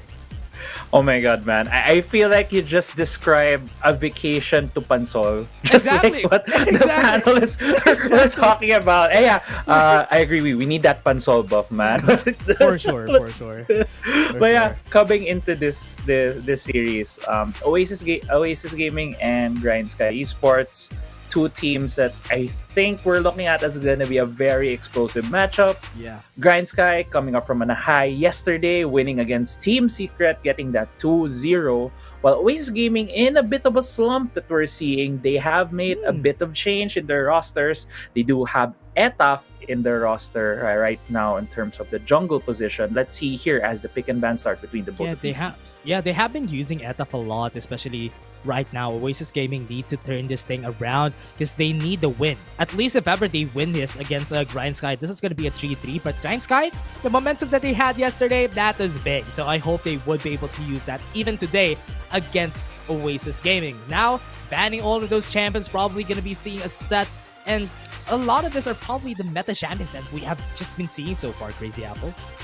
Right, a lot of these champions, Morgana, Fiora, Jace, and Vayne, especially that Vayne is more of a respect ban towards Demon Kite. And a lot of Vayne bans are being thrown as well in the WCS just because of how many good marksman players we have on this league, as well as that Thresh ban. A couple of support bans immediately thrown to the side of Grindsky, also taking away that Thresh. That bow is just so good. And as you mentioned, set is still open. Possible first pick right now coming from Oasis Gaming. One more pick that is open in this draft is that Yuumi. Yuumi has been buffed this patch.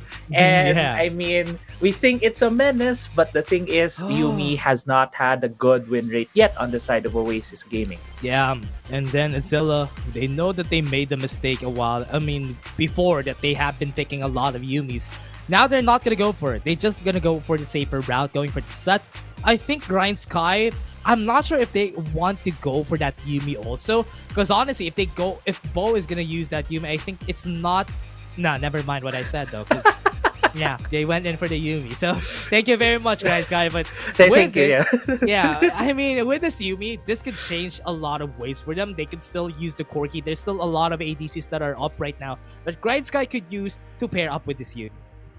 Yeah, there's a lot of things that as you mentioned, Grindsky can use to pair up with this Yuumi. And even though you were hyping it up, the Yuumi on the side of Grindsky, yes, they were able to use it yesterday. Yeah, it was a Yuumi and it was a cat with a bug, with a cockroach. Yeah, Kha'Zix and Yuumi. Xiaomi was just on fire yesterday on that Kha'Zix. And the combination right now that we're seeing on the side of Grindsky, Yuumi, and that Riven, I'm not sure if Bambi plays that Riven because Garen has been one of the pivotal champions I think Grindsky has been utilizing this whole week.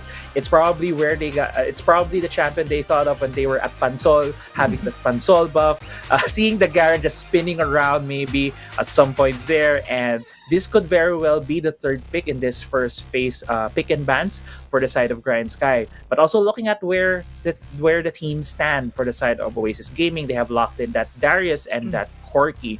Gives them a bit more flexibility, a lot of choices as well, and where they're gonna round out this competition, their composition. But at least they already have that marksman for Demon Kite. I think they're really gonna go for the same. They're not gonna go for the same lineup that Grindsky did yesterday. Grindsky did the same lineup for 2 straight games yesterday, and it worked. I mean, the Orianna for tactical really works so well, especially when the team composition of the enemy yesterday was just a lot of engaged champions. A lot of engaged champions, even for the side of Team Secret against an Orianna. Orianna would just be happy. One happy shockwave is gonna get taken down. But now, we can already wrap up what Oasis is thinking here. Having 2 Juggernauts just says a lot of what you want to do. You just want to peel for Corki, and that's the play of the game for Oasis Gaming. Yeah, and exactly. In terms of team fights, it's as you mentioned, it's gonna be this front to back team fight for the side of Oasis Gaming. They will be peeling for Demon Kite all throughout that match. And Garen was still not picked, as you mentioned.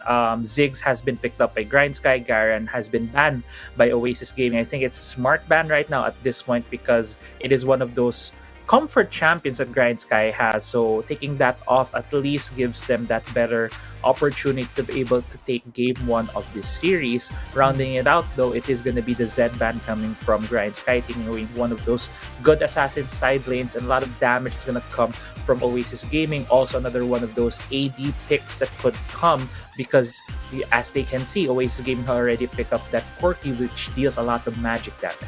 Yeah, having Corki does really set them up for success. We're expecting Oasis to double down on the AD damage. That's why the Riven was picked by Grindsky, because they want to deny that Riven, because that is potentially one of the champions that they could use. But we still have a Lee Sin, we still have the Kazakhs. That is potentially up that GS could actually get or pick up for themselves if they want to do the same lineup that they did yesterday. But because they don't have a tank, it's going to be a bit hard if that happens. So that's why they went in for the Lucian. Last pick could probably be the tank that I'm looking for on this side.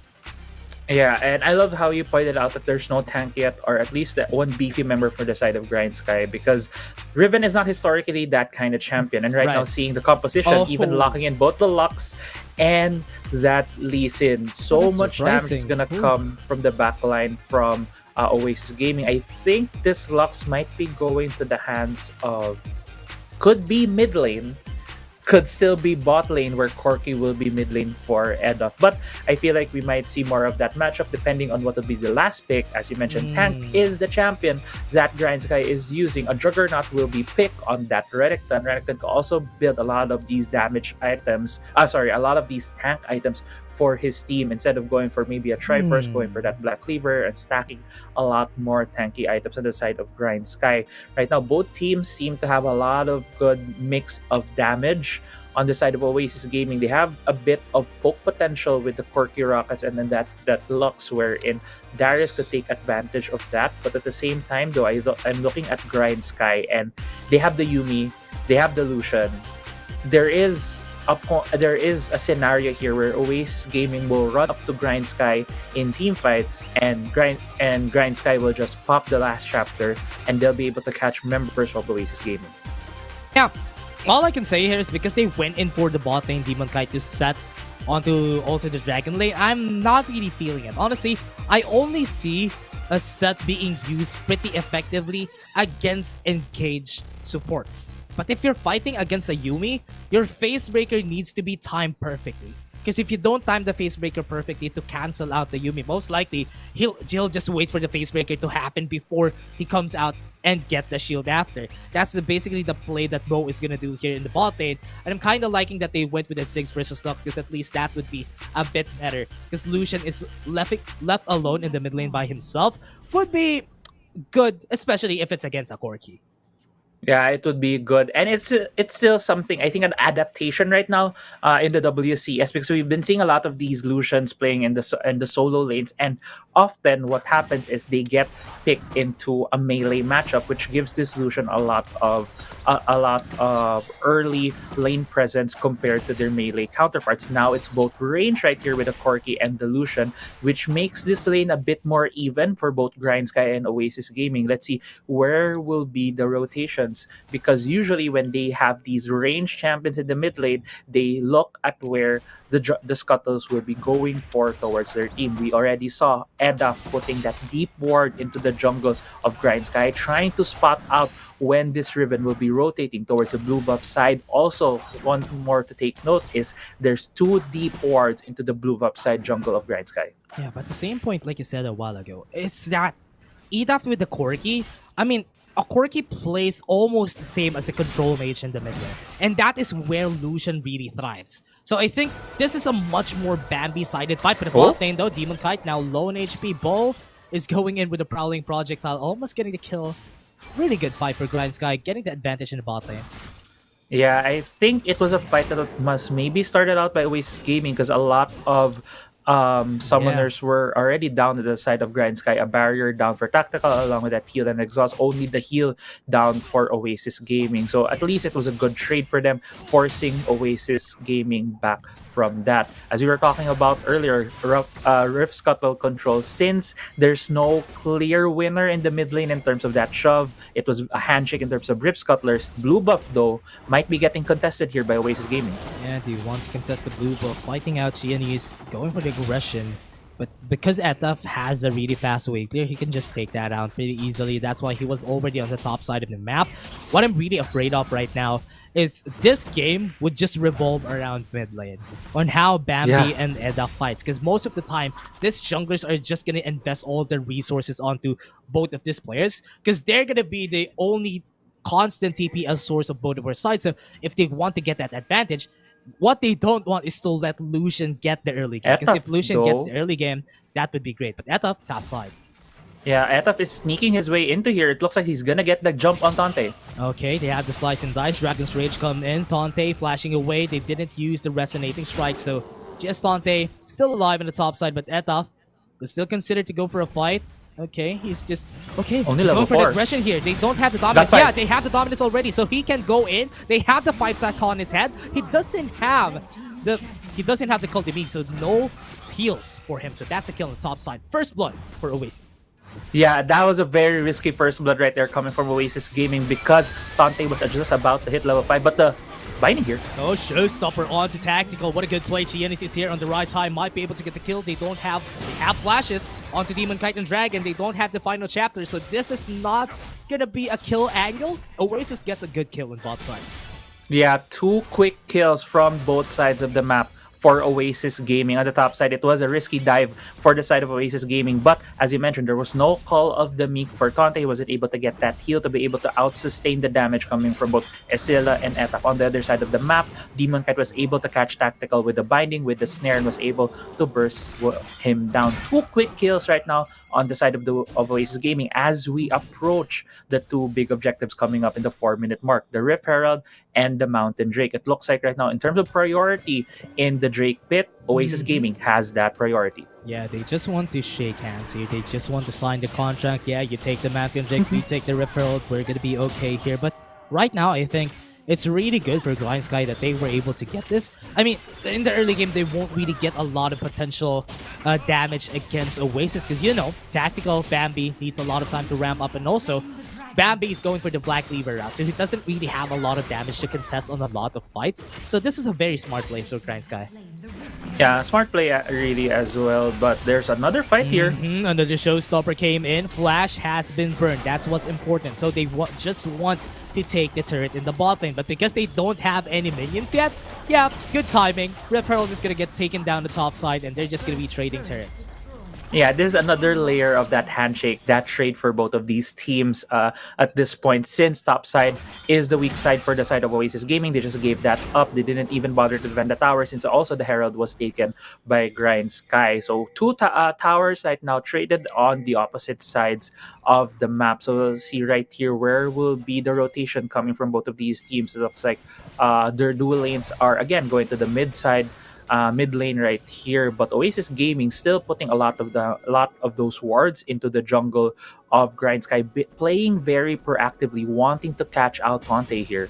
He wants to still go for the top side. Tante does still have the Black Cleaver. 3 members have the Black Cleaver. That's why they're just gonna couple that up on their side, just stacking the Black Cleaver really fast, even with the calling onto Bambi. At least Bambi would be, even in the late game, would probably be good, just because he has some damage, because the Black Cleaver from his teammates would just help up on building those damages. But I think most of their damage would come through from Tactical in the late game. So that's what I'm waiting for Grindsky. Right now, they can't contest any objectives for sure. Oasis still must have a lot of damage, because look at this.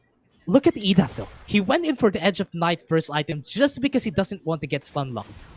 Right, but look at where Oasis Gaming is at this point. Okay, they went in, Face Breaker onto the right target, and that is going to be taken down. And the bonus with the cat on that. Oh and my another god. meal right here. They want the Crocodile. They're going exotic right here. Light Binding came in, and that's going to be the damage, and 5 stacks on the head. Grindsky are losing a lot of their members. 3 members are down, and Oasis are going to be happy taking that in their pockets. It looks like crocodile meat was on the table for Asila right there, using the apprehend to get him away into the range, but on the killing spree though. Why another upper hand to the light, finally gaining them that kill. The Mega Inferno bomb would just shoot him away, but still, they got another kill. That's a 4K for Oasis game.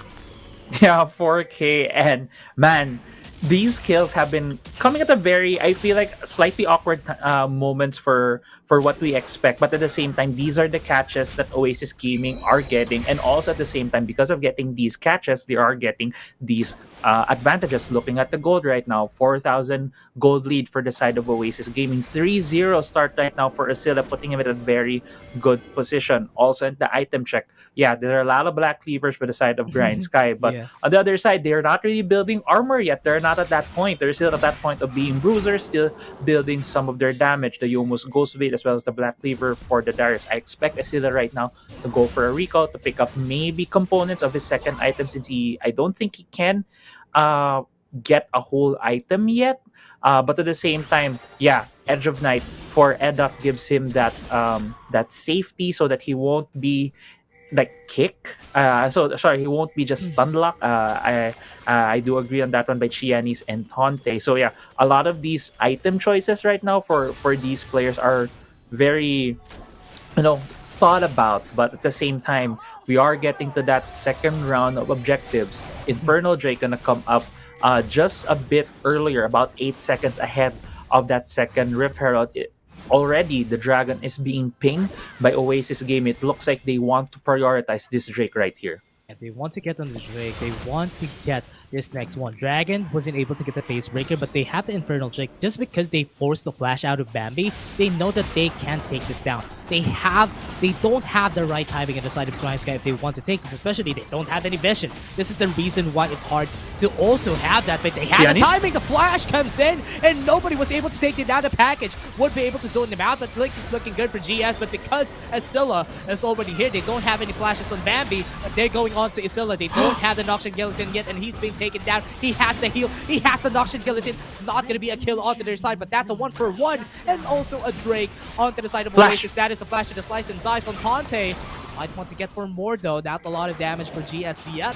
So Oasis is just gonna back away. GS knows this, they're gonna respect it. They're just gonna give this Rip Herald. Yeah, they're gonna give this Rift Herald. The steal was not successful on the side of Chianis. It looked like a very desperate play from the side of Grindsky there, but at least they were able to get out 1-for-1. If you look at the ultimates right here, almost all of the ultimates, or rather all of the ultimates are down for Grindsky. Yeah, that's why they gave up this Herald at this point. But I want to point out where this whole thing started, why the Dragon was such a priority for the side of Oasis Gaming, why they had complete control of that, and that's on Dragon. Dragon's first item is that Dead Man's Plate. He was able to run towards the bot lane trying to pick off a member, which gave them a lot of priority there, which gave them a lot of this space that they needed to be able to start off that Drake. And because of that, because of the continued aggressive plays coming from Oasis Gaming, that has given them this space to take down the mid lane turret. Yeah, 5k gold lead, exactly what the Oasis needs. And also there's a ticking time bomb, which is EDAF right now. Going for the Edge of Night was a really safe play for him, and it's super working out because he doesn't really need to commit on the damage anymore, because most of them have the Dragon Showstopper on the top side, getting the kill onto Bambi. No flashes still for Bambi. That's why they're just punishing him whenever they have the chance. Yeah, Dragon right now is just taking control of this game, dictating the pace for where Grindsky should go. Look at where Dragon is. He's so far forward, but Gianni's going in. Okay, they're going in. Final chapter coming to their side. Low HP on all members. Tonte doesn't have the dominance, so he's punished. He's killed. And Oasis are just ballooning this gold gap that they have against Grindsky. Yeah, you just mentioned earlier it was a 5k gold lead for Oasis Gaming. Now look at it. It's almost 9,000 for Oasis at the 10-minute mark. This is going bad to worse. The snowball for the side of Oasis game is just getting faster and faster. That that death cap is almost complete for Demon Kite. He's gonna have a lot more damage later on. But still, the highlight of Oasis Gaming right now is Dragon. You really don't want to give him these kinds of champions wherein he can start off fights. I remember back in week 1, he was playing this Alistar beautifully where he predicted the flash and got the double knockup. He's doing it again on a different champion here on this set. Grindsky now needs to look to look at Dragon. They need to catch him out on very aggressive plays. Etofno trying to jump on tactical wasn't successful, but yeah, Grindsky needs to gather themselves, need to look for that opportunity to take advantage of some of the aggressive plays that Oasis Gaming has been forcing upon them. Yeah, the Fansol Bop is not working for Grindsky right now. 9k gold lead onto Oasis. They are just crashing the momentum of Grindsky. They can't even fight back. This 10k gold lead is just a big gap, but right now they want to go for a fight in Nisilla. He's the most fed member for them. So Oasis, they're gonna take it. A 2v1 is easy for Darius at this point with the Sterix Gauge. Yeah, he has Sterix Gauge, has that Bramble Vest. He's just too tanky at this point. And it's also a 0-2 Riven. It's so hard for Riven when she's not ahead in the game to be able to deal any damage, and that's what we're feeling right there. And yeah, the Pansol buff, man, it's not showing it in game 1 for Grindsky. Yeah. We'll see what they can do right now. Oasis Gaming has so much control over the jungle. Yeah, Dragon is just enabling almost all of these players, but oh no, that was a blue steal, right? So yeah, they were able to get the blue steal here with the Prowling projectile. Good thing for Grindsky, but this Dragon is just gonna get taken down. With a 10k gold lead, they're not gonna be risking. Oasis is just gonna be taking all of the Drakes that they can, and it's a good thing that they're trying to position themselves for a kill here in the side of Grindsky, but I'm not sure if they have the damage at this point, because Oasis does have a lot of items. So it does have, if they stat checked members of Grindsky, they're just gonna get taken down. Yeah, they could very well be taken down right here, but it looks like the mid lane turret is on the plate for Oasis. Okay, they just got that light binding. What a perfect timing together with the Dragon's Rage, and I think Qeon is not in a good position to be in. Showstopper onto the package. They are just not letting up. Qeon is now low in HP. Tante late to the party, but might get the best rank today. But now again, Grindsky backing away Oasis, just taking down a lot of towers. Yeah, taking down a lot of towers, even taking the second tier turret there in the bot side of the map. 4 turrets to 1 in favor of Oasis Gaming. Right now, we are going into about the 14-minute mark. Baron is up for the taking for Oasis Gaming. Now we have to think about, what is Grindsky gonna do? How can they get back into this game? And the thing is, I feel like Oasis Gaming has just been dictating the pace, has been forcing the issue on Grindsky. Dragon has just been running up to them, and when he looks at the member of Grindsky is obviously going to be very respectful, going to be very scared of what Dragon would be wanting to do here. But Qeon is looking for a pick. Yeah, he wants to go for a kill. ETAP does have the Edge of Night, as we said, would just help him out whenever someone dives him out. And Qeon can't even get that chance. And I'm begging the question right now, though, Crazy Apple, because honestly, if this Baron is taken, this is probably the game, right? Yeah, it's gonna be the game right here, Dash, if they take it, but the face breaker came in. Bambi was left alone again, doesn't have any flashes, and he's gonna get taken down, but still alive. The backline, Qeon was able to take down Dragon, which is good, but he fell down, and now they don't have any smites. So Oasis, yeah, you fell down. We're gonna be taking this Baron. Yeah, they're taking this Baron, and look at where Bambi is at this point. He's being chased down by Oasis Gaming. Okay, yeah, they just want to zone them down, though. So what they had there was, because Dragon is down, we might be able to open up some space for ourselves just because they take down Dragon. They have Tante and also Bo on the ready against Asilla. But at this point, they don't have any damage. Tante is not in any point stronger than Asilla, even with the Bo buff right here. Yeah, and going back to the draft, like, Yuumi was left open. We were looking, hey, is it gonna be picked up by Oasis Gaming? They haven't had a lot of good success yet. And right now it was picked by Grindsky. They had that one win yesterday against Team Secret. But I feel like they're missing that key ingredient that they had from yesterday and today, and that was them being the more proactive team. That was them looking for that space, looking for the holes, the chinks in the armor of the enemy team, and they weren't able to get that. They're not being able to snowball, which is making this pick less effective for them at this point. And right now, Oasis Gaming is doing, the textbook League of Legends play, and that wait for the team to get into the jungle. Let's get that pick, make it a 4v5 so we can get this Baron very safely. But look at this, where Oasis Gaming is. Xiaomi is going for the check.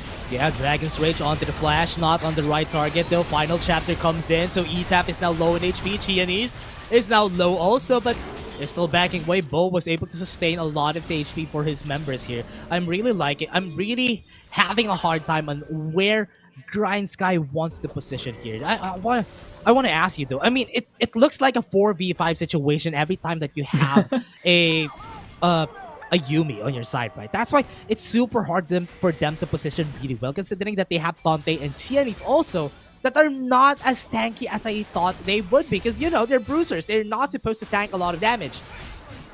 Exactly, but again, another catch right here by Dragon. Yeah, Dragon went in with his showstopper satchel, putting him back. And still, Oasis are just happy about this. They're going to be taking this Elder Cloud Drake whenever they can, because they have a lot of damage though. But I think Grindsky wants to risk this. Yeah, Grindsky would need to risk this, and they don't really have that tank. As you mentioned, Bambi getting caught out here. Oh, force the flash onto Bambi. Noxian Guillotine gets the kill. And now it's a 4v5. As you said, if this is a 4v5, they're just going to be taking this objective before they end this game. Yeah, and doesn't seem like there's any way for Oasis to for Grindsky to contest this. 2v4. No, not a good final chapter to be in, though. There's the package dividing the fight in their favor. This is good for Xiaomi though, but no, he's left alone in a 3v5. Not a good fight to be in for Grindsky. They don't have the damage. They don't have the members. 15k gold lead on the board.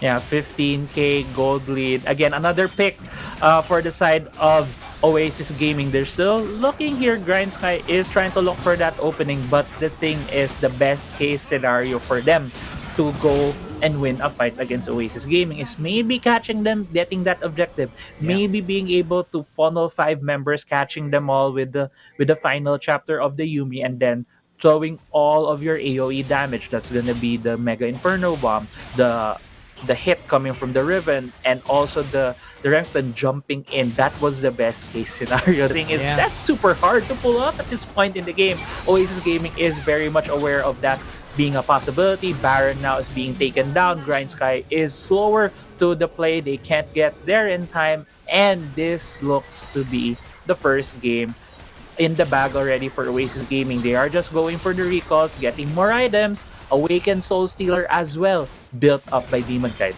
Yes. All I can say is that because they don't have a hyper carry on their hands for the side of Grindsky, it's really hard to make an enchanter work with an Ardent Sensor.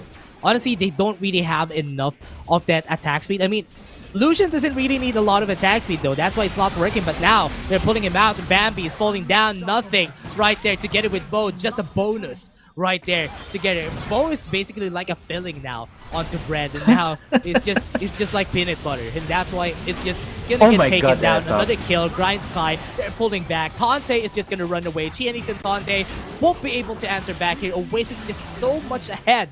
That's why they got the win here. Yeah, I mean, not a lot to dissect right there. Oasis Gaming was just able to outplay Grindsky in multiple occasions, especially in the early game. But I think if there's one person that Grindsky needs to look at, needs to maybe think of banning out, or maybe forming a composition against towards is Dragon. Dragon has been enabling Oasis Gaming to propel themselves in these early games. He had on this set, he first built that Dead Man's Plate. He kept pushing the tempo, kept going into the jungle of Grindsky, looking for members to be able to pick off. And just in the end, Oasis Gaming was also very methodical. I think this is also one of the things we've been seeing the past couple of days with all of these teams being more methodical. Yes, they got a lot of kills. There were a lot of fights that were happening, but at the same time, they were still having their eyes on the major objectives. And that's a good thing for Oasis Gaming. But for Grindsky, they need to get back to the drawing board. They need to look where to get that, where the adjustment should be made. And I, for one, think it needs to be on how to deal against Dragon. Yeah, especially that they have Enchanter on their lineup. Most of the time when you have Enchanters, you have someone to boost up.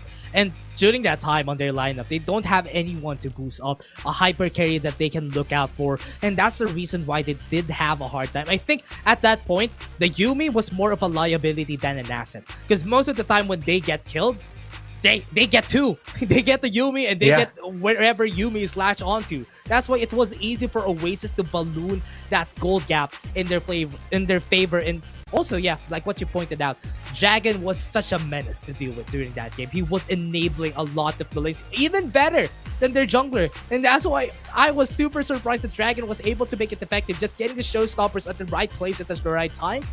And that was enough for him to get all the kills that they need in order for them to get almost a 20k gold lead there. Yeah, right. And it's so hard as a team to to feel like you're dealing against two junglers on the other side. And you Yeah. can see right here, like the first blood, right?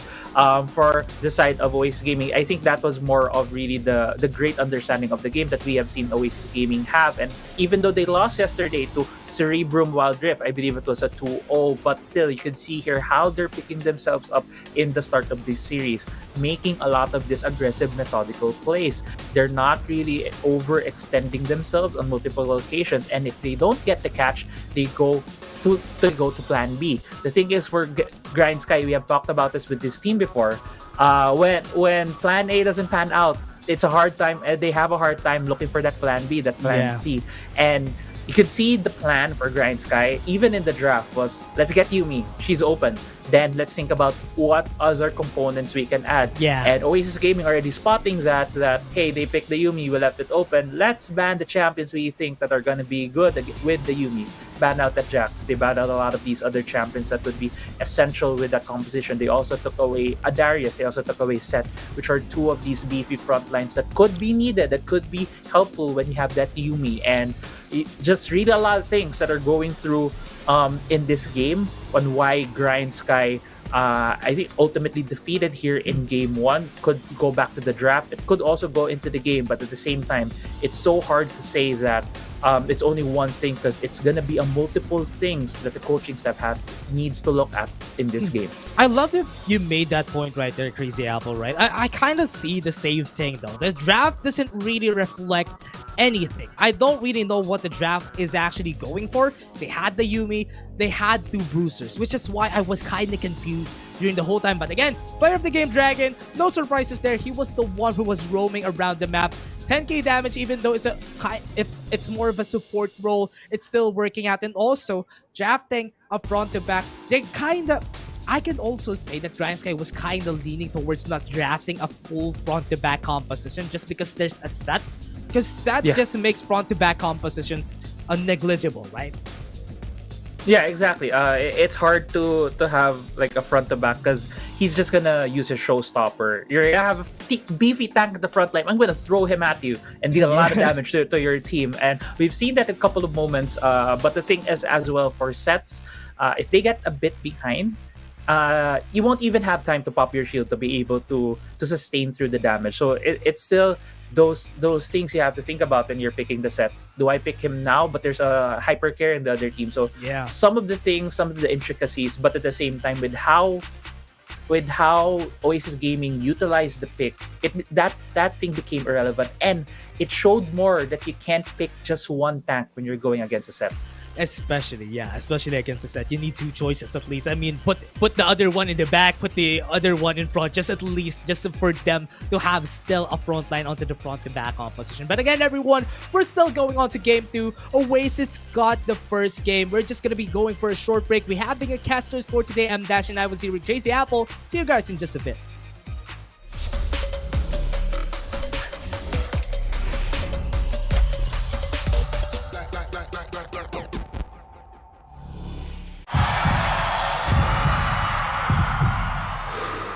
Stop and refocus. Get a clearer perspective. See things from different angles. Power up and set your eyes on the prize. It's time to step up and rise to the challenge with the Redmi Note 11.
Yeah.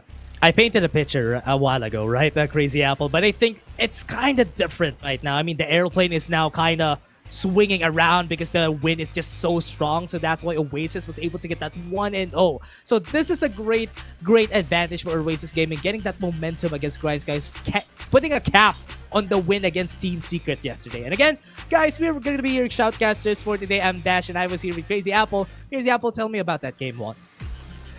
Well, Grindsky, we thought that they were gonna come in hot with all that pansol buff, the mainit, that streak from yesterday, taking down the Kings of the Sea on Team Secret. But as we saw earlier, it felt like just Oasis Gaming all the way. From the start of that game, Oasis Gaming was able to take hold of the momentum early on with that first blood in the top side of the map. Yeah. And it even felt like it was just not in game that we had problems with when it comes to game one. It felt like the pick and ban was very scattered, as we were talking about it off cam earlier. For the side of Grindsky, they did pick up the Yumi, but there was no cohesive. We couldn't see the cohesive strategy coming into that game, and as we saw, it felt like it was very scattered for both of these. For Grindsky, when they had that Yumi, as you mentioned as well in the cast, it was a bit of a liability at some point, because instead of just getting one champion to kill, it became 2 for 1 for Oasis Gaming. So yeah, coming into game 2, we have to look at what will be the adjustments for Grindsky. Yeah, Grindsky, they just need to double down on what they want to do rather than countering the enemy at the Oasis Gaming. But right now, they still have a chance to get that Yumi again. But I think if it's a first choice, I could go with anything else. They still have the Camille to work with, yeah. And there you go, there's the Camille to make it work on their side. Now, with the Camille on the lineup, they just need to play around this champion, and this could go good for Grindsky. Oasis, good answer. Darius again, very flexible together with the Morgana. That just makes it better. Yeah, it makes it better. It also opens a lot of possibilities for Oasis Gaming, picking that Morgana. Morgana on their hands has been into different situations. A lot of the times, if I remember correctly, has been put on Demon Kite, so they can still go for some of these stronger picks, like maybe the Lee Sin to go back on the hands of Etap. And we saw earlier he played this champion very, very well. And now, if you saw my face, I kind of like squinted a bit because I saw the Galio, and we had the cast yesterday, I believe, where we were talking very negatively about the combination of Galio and Camille, because Camille has a Hextech ultimatum, she goes in, and then you pair it up with the Galio, and Galio kind of needs people to be stuck together when he uses his ultimate so that they can be hit by the knockup. Thing is, Hextech ultimatum separates everybody and just focuses on that one guy. And couple that with the Corki, and Corki also loves people when they're grouped up together with the package. There's a bit of anti-synergy happening right now with the composition of Grindsky, but at the same time, it all depends on how you're going to use these champions. At least they have now a champion on the Corki to take away from Edaf, and also possible hyper carry on their side. Yeah, that is exactly what they need on their side. So the Yumi is still up on the table if ever Oasis wants to take it, because there's still a lot of possibilities for this composition. I mean, I think Oasis composition, I think I know what they're gonna do. They want to go in with the Black Shield on whoever they're gonna be boosting up. On the side of Grindsky, I'm not really sure yet. If they want the Galio to the Camille be the core of the composition, it's not very ideal. They need something to wrap things up. I was about to say that they could have tactical on the Orianna, which could be good together with the Galio with the ultimate. Just don't use the Hextech ultimatum. That could have been good. But again, they were able to deny it. Good deny by Oasis. Yeah, good deny by Oasis, as you mentioned, taking out the Orianna, which was yesterday. Tactical was using this very, very effectively against Team Secret. And as you mentioned also earlier on in game 1 of this cast, Orianna is very good against compositions where you run towards her. And that's a Darius, that's an Alistar. They all basically run towards you to be able to do a lot of effective things. But right now, we're gonna see what will be the 4th pick coming from Oasis Gaming. As you mentioned, they want to run all towards the members of Grindsky and pick someone off. This Alistar has been put in the hands of Dragon, so Dragon will be the guy initiating a lot of this fight. Yes, I was thinking Jax is a possibility right here, but they could also go maybe, I think, an assassin in the hands of Ida. Oh yeah, they could go for that. Yeah, if they want to go for Zed, that could also be good for EDAP, or even a Fizz Akali would be good for this composition right here. But they went for the Lucian. They want to double down on the aggression that they did during the last game. They want to show Bambi how to use Lucian. Maybe that's what the angle that they're looking for here. But again, I think there's still a possibility of a Garen Yumi for Grindsky. I mean, the Garen has been banned. Sorry. Zed onto Bambi. I don't know if they want to go Enchanter here because they don't have any more chances. So yeah, probably no Enchanters this game. Probably no Enchanters. The Galio is most probably going to go into the hands of Bo. So what we're waiting probably here is going to be the jungle pick for Chianis. He could go on maybe, I'm thinking an Olaf, but it looks like it's going to be a jungle Camille? Yeah. Or Zed. Maybe. I'm kind of confused.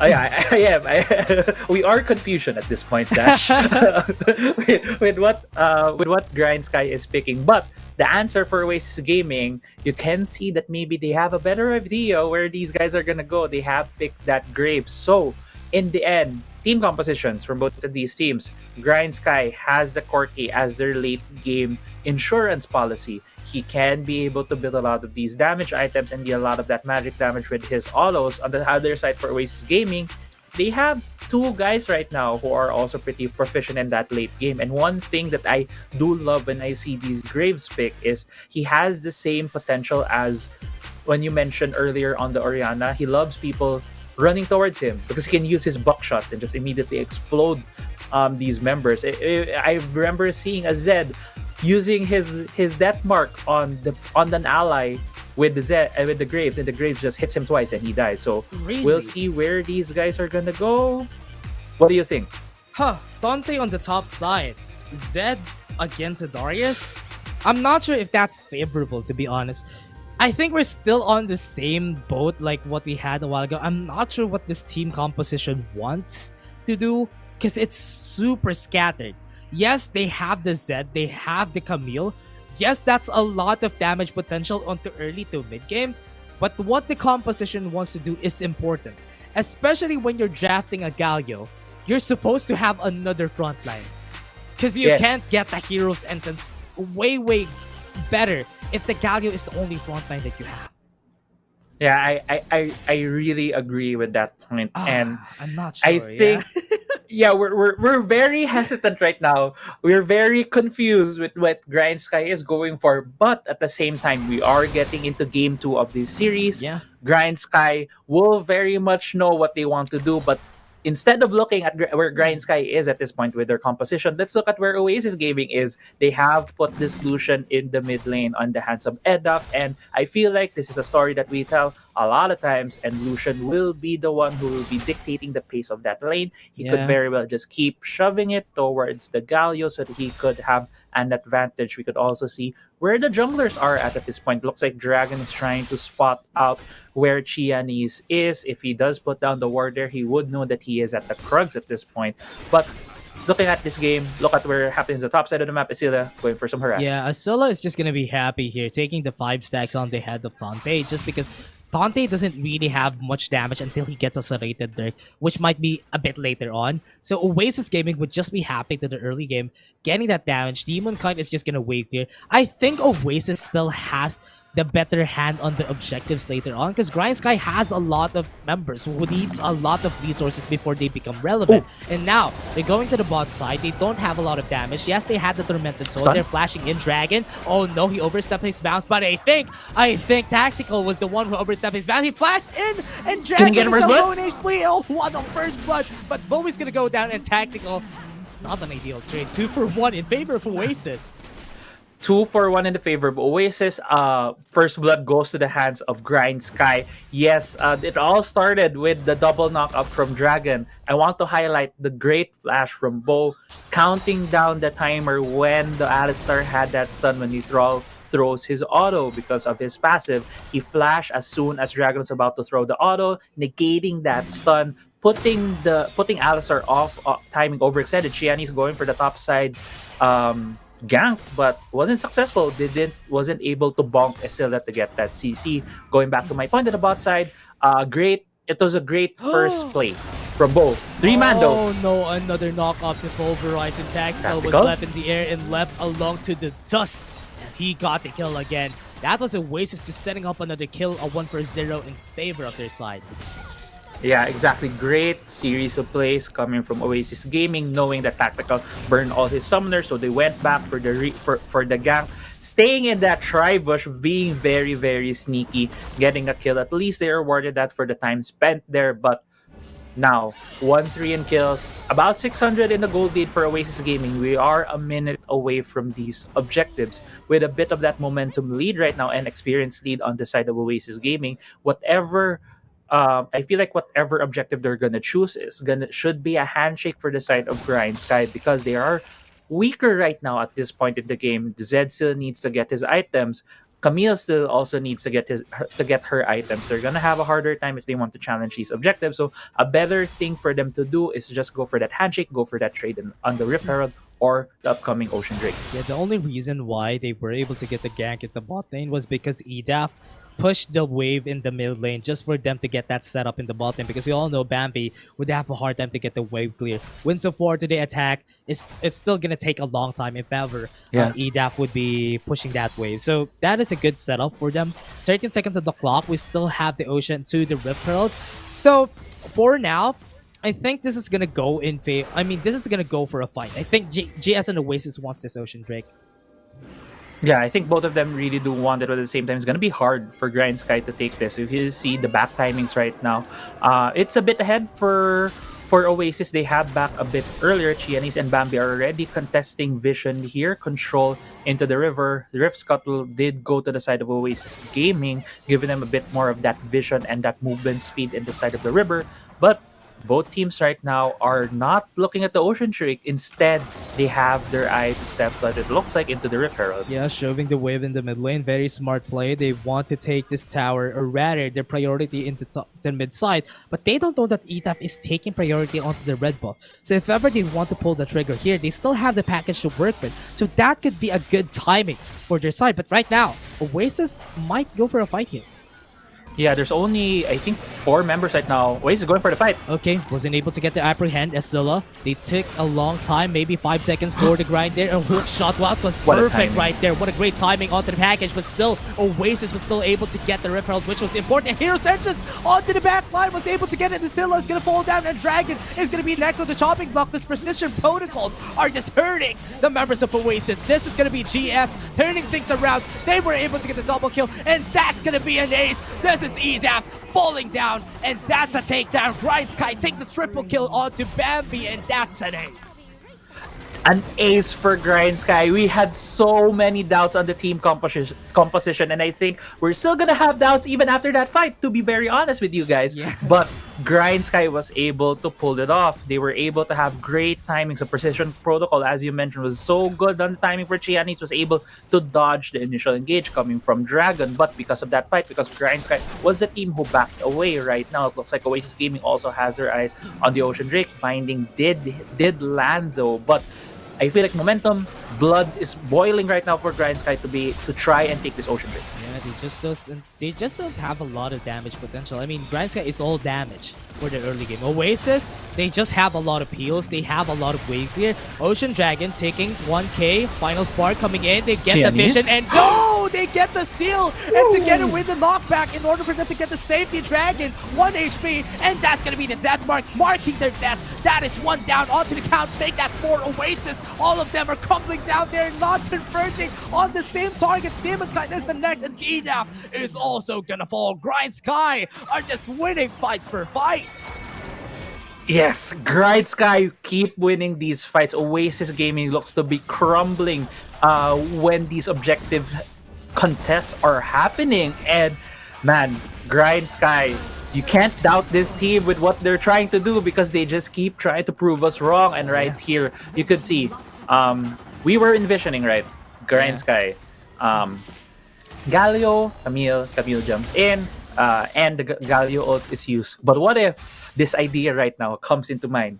you don't use the Galio ultimate on the Camille. You Yeah. just use it on different members. You use the Hextech ultimatum to box out one member from Oasis Gaming, preferably Dragon, so Dragon can't use his ultimate, or maybe Isilla, so he won't be able to get his 5 stacks. While the rest of Grindsky, along with Tante, along with Tactical, utilize the tankiness of Bambi to win these fights. And it feels like that has been the objective right now, or rather the win conditions that they've been trying to do in taking these objectives. But the thing is, it's still a very tricky thing to do, because Yeah. you need, as Bambi, to be very disciplined, to not pull the trigger easily when you see Chianis getting caught out. Because one thing about Chianis, yes, he is ahead. He is 3-0-4 right now on this Camille, but he is a very aggressive player.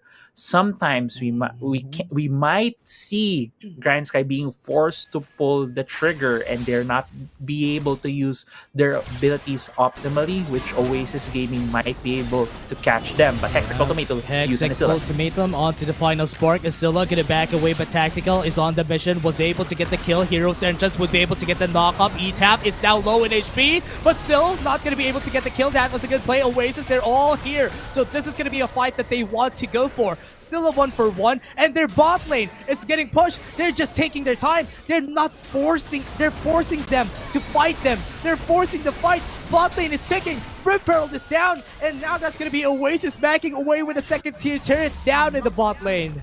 Yeah, and that was a great series of events for Grindsky. They essentially distracted the members of Oasis Gaming. Oasis Gaming wanted to get something back. As usual on this team, Dragon would want to start out fights, so he went and tried to get a pick off in the top side of the map, while Tante was just persistently going for the split push in the bot side of the map. We also see Bo right there, I think, using the final spark to clear some of the waves in the mid lane to prevent Oasis Gaming to be able to react into this Rift Herald right here. But going back earlier, yes, Grindsky did give up a kill, but they did get more global gold. But right now, a lot of members of Oasis Gaming going to the bot side of the map.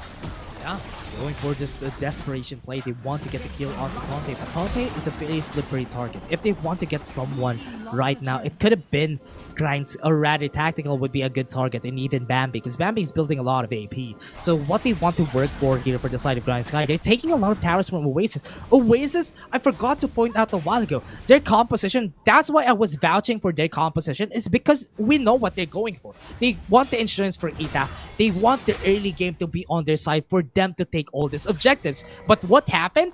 Grindsky are the ones pulling the trigger, taking all those objectives, and that's why right now, Oasis's win condition is out of the books. It's not there anymore. Dash, Grindsky got delivered the script and they threw it away. Dragon going for the pick right here. Yeah, Bo gonna be the target, not gonna hit the Dark Binding, so yeah, that's gonna be Bo very safe, not even using any of his summoner spells though. He's confident that he's not gonna die yet. Infernal Drake is gonna be the next target. Chianis might go for another steal. Probably gonna go for it though. 2k HP, 2,000, still going 1.5. in for it. They got it again! Another steal on Chianis! What a disband is taking it all! And here comes the Hero's Entrance to the backside. Denmark is just gonna take down the backline. Was able to take it. And look at this Tactical. It's just mowing them with the missile barrages on their faces. Demon Kite gonna be the next. Quadra Kill. Is this the gonna Penta? be the Penta. Demon Kite. Oh no, get this to this man, and the Penta kill onto Grindsky. Tactical gets the Penta on this game. Pentakill for Tactical, the first pentakill for WCS, and they might just be thinking about ending this game right now. The Rift Herald is still in the mid lane. It's about to hit the mid lane inhibitor turret. No, does it look like they can be able to finish this game, but you could feel the hype I'm feeling right now, Dash, with the series of events for Grindsky. We doubted this team coming from what we saw in Game 1. Game 2, we still doubted the draft, but Grindsky knew better what they wanted to, because we're casters. That's why we're not professional players. They knew what they wanted to do. They essentially just use the ultimate from Bambi to be able to safeguard one of the members, to utilize as much potential on the crowd control potential of the champion and this Galio, while Chianis would be the guy on the sides trying to just poke and prod and what could be the chinks in the armor of Oasis Gaming. And it helps. It really does help that Grindsky, Chianis was able to steal 2 objectives under the nose of Oasis Gaming, and right now Grindsky is in the driver's seat to Yeah, be able to win game 2. Yeah, I think Xiaomi just needs to soak in the swimming pool a bit. He needs to get marinated a bit there. That's why game 1 it was kind of iffy, but game 2 he's down, he's ready, he's gonna fight against Oasis right now. But now Dragon can be target, forcing them to use the Unbreakable, so Dragon doesn't have that in like 30 seconds before the next point happens, which is good for Grindsky. They're just pulling on all the stops against Oasis, and they're just taking every objective that they can. Even though the Tante is not that fed, he's posing a threat to the backline. Yeah, and man, okay, Tante, yes, posing a threat to the backline on that Zed, but still that's not his main job though. Yeah, we see him having a lot of damage because he is on that Zed. He is one of the guys right now who is joining the fights. We saw him having that effect earlier on in the team fight where he used his Deadmark and was able to scatter the members of Oasis Gaming. But Tante's job primarily, as we've seen in this game, is the split push. He has always been in that side lane, always a thorn at the side of Oasis Gaming. If you look at the gold, you could see who are more of the members who are joining these fights. It's Regalio, it's Xiaomi, it's Tactical. A lot of the resources right now are pulled towards them. Even Bo building that Luden's Echo, he's now building damage on the support, but 2 people getting apprehended. Oh, apprehend onto the Pulverize. It's a good thing they have the package, but they have a lot of members low in HP. Hexic Ultimatum came in, was able to get the kill. Tactical is just dealing a lot of damage. Look at this. They're taking them down. They were the ones who pulled the trigger, but they're taking down Call an Ambulance, but not for Grindsky, because they're taking down Oasis Godlike onto Tactical. That was them taking them down. What was that play right there, Crazy Apple? Dude, Tactical, this guy, when he gets ahead, we've been seeing Grindsky utilize Tactical on a lot of more supportive champions, but when given the opportunity to carry, he's showing us right here. Game 2 about to go to Grindsky. Oh, wow. That was a good statement from Grindsky. Yes. Actually, just laugh on those doubters, Grindsky, because you're going to make this composition work. Yes, we doubted it for sure, but that was a really great show of action, a show of mastery of these champions. Oasis, yes, the reason why they lost this is because they weren't able to fulfill their win conditions, and that was the end of it at that point. Yeah, Oasis needed to... They gave up too much early on. As you mentioned, they had more of this linear plan team. It was very balanced. It's something that we know very well, but... Yeah.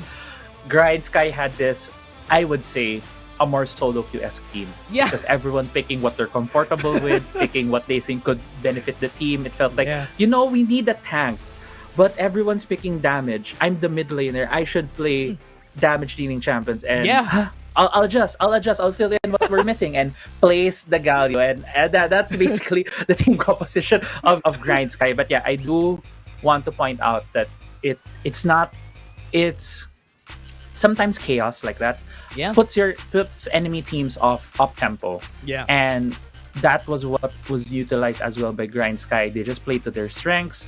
They played towards Xiaomi being this very cheeky kind of player, going into these always going for these objectives, always trying to go for those steals, and they just kept capitalizing on it.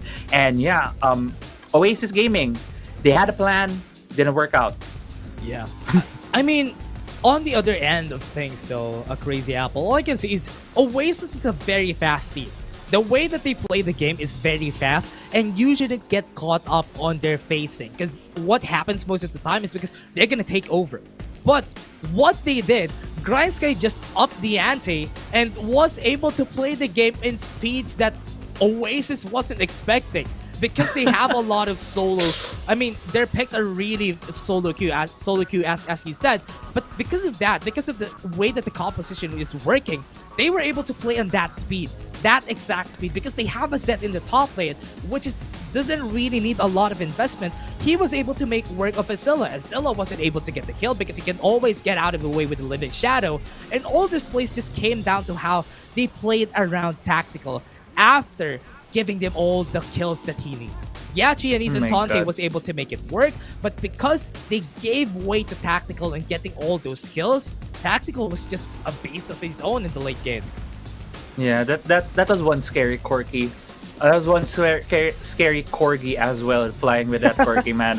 Right. That dog was just killing a lot of the members. And it's a throwback to what we saw in Evilis on that dog on the Nasus, but at the same time, yeah, Oasis Gaming, I do agree. They play the game at a very fast pace. They always try to set up these kills alongside Dragon, where he would start out these fights. That's why they would usually pick Dragon on these supports that could initiate fights along with a more safe AD carry. But before we get into that point with Oasis Gaming, and to highlight tactical 5.33 KDA doesn't say the whole story, because this man just got the first pentakill of the WCS, and this guy, we have been questioning his champ pool, because we saw him a lot of these more supportive champions. We see him a lot of these AP carries in the bot lane. But now, playing that Corki, you could really see that this guy also has that instinct to carry games. Yeah, I think he needs to play more of those late game champions, because most of the time, whenever Tactical gets confident, he knows that he can get those kills. He has the Corki, he has the Orianna in his bag. I mean, yesterday I've seen him play Orianna so aggressively, getting a lot of shockwaves, getting some very good ones out there. So I think they just need to keep Tactical on those positions, and maybe Xiaomi would be able to help them out. Even with the Camille a while ago, was able to make sure that everybody is well fed. Yeah, and going back to our what we were talking about earlier with Oasis Gaming, I really just think there's just small things that led out of control for Oasis Gaming right there, because you knew they had a plan. We saw there are some plays that Dragon tried to do, and just by, I think, like a knife's edge, was able to be outplayed. More of timings. It didn't feel like it was these very voluntary things that they thought about. It's just these timings that were slightly off for the side of Oasis Gaming. So if they just look back at that and say, hey, we still got this, we just need to shore some of these things up, they can still get back at this at Game 3. Yeah, I'm expecting a lot for Game 3 today. It's been a lot of things happen between Grindsky and Oasis. This is gonna be, like what I said a while ago, I painted a picture. Now, it's all stable again. The airplane is not gonna crash. So I think Oasis needs to up the ante if they want to fight against them on this next Game 3. Oh, yeah, for sure. The console buffs is actually working. But again, everyone, we're just gonna be back in a short bit, because we're just gonna be taking a short break. We have your casters for today. I'm Dash, and I was your Crazy Apple. See you guys in just a bit.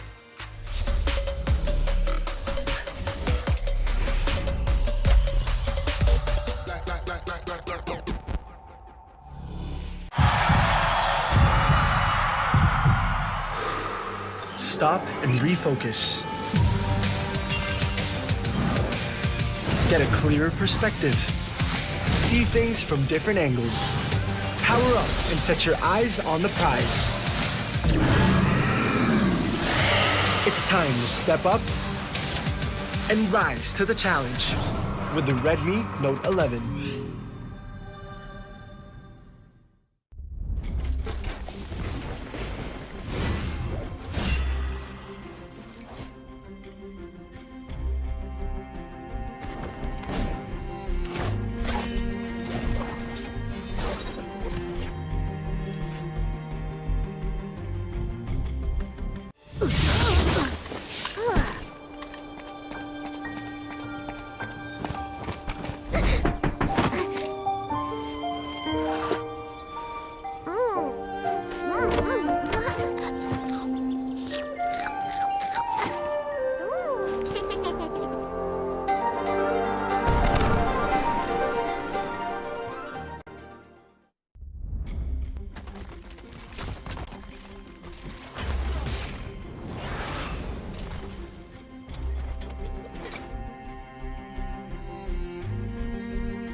Welcome back, everyone, to the airplane that is actually looming around the night sky today. It's Grindsky versus Oasis. It's been a very, very great series of matches. Game 1 and Game 2, what a good play from both of our teams. Now, it's backs against the wall for both of them. We're expecting excellence onto this last game. We're going to be your shoutcasters for today. I'm Dash, and I'm here with Crazy Apple. Yeah, and as you mentioned, it's a plane that just keeps on flying around because we still are not, the plane's still not landing, it's still not stopping, it's still not sure which land strip, which runway it's gonna go. Will it go towards Grindsky to award them the victory, or towards Oasis Gaming? And just that Game 1 and Game 2, a quick summary could be whoever gets a hold of the early game will eventually win the game. And Grindsky, their recovery after Game 1, it really felt like Game 1 was Oasis Gaming playing their style and being able to dictate the pace of the game. Grindsky went back to the drawing board and said, hey, let's just pick champ. We are confident in playing and we'll show them what we can. That they did. They were able to play their style, show Oasis Gaming that this is the Grindsky way, and was able to snowball to a victory in Game 2. Now we're getting to Game 3. Yeah. What would be the adjustments for both of these teams? That is going to be the question, right? Because honestly, during that Game 2, I was honestly surprised by Grindsky picking up a lot of these champions that you usually don't see together mashed up in one team. But Grindsky made it work. So I'm not going to be doubting those champions anymore. I mean, it's not much of a solo queue-esque composition. It's just that they have a lot of ways to make themselves valuable to the team, and that's why they were able to make it work. But Oasis right now, onto the other side, they're on the blue side. They won here. I think whoever is on the blue side would be winning. So let's see if that's going to happen again onto Game 3. Yeah, let's see if the pattern is still gonna go through with blue side always winning these games. So to look at the bans right here, Grindsky, since they are on the red side, they have opted to take out Camille, which was one of the champions that they've used in Game 2 in the hands of Xiaomi in that jungle position. While on the other hand, Oasis Gaming is very fast right now with the pick and bans. It's going to be the Morgana, Fiora, and Garen ban for Oasis Gaming with the first pick set. So it seems like right now where Oasis Gaming is coming from is, well, Game 1 went well. Game 2 just really on the knife's edge where it felt like we lost a certain momentum. Let's try and rinse and repeat Game 1. We'll see if we can take that into Game 3 with a victory.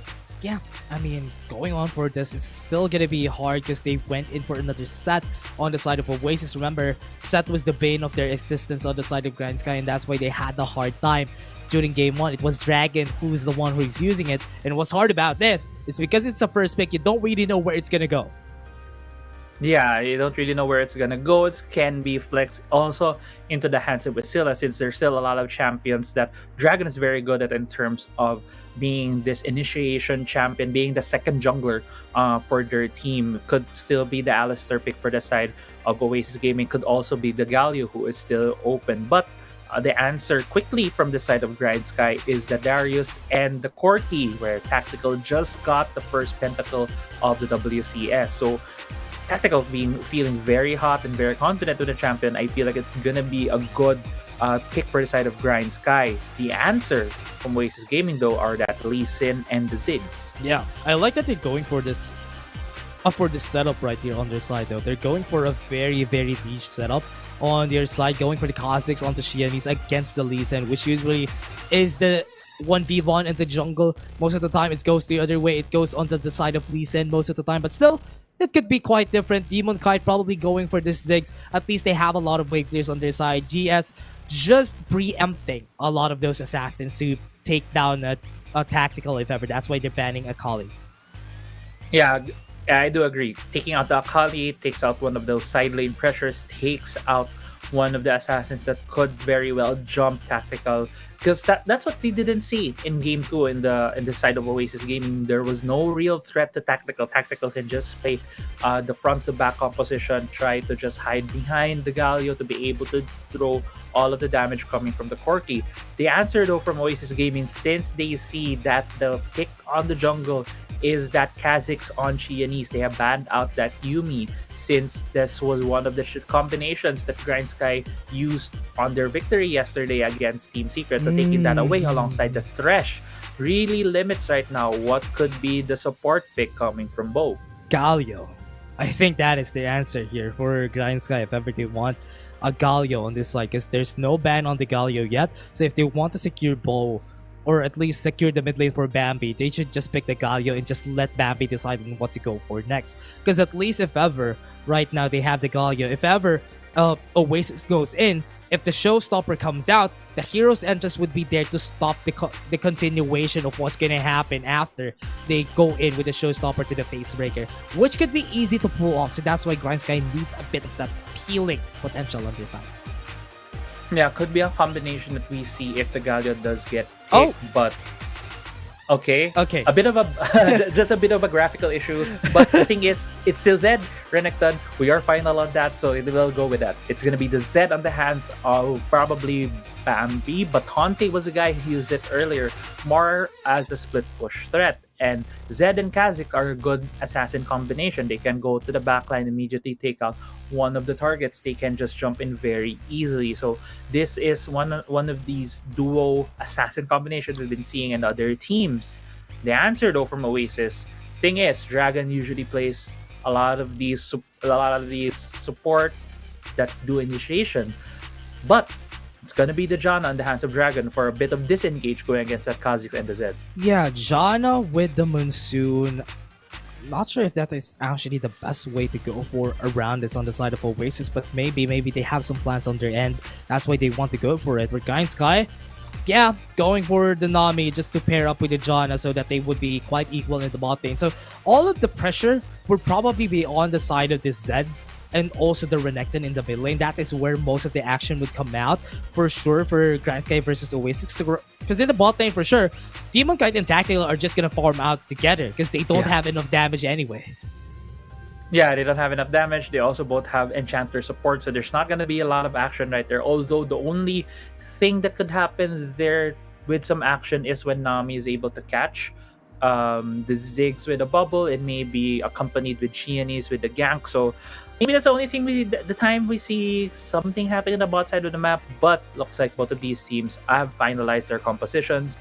Win conditions wise, terms of late game scaling, Grindsky has more of that late game scaling because they do have that scaling marksman on the Corki, but on the other side for Oasis Gaming, they have a lot of the siege potential and poke potential coming for that Ziggs. Ziggs also deals a lot of damage later on just because of how quick he can throw these bombs, and since all of his abilities are area of effect, a lot of champions can get hit. So essentially scaling, multiplying his damage even more.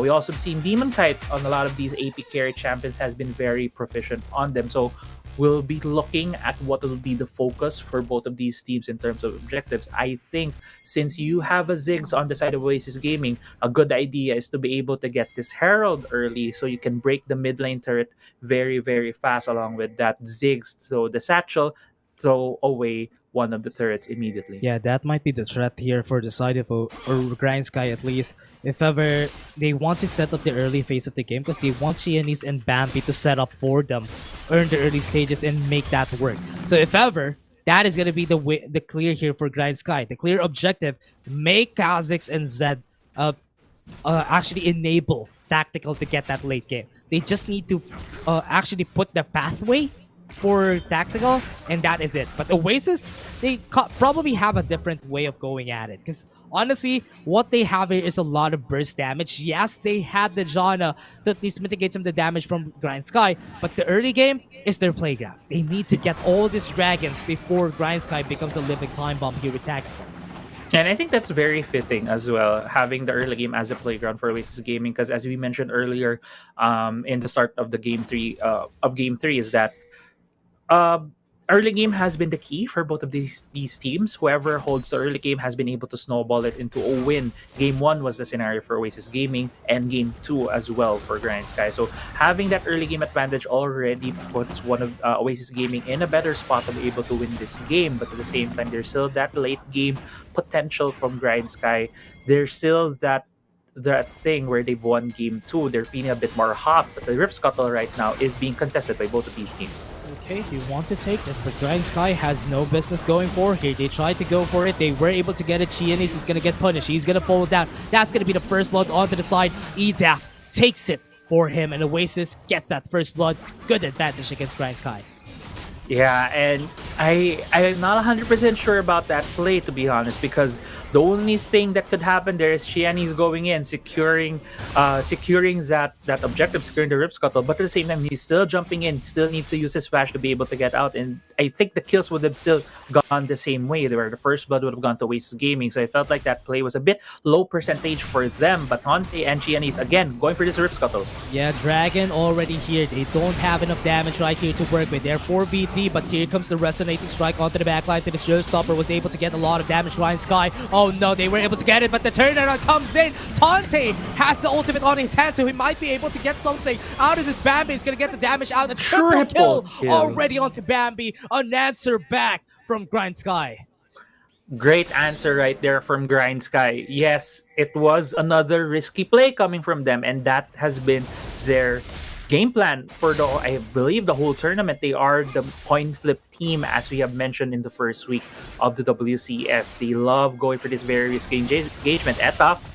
Okay, got the Dragon's Rage, was able to hit both of them. They don't have enough damage at this point. Bambi is now taking that, but he might be able to get the kill. Oh, the shield is not enough. Grindsky, I thought that was in favor of Oasis already, but they were able to turn it around.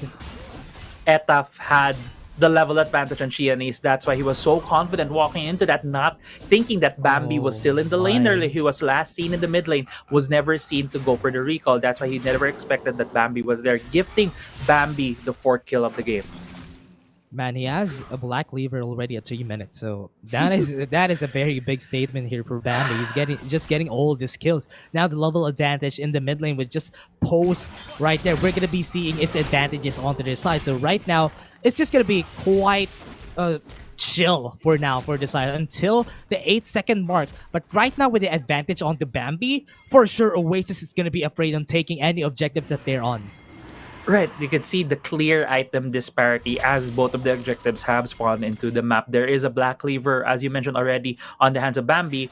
Eduf just came back to base to get that black cleaver, so they are a bit on a bad timing here. Eduf though already starting their rip route, so it looks like it's gonna be a handshake between both of these teams. Yeah, I'm gonna go for a trade, but I think Grindsky has a plan in mind. They might go for this kill. It takes a long time for Oasis to take this, so ETAP is going to be backing away. Package? So, yeah, they have the package also, so that's why they're afraid of Grindsky.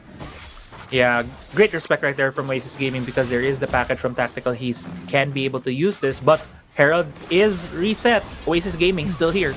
Yeah, not a good position to be in though. Showstopper might come in onto Isilla, onto the back line, was able to get it onto Tante, and this is not good for Grindsky. They're losing a lot of their members. One more. Bambi is just so fed, and that's just working in their favor. Zemonkai might be next on the chopping block. He doesn't have anything on his hands. He doesn't have even the mana. Triple kill onto their man, and godlike at 5 minutes in the game, Grindsky are just making it work against Oasis. Pansolvaps, what can I say?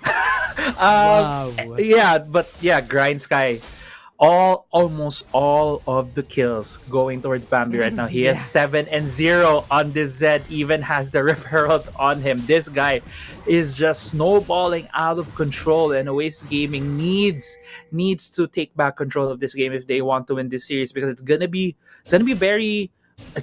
to be a very good week for them, because yesterday they already lost a series, and in the power rankings that we've had, especially from the panel, Oasis Gaming is one of the top teams here right now in the league in terms of power rankings, and with what they've been showing us today against Grindsky, when they don't have control of the early game, they are having a hard time. Even Grindsky right now is feeling so confident. Shiani's going for that, contesting the Krugs of Etaf, getting more gold for himself, taking away gold from the Lee Sin at this point, and just I'm looking at Grindsky to play around Bambi, because Bambi's just so strong right now. Yeah, Bambi is absorbing all of the pressure just to give space to Tactical. So at least now Tactical would be just happy taking all the wave clears, taking all the waves, all the resources that Bambi has been leaving on his trail. So this is just Tactical making work of it. Demon Kite is just going to pull down with an Auction Guillotine onto the mid lane. But I think Qeon is just preempted. Remember the Rift Scuttler that he took a while ago? He's just showing how good he is on using Smite. So that's why right now, they got the Cloud Drake, they got the Rift Herald.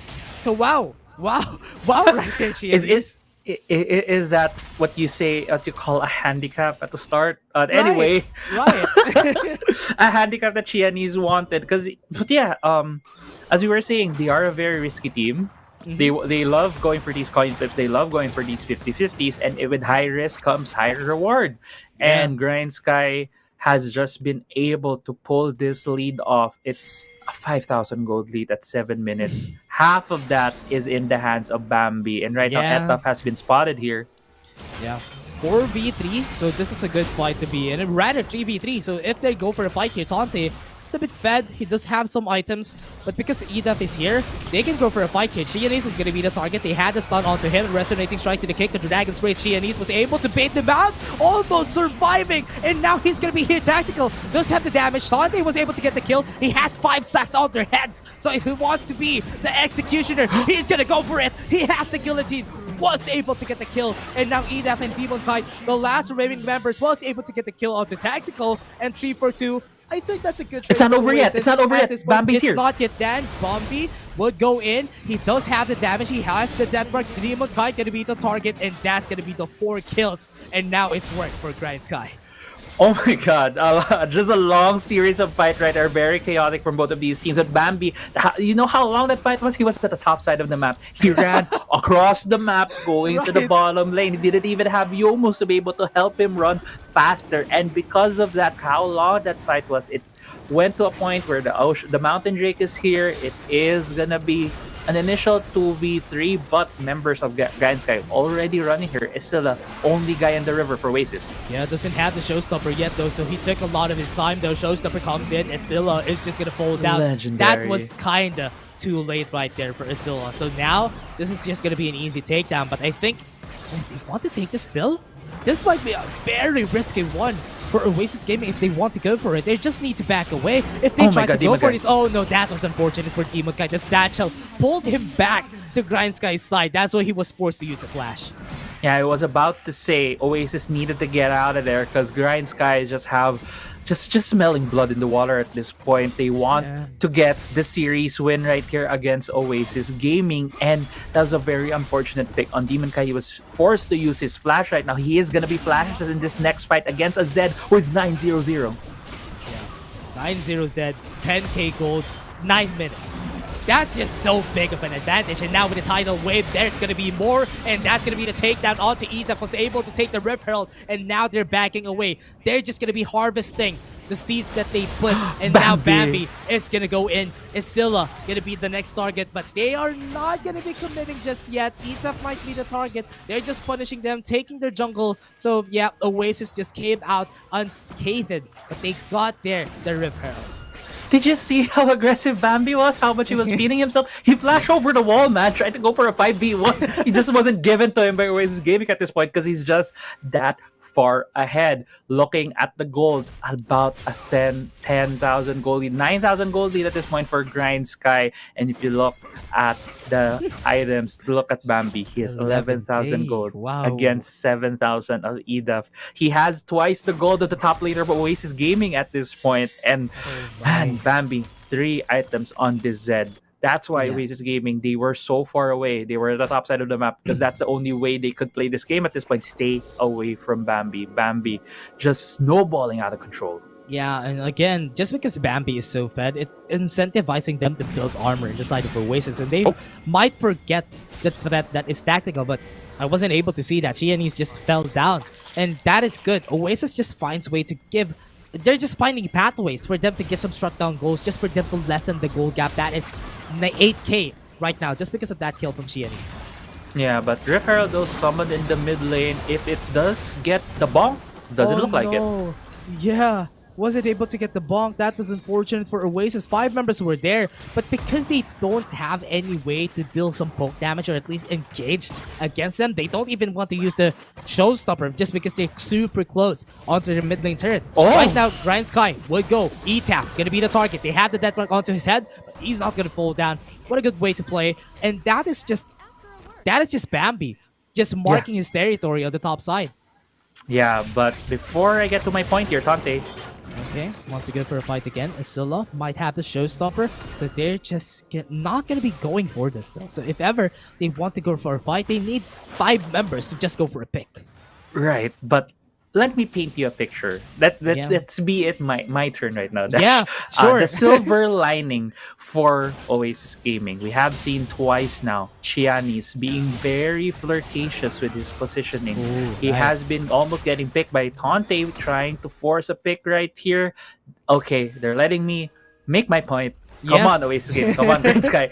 Yeah. There is still that possibility wherein Grindsky will be prevented from snowballing this game further and further if Xiaomi makes a bad step. Because Xiaomi is the guy who has been very aggressive. You see his positioning compared to where his team is. He's still in the Yeah. bot lane. There are no Grindsky members here along with him. So we mentioned this, I believe, in game 2, wherein Grindsky Xiaomi is just this guy who's always aggressive, always looking to make these plays. But the thing is, being a very coin flip kind of player, you can make or break a game for your team. So right now, that's where I'm looking at. That is the silver lining for Oasis Gaming. Yes, Bambi is snowballing out of control, but it seems like things are getting a bit more calm. But look at the map. There are a lot of members right now near that Infernal Drake. Yeah, I'm kind of not liking this position from Bambi. Yeah, they're risking this position just for them to get it. Asilla went in with a showstopper and is now left alone. That was a good play from Oasis. Now they're taking over. Grindsky, they lose their members. Now Bambi's here. Asilla is going to go on to Asilla. He's going to fall down. They are turning things around just because they have the items though. This is just Grindsky, the stat checking every member right there. The backline is not going to take it over. Bambi is just going to get the kill. The shutdown is not there. 4 members are still alive, but Oasis Dragon is left alone with her umbrella. Now that is going to be Grindsky just wanting to take the push, get the inhibitor turned in the mid lane. I love how Grindsky keeps on telling us, no, we won't let them win. We have this under control. It doesn't matter if we give away Xiaomi to them as a freebie. We're still gonna get 4 more kills on our side and complete control over this map. Infernal Drake right now, Yeah. looking to go towards Grindsky. Yeah, they got the stat check there during that fight. I was kind of afraid that Grindsky would lose out in that fight because the positioning is better for Oasis. But because they have the better items, yeah, they could go for that. Yeah, they won't exactly. have any carry in the world because they have the better items anyway. But now, because they didn't help out Xiaomi, you might not get rewarded with the Infernal Drake. They're taking a long time to reset. So Oasis still wants to go for this fight.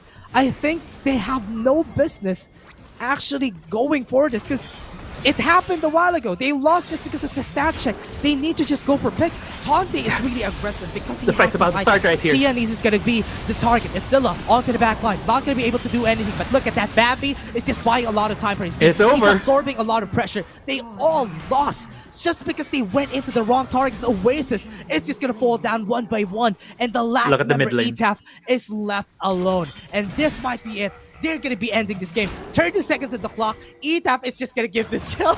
Oh no, Tante is just going to give it. And that was Grindsky just capitalizing on the positioning of Oasis. What a good way to end this. What a pentakill from Tactical during game 2. And that statement from the last game. Grindsky is still the airplane that we are saying a while ago. They're still looming around the night sky today, right now.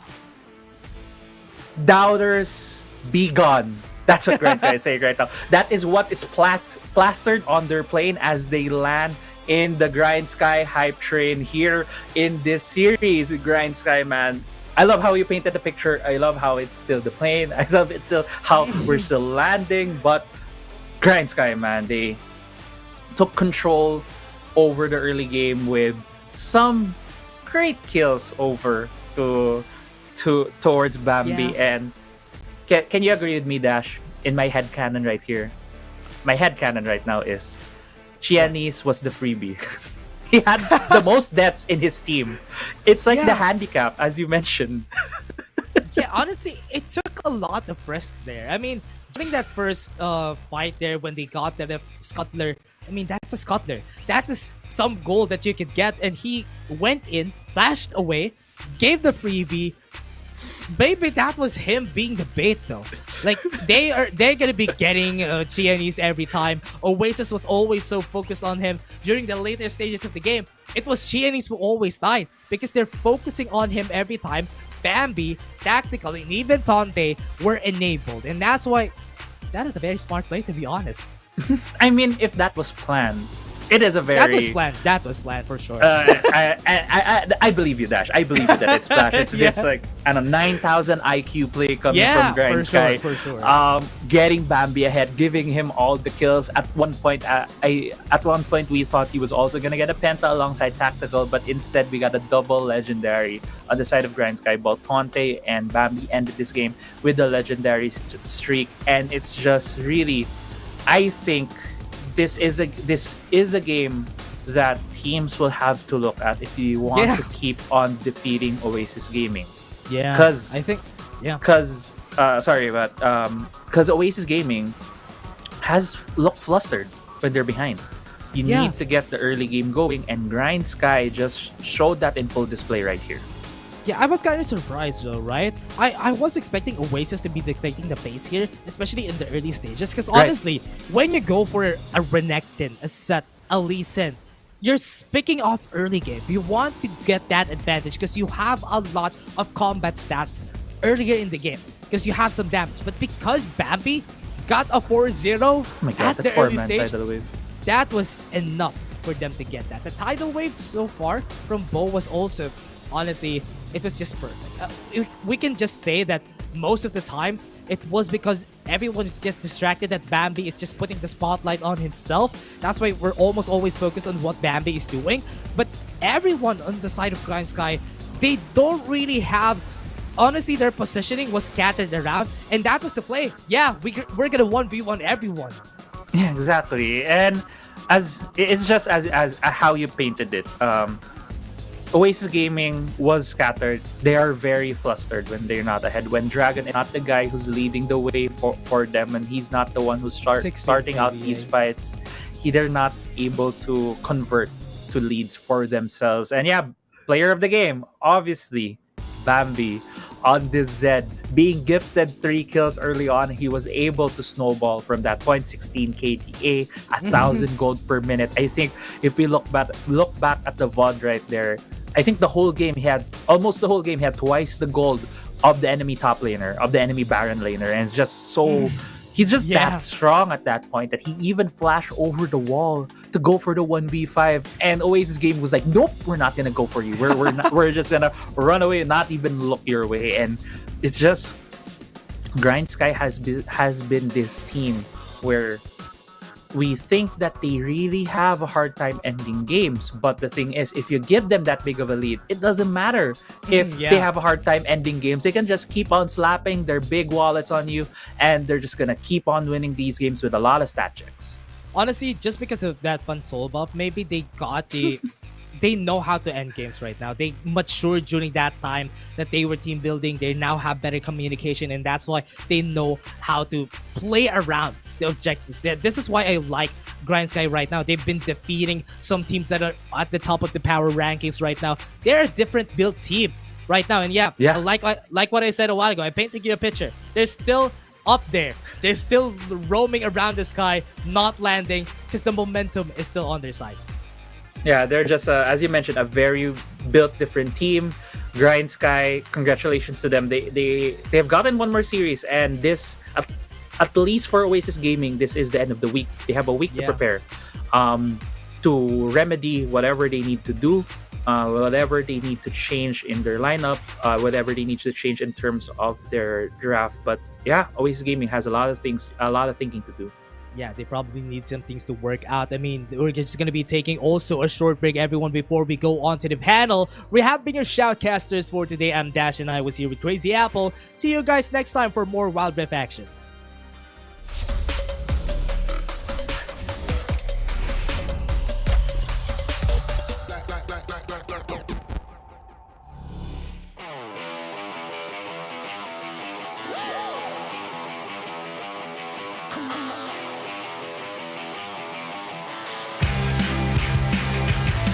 Bright light feels right.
as the sun went down.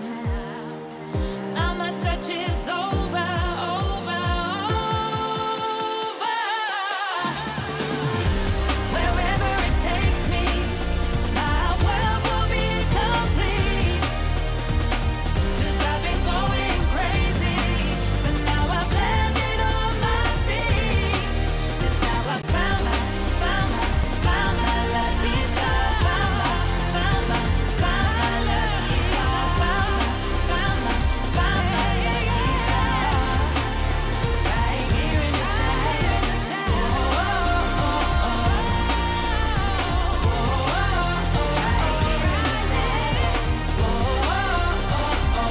In the shadows.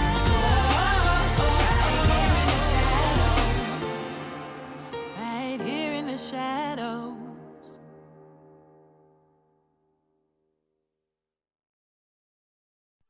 Running wild out of my mind. Hold my breath, 'cause I'm ready to make a move. Got nothing to lose. Watch me shake up the ground. Have you seen a phoenix rise? Rising up above the deep blue open skies. Knowing that the way is right. Guided by the secrets of an undiscovered life. Have you heard the ocean cry? Shallow waters carry silent goodbye. Diving deeper than the sea. What you find is what you get, and I found a part of it in me. Running wild out of my mind. Hold my breath, 'cause I'm ready to make a move. Got nothing to lose. Watch me shake up the ground. About to explode, nobody knows. Coming the way like a renegade. Running wild out of my mind. Hold my breath, I got nothing to lose. Lose. Da da ba da ba da. Lose. Lose. Da da ba da ba da. Have you felt a human grow? Open up and step right out of the shadow. Wondering what is left inside. Some may say, oh they say, it's mystery of life. Running wild out of my mind. Hold my breath, 'cause I'm ready to make a move. Got nothing to lose. Watch me shake up the ground. About to explode, nobody knows. Coming the way like a renegade. Running wild out of my mind. Hold my breath, I got nothing to lose. Lose. Da da ba da ba da. Lose. Lose. Da da ba da ba da. Lose. Lose. Da da ba da ba da. Lose. Lose. Da da ba da ba da.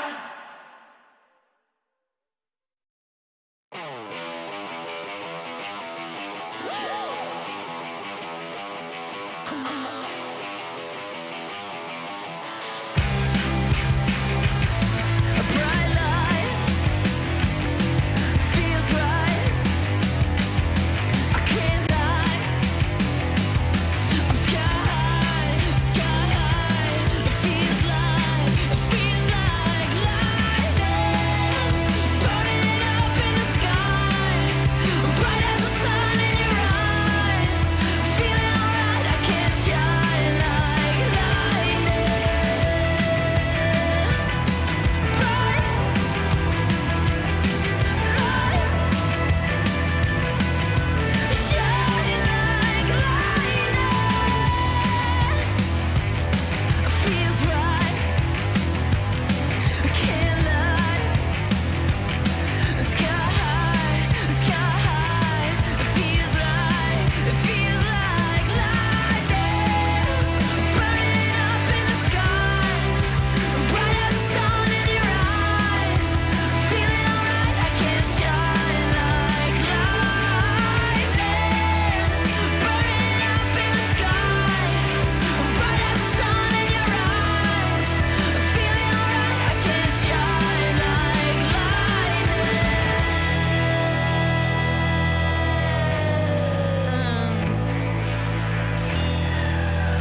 Who knew that Pansol was a hyperbolic time chamber? I'm already booking my next trip there.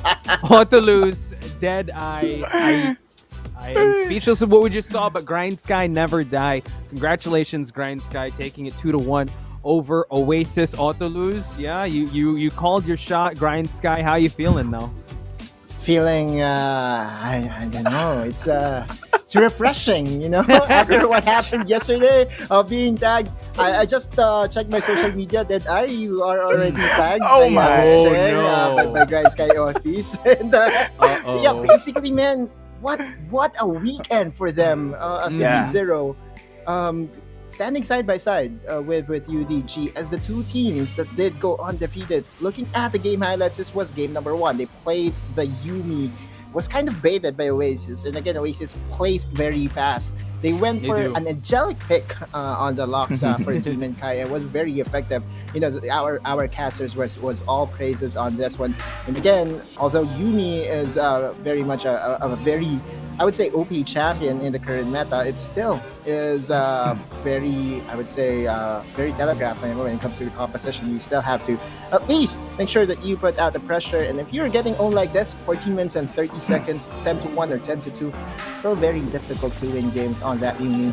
So, yeah, game number 2, I will be leaving for that to analyze what happened. Because I feel refreshed. Yeah, there we go. Deadeye, give us your thoughts. Yeah, basically, you know, game 1 was just a snowball for Oasis gaming, and I really thought that snowballing effect would continue in the next series. But surprise, Grindsky Esports just popping out of nowhere here with the Z. Basically, the Z pocket pick, showing their secret ingredient here against the side of Oasis Gaming. This performances coming in from Bambi is just insane here. I think we are going to see some respect bans for the future matches against Grindsky Esports here.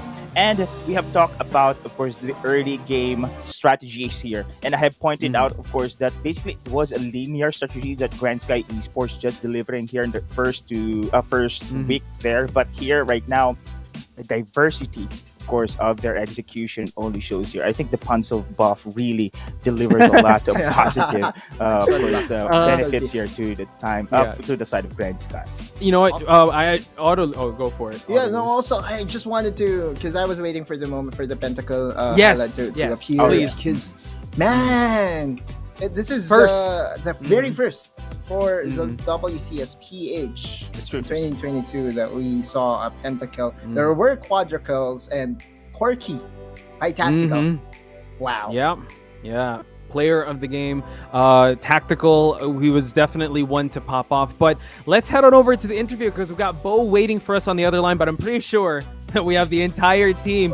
Grindsky, there they are. Congratulations, everyone. Let's go.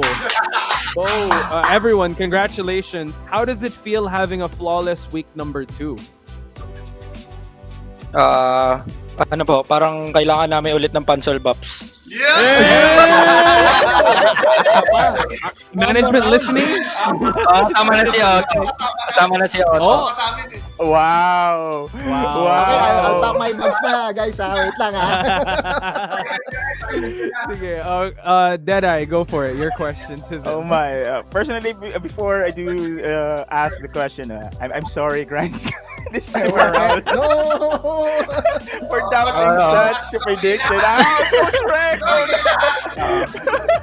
But anyway, of course, up against Oasis Gaming. On the previous interview against Team Secret, you said Bambi naglublob 24 hours sa swimming pool for that preparation. How about against Oasis Gaming? What preparation did you, of course, do here? Preparation? Ano bang preparation natin? Challenge eh, di ba sabi, ano daw eh, Garen lang daw alam eh. Oo. Binalik natin sa atin. Nag-show kami ng other picks ni Bambi. Levels, let's go. Okay. Oh guys, magiging kayo! Let's go! I love it. So, okay, Bambi, showing us. Is it my turn now? That I Yeah, go for it, please. Go to Luis. Okay. Sige, game-related naman tayo kay paring Tactical kasi siya ang unang pentakill natin sa season. So, anong pakiramdam ni Tactical nung hinahabol niya yung Morgana? Di ba? Tumatakas pa eh. Oh, pass the mic. Sumisigaw po ako ng penta.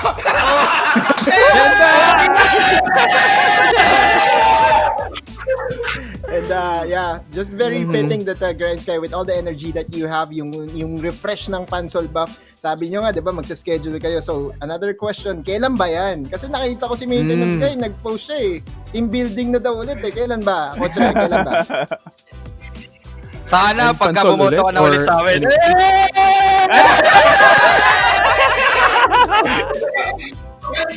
Alright, Auto-invite ka na. Auto-invite. Auto-invite. Checkmate I moment love for the me. tactic. Grindsky, thank you so much again for giving us amazing games, turning doubters into believers. Bo, any final words or message you want to give to everyone? You guys have the floor.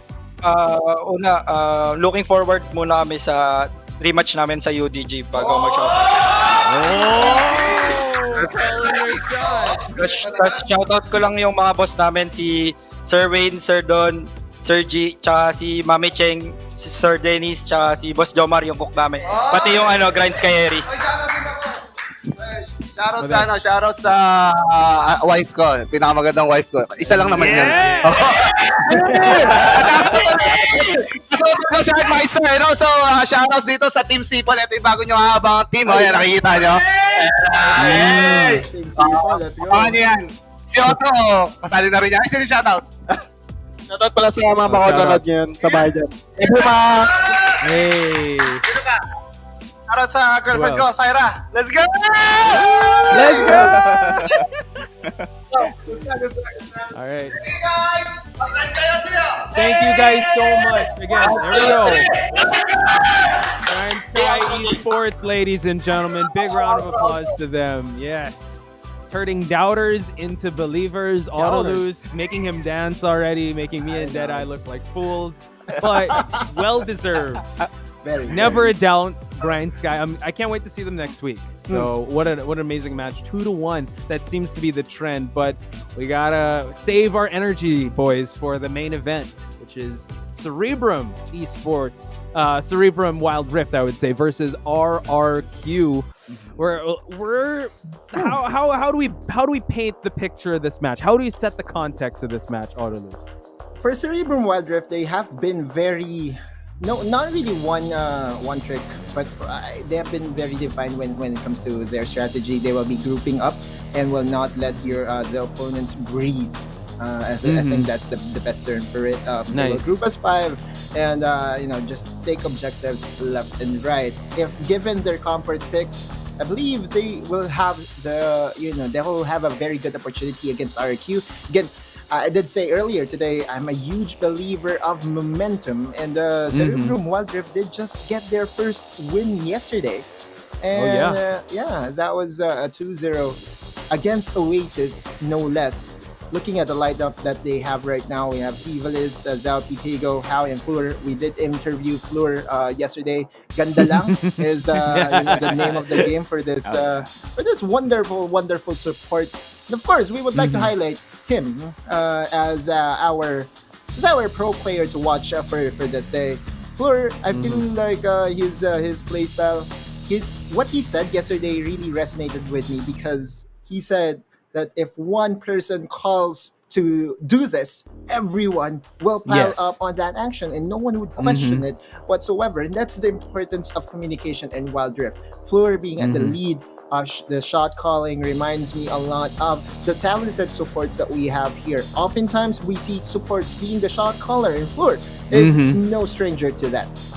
I love what you said there, that like if one calls for the shot, and everyone has, I would say, like a hive mind. I think that they're really living up to Cerebrum, right? They move as one unit, and you really feel that pressure. Now, I'm gonna shift the attention to Deadeye. How do you think Cerebrum has been performing so far in WCS. Now, actually, this shocks me to be honest here because we have seen Cerebrum play styles indeed linear as well, picking the same champions, doing the same strategies time and time again, but still they improve each and every game, and that's very very commendable here, especially in a competitive scene where your opponents will likely ban your comfort champions here. And now here the second week we have seen the Nasus ban frequently against the side of Cerebrum Wildrift, but they indeed pulled through against Team Oasis there, and it only showed of course that this team plays their own style.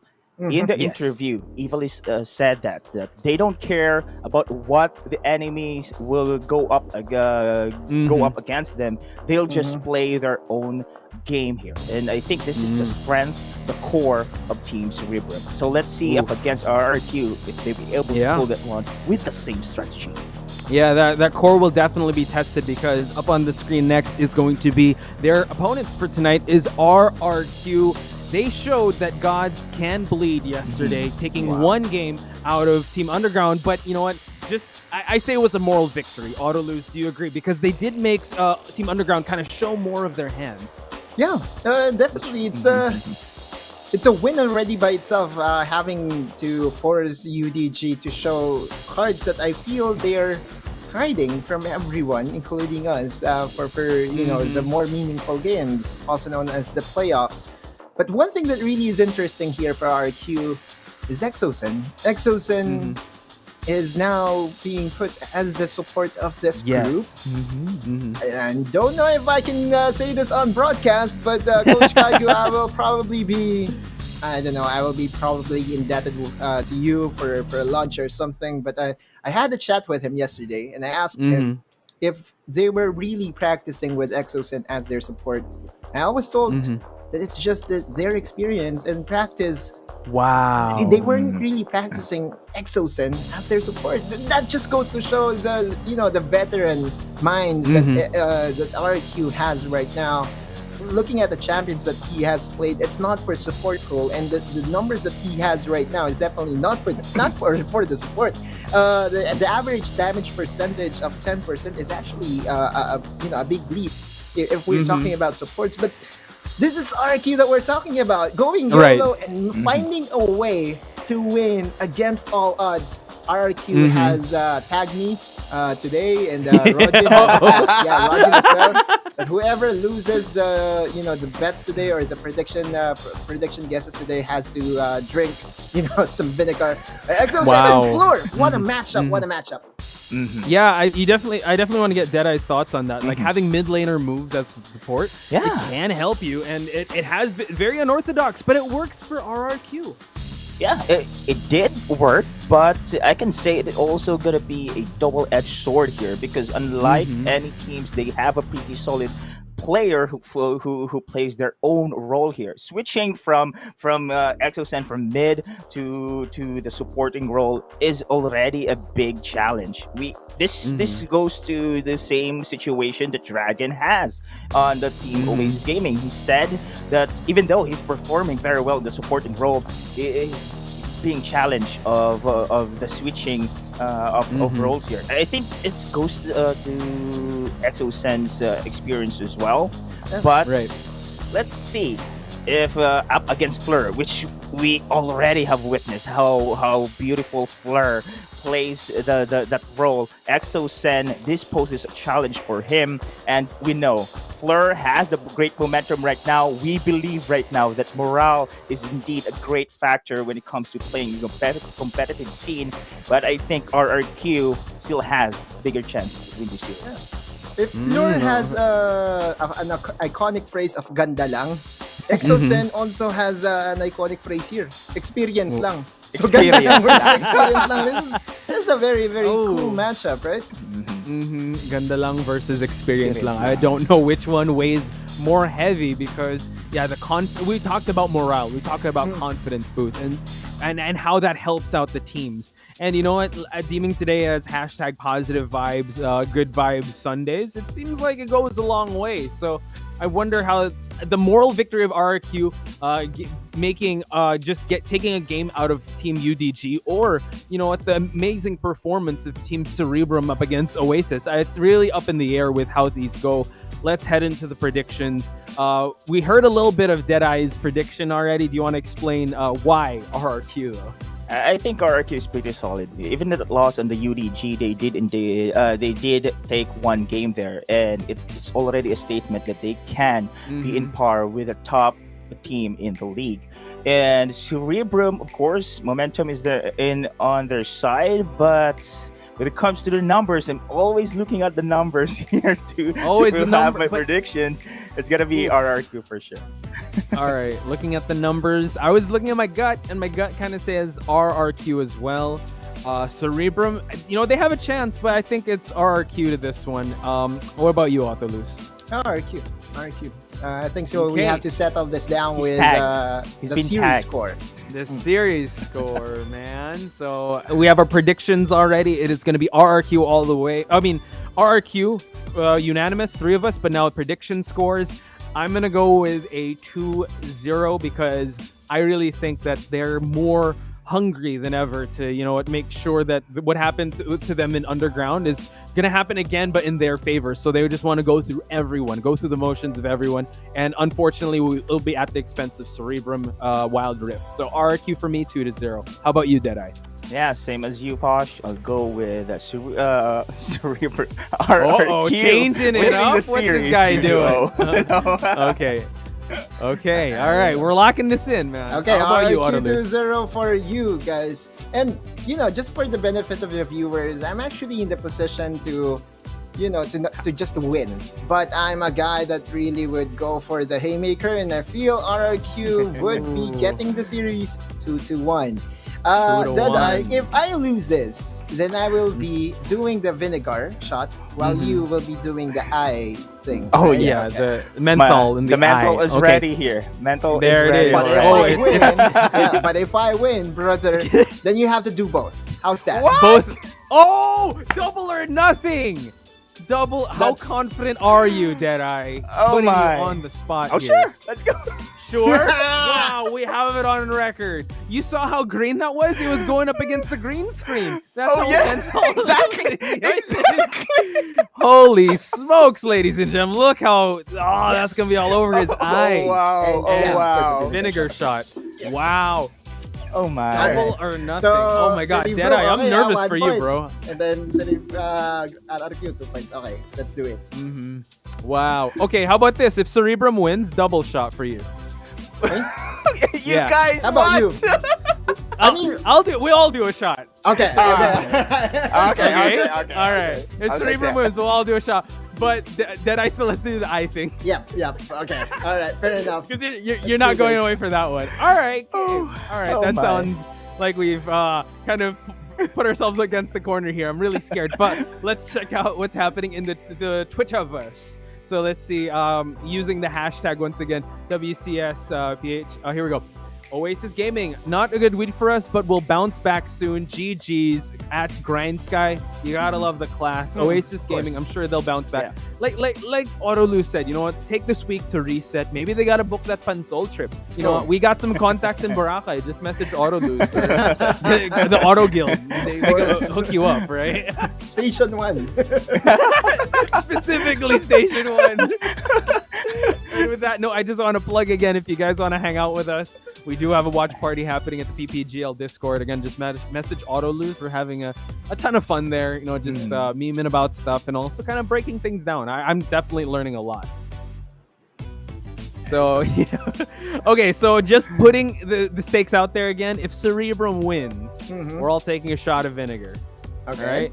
Oh. If it's 2-1, Autolus gets it. It will be Deadeye be taking a shot of vinegar and the eye thing. Exactly. But if it's 2-0, Deadeye's just doing the eye thing while Autolus drinking the vinegar. And we gotta break down these matches, guys. Oh my gosh. Good Vibe Sunday. Let's go. Good Vibe Sunday. Yeah, for sure. I know I I know that Mika is probably laughing her butt off right now. Big shout outs to Mika for giving us that consequence. But we can't wait any longer. Let's head into the Rift. Casters, take us away.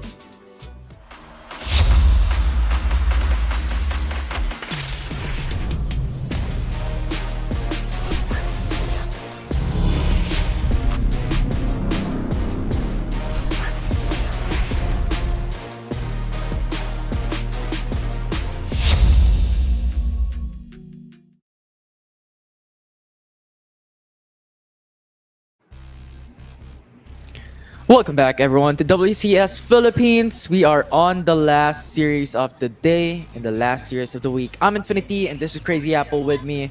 This is RRQ versus CE Crazy, and both these teams were actually hyped coming into this series, and now I'm excited to see what will be the outcome of this series. I'm so excited as well, but at the same time, I'm more excited to not be part of the panel today because, Absolutely. oh my god, the consequences that they're gonna go for. And Deadeye, shout outs to you if you do lose this bet right here, man. Good luck to you. But yeah, as they mentioned, good vibes Sunday we're having here today. And RRQ versus Cerebrum Wildrift. As you introduced them, they were coming in hot in today's series. Cerebrum getting their first series win yesterday, while RRQ showing the whole league that gods do bleed. Getting the game off of Team Underground was such a good, I think, such a huge feat for them because they've been looking very unstable in terms of RRQ. And them getting that win against Team Underground, who a lot of the teams here and us in the caster desk have been saying it looks to be the best team right now in the WCS. They're still undefeated but in terms of series, but RRQ getting that one game win against them, I really think both of these teams, both Cerebrum and RRQ, are gonna come in hot in today's series. Yeah, and it might not be a series win by RRQ up against UDG, but definitely a statement that they made yesterday. But now, it's all eyes on the screen as a draft of CE versus RRQ for Game 1 with an immediate ban and respect onto Marky and Floor for this first bans with Vayne and Rakan banned away. Yeah, and for our viewers who maybe were not watching the WCS yesterday, what are you doing? But anyway, you're watching here today with us. You might be surprised that Exosen is in the support position. It is now in the default lineup as a support, while Helios is in the mid, and Devil J will be manning the top side of the map. Looking at the bans, as you mentioned, yes, respect bans across the board so far. It is the Vayne and the Vayne ban against Marky, Rakan ban from Floor, as well as that Nasus. They don't want to see the dog right now to be in the hands of Ivalice, and right now both of these teams are finishing up their bans. A lot of power picks are open. Set is still open, while the Jace has been prioritized by Cerebrum.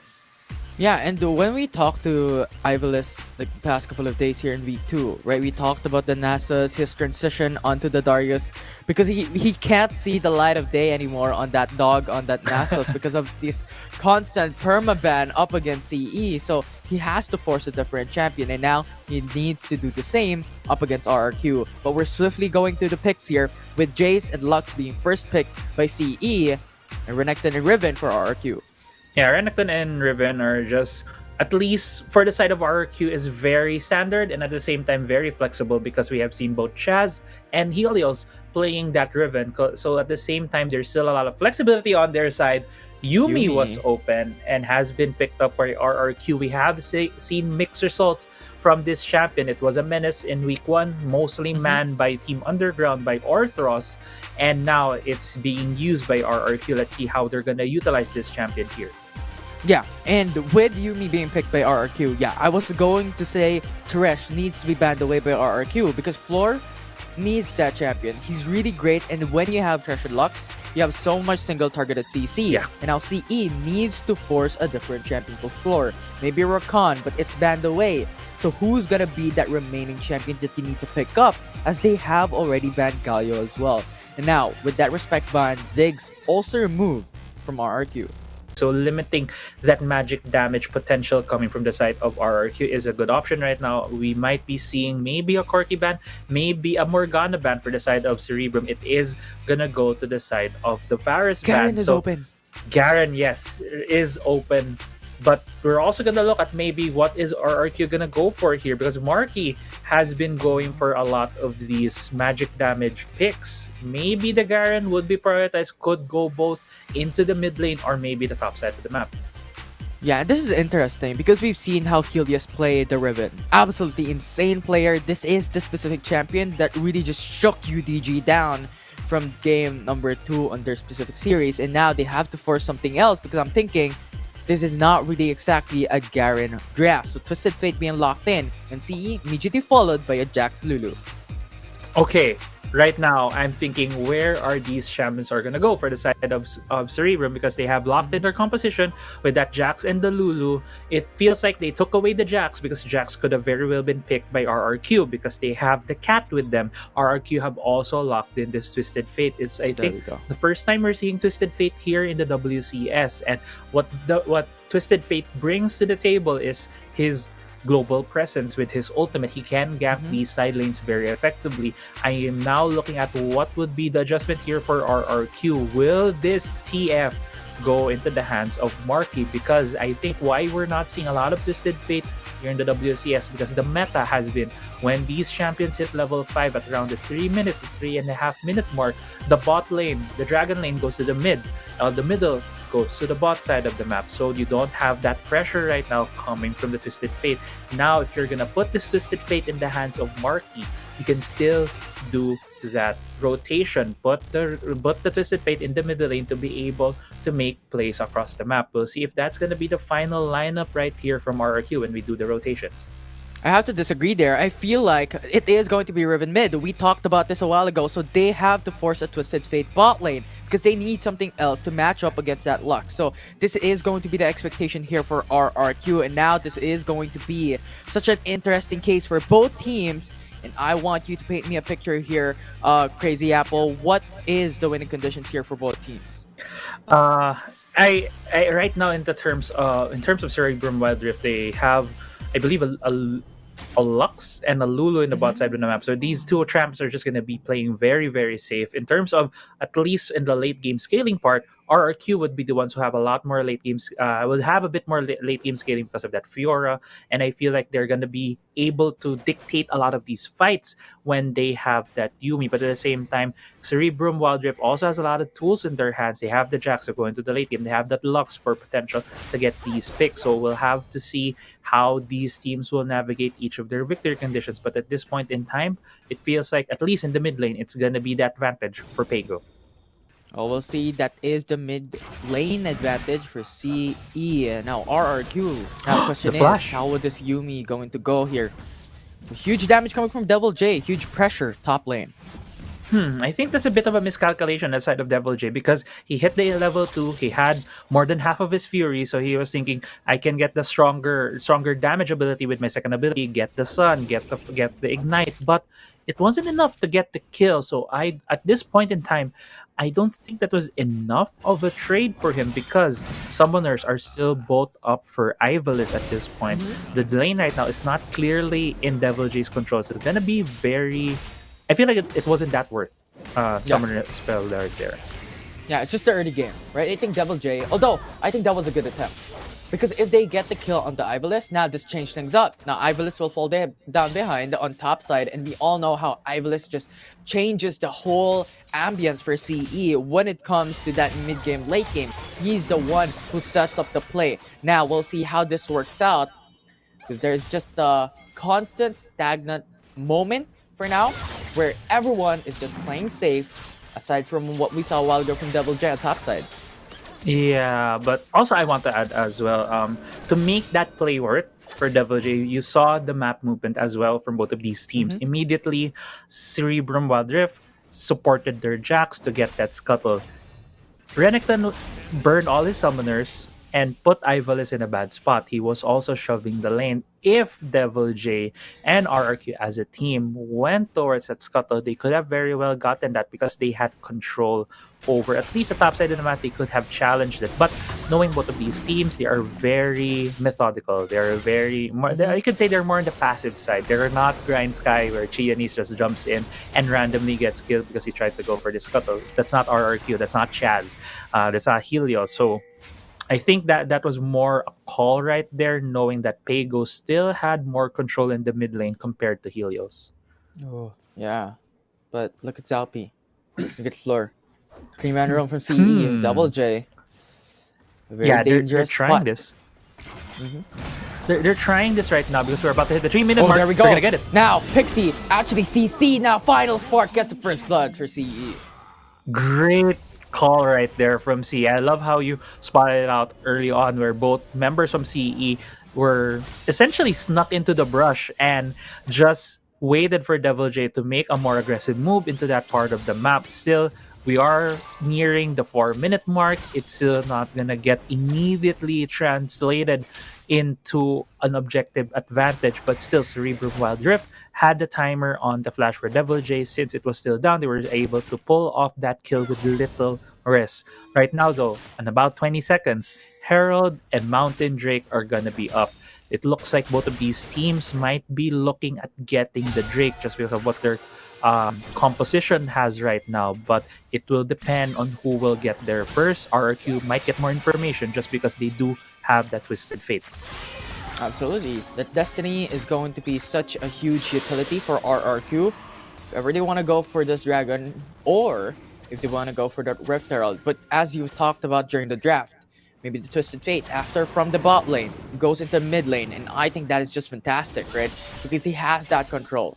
So now this is where your prediction comes into fruition in the 4-minute mark. But this looks like just a handshake from both teams. Mountain Dragon for RRQ, CE, Rift Herald.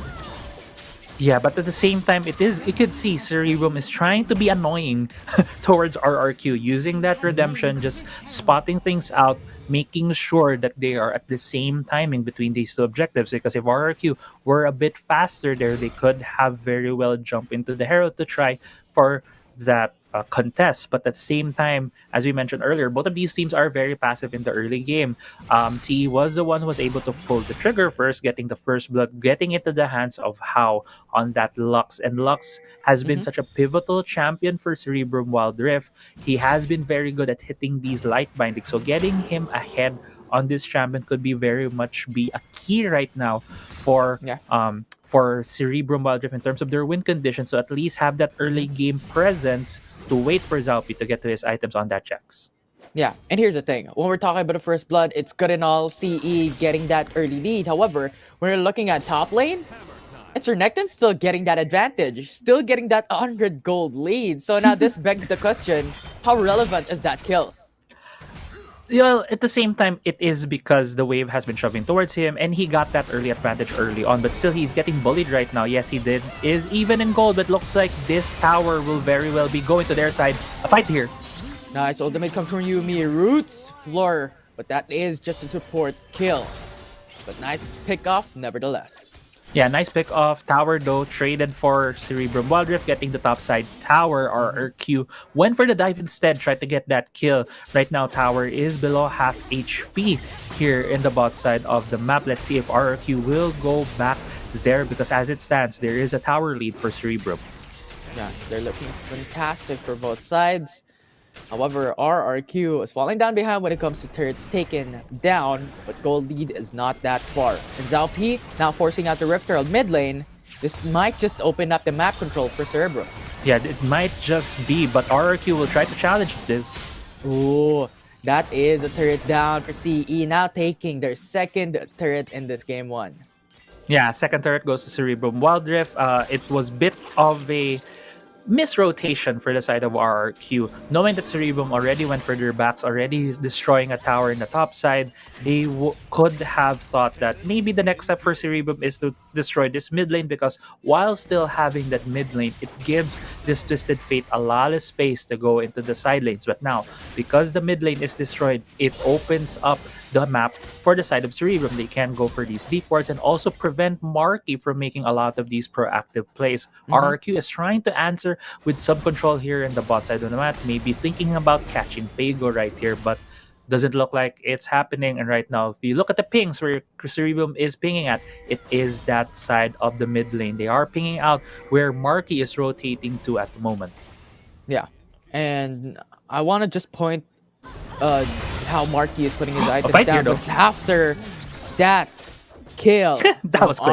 RRQ, but we've expected it, right? No vision coming in from CE, and then 3-man roam from RRQ. They just want to take that turret. Now going back, Marky, Roa, and then the next item building up to the Lich Bane. If they pick up the Lich Bane, then after RFC, Marky can just set up the play for RRQ wherever he goes. Yeah, it's gonna be the play most likely for RQ, but that's gonna be hard because he needs 3 items, so he needs to get there. While at the same time, if you've noticed the usage of Final Spark from how he has just been using it mostly in the side lanes, he's just been clearing waves to slow down the progress of RRQ, to slow down RRQ from getting control over the map. Because what is the win condition of Cerebrum? They need to get this Jax ahead, they need to get him to the late game, and beautifully what CE is doing is just clearing these waves over and over again. But since both objectives are coming up right now, it is going to be a bit of an ARAM game. A lot of them in the mid lane. CE is about to start this Cloud Drake. Yeah, now Destiny is fourth. All information's up for RRQ. Now CE is very cautious, looking at the risk. Now P jumping in. That's the Sun coming through from Renekton. That follow-up is there. Now RRQ is jumping in. Collapse is going to be amazing with a final spark connecting onto 2, and now Devil J is low. Yeah, Devil J is low. No kills. Ival is also low as well. Final Spark, the final last chapter right there from Exos, and was a bit late, I believe. But right now, because a lot of them are low, all of the ultimates, I believe, on the board are down. It's gonna be just your typical handshake between the two teams in terms of objectives. Referral's gonna go to the side of Cerebrum, while this Cloud Drake is gonna go to the side of RRQ. Fantastic trade in objectives. When we're talking about Marky getting or needing the 3 core item Power Spike, they now have 2 dragons in their favor. So if we're talking about late game, we have to consider those dragon buffs for RRQ. Yeah, we do have to consider those Dragon Balls for RRQ. It's gonna stack up in their side, and the third Drake of the game is gonna be that Ocean Drake. So chances are, well, it's gonna be the Elder Infernal Drake later on. So that is the timer right now in the heads of CE. But Devil J being a very sneaky croc right here. Yeah, he can't do anything. He has to force a recall because if he go for the flank, that's 4-man coming in from CE. So he just needs to just go for the reset, buy some items instead, and maybe try to defend that tier 2 turret bot side, because they have the Rift Herald coming up. So much pressure coming into CE. Yeah, so much pressure right here. It looks like they're trying to defend for RRQ, but there's 5 members of Cerebrum right here. Great job on Cerebrum on these rotations. Ooh, forcing out the flash is such a huge detrimental thing for RRQ. However, Ival is stunned, followed up with a root. Great engage coming from RRQ over CE. Wildrift is there, knocking up RRQ, disengaging the fight. And now with that final spark, securing the kill for Devil J. Yeah, the securing the kill right there, but RRQ Helios is still shoving this top side of the map. I think the recall is going to come in for the Darius as Ivalis is able to complete that recall. They're still being chased down right here. Twisted Fate uses ultimate to jump on members of CE. Nice kill coming in from RRQ. This is what we are hoping for if you're a fan of RRQ. Getting those trades are quite important. So despite those turrets taken down, the gold is still even. Right, but at the same time, I think it's in terms of the early game of where we are right now at 11 minutes in the game, the thing is RRQ should have more tools to be able to get these pickups, to be able to rotate across the map, to be able to to start a lot of these fights. And it's not what's happening right now. It's Cerebrum Wildrift forcing the issue on RRQ, forcing RRQ in these weird rotations. I was about to call earlier how weird of scenarios we were seeing often in the first 12 minutes of this game. I think a good example of that was with Devil J, right? We were talking about, hey, there's a sneaky croc inside the bush. But the thing is, he was there to look for a pick, and see, it's like, we're going to have 4 members here. Almost a steal. Doesn't go their way, though. It goes still to Chaz. But yeah, going back to my point, it just feels like a very weird game for RRQ, and Cerebrum Wildrift has just been the one who has been dictating the pace of this game. Yeah, and just look at the CD of Final Spark. So I don't know if that's just a huge detrimental thing for CE, forcing out the Final Spark on that blue buff, but nevertheless, his ultimate is back up for How. But what I want to tackle is the RFC. for Marquee. It's almost done. A couple of gold left. Rapid fire cannon is ready. Those gold cards are going to be obnoxious for Cerebrum Wildrift. Yeah, and it's gonna be the start of the fights for RRQ. If they are able to catch someone with the gold card, they could very well combo it immediately with the Yumi ultimate and then just kill that one guy outright. But at the same time, it needs to come from a very well organized team, and I don't doubt RRQ. They are a team who have been very they are here in the top 8 for a reason. They are a very good team, but there are moments where you could notice that they are a bit scattered at times. There have been split calls that I've seen on this team, so it's gonna be a bit harder for them to be able to execute. Dragon though is up and has been started by CE. Destiny is ready. Information is there for RRQ, and CE taking the Ocean Dragon, the first dragon for Cerebrum Wildrift. With Baron Nashor alive, I think CE wants to check things out because right now, Tier 2 turret top lane down, and CE is ready to go mid lane, having their eyes on that Tier 2 mid lane turret. Yeah, but Ivalis is now the only guy who's going for the recall. The inhibitor turret is being sieged right now by RRQ. Yeah, if this is destroyed, it opens up the base. Now RRQ went in for 5-hand strategy. They're going in for that super minions to actually change things up. But now CE responds, tries to go in for the flank, gets that kill. RRQ is stopping nearby, and they're taking 3 kills in the process, and the fight is not even over. But Darius comes in. I believe takes the kills onto Dental J, apprehends onto Marquee, forcing out the flash. Gold card is there, stuns up onto Darius, and Darius is down for the count as he is pinned down. CC chain is flawless from RRQ. Yeah, CC Chain is flawless and only 4-1 in kills. Only Floor right now on the defense. Looks like also the mid lane in inner turret is about to fall down. Looks like RQ is also looking at bot lane right now.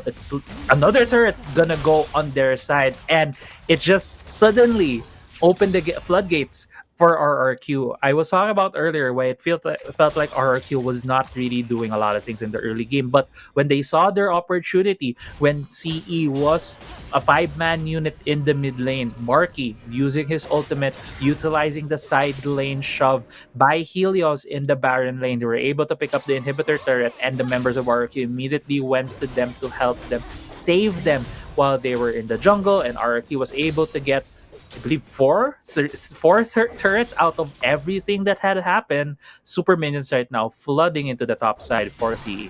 Yeah, I mean, you just have to remember, RRQ's win con is split pushing. You have Fiora, you have Helios with the ribbon, Devil J on Renekton. So it's all about split pushing, it's all about safety, and a 5v5, who's gonna AoE engage? It's only Helios. So it's such a difficulty for them because when we're looking at CE, who's their AoE engage? Zalpi, Ivalice.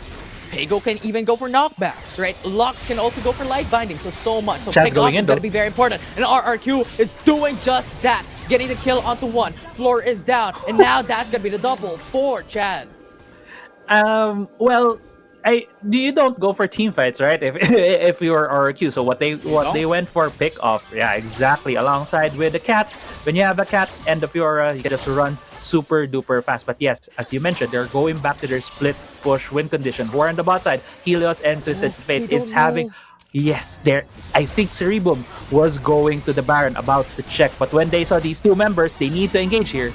Oh no, RRQ, if they take the Baron, this might just be over. This is the end gaming push. Nice flash. Is gonna be there. Helios is going back away. Oh my the Baron God. Nashor is there. Only one inhib turret left, and RRQ is ready to win this. RRQ is just playing this game in a very good macro level. I was thinking earlier, they could utilize the Twisted Fate more to be able to snowball the game using his ultimate, but instead, as you mentioned, they were waiting for that rapid fire cannon. They would instead loop around CE. I believe this was mentioned earlier in the panel. Cerebrum Wildrift has this tendency to play as a 5-man unit, as this big ball of death. And how do you counter a big ball of death that is very immobile? You just run them around the whole map, and that's exactly what RRQ has been doing with the split push. I also want to point out that I believe this is the first time we are seeing a split push strategy being executed very, very well here in the WCS. Look at Fiora. Look at Fiora. That was scary. And now Riven Twisted Fate is split pushing, and Chaz is going in for the Infernal Elder Dragon. So much happening all around the map, and Destiny is there giving information for RRQ whether they can go for the top lane push. But the answer is no. They're now going for mid lane. They have the pressure in all lanes as RRQ is ready to go as well as Yuumi ulted. That is a 2-man route, and now 4 is down. Paygo has to be forced to back away, and Marky with that split push, finishing the game. First game for RRQ.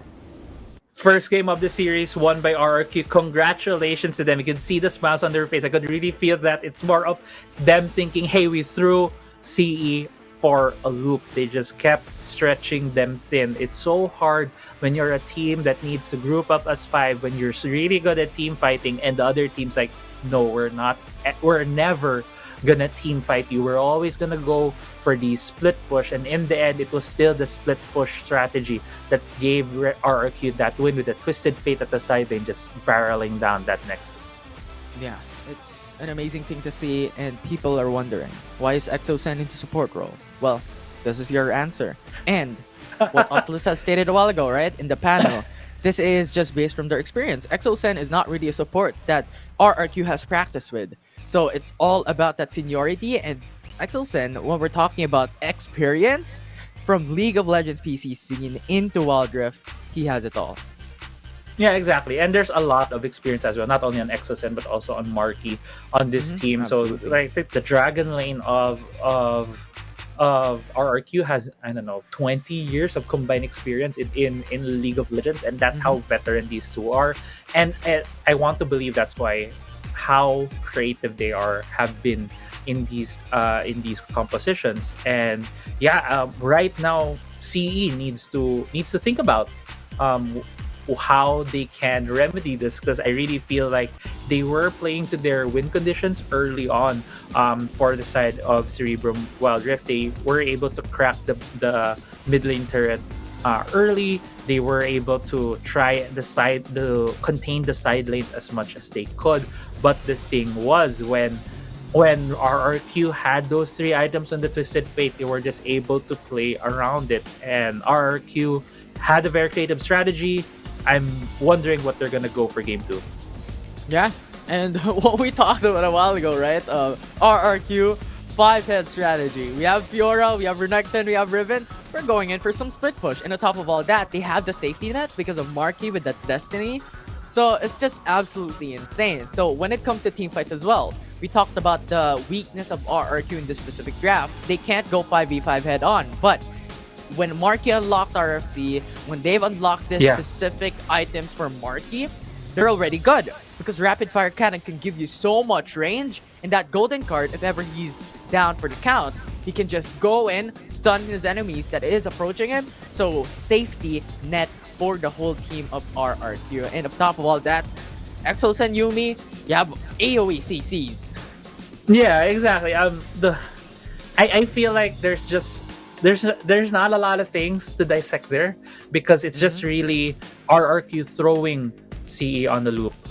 Maybe for some of the league's analysts, they could talk about more of where the timings were for the side of RRQ. But looking at our player of the game right here, it is gonna be Chaz on that Fiora, and it's kind of yeah, he is the guy who has the highest KDA. He was the one who was chasing down the targets alongside EXO-Sen, but it really feels like it was the brains behind whoever thought about this for RRQ, who I think would be the most apt to be the player of the game, just because RRQ knew their win conditions getting into the draft, getting into the game, and they just executed it very, very well. And it's hard how to counter this on the fly. I think this is going to be a challenge to Cerebrum Wildrift, because they are coming into this series very, very hot. But right now, it feels like they've been stopped ice cold just by the strategy from RRQ. Well, we'll find out. What are the changes for CE? How would they adjust? What are the problems that they will solve here as a priority for RRQ? Because that is game 1 from RRQ taking the win, so it's already match point for this series. I'm Infinity, and this is Crazy Apple. We're gonna take a short break, but don't go away. When we come back, it's RRQ, 1 more series away from that win.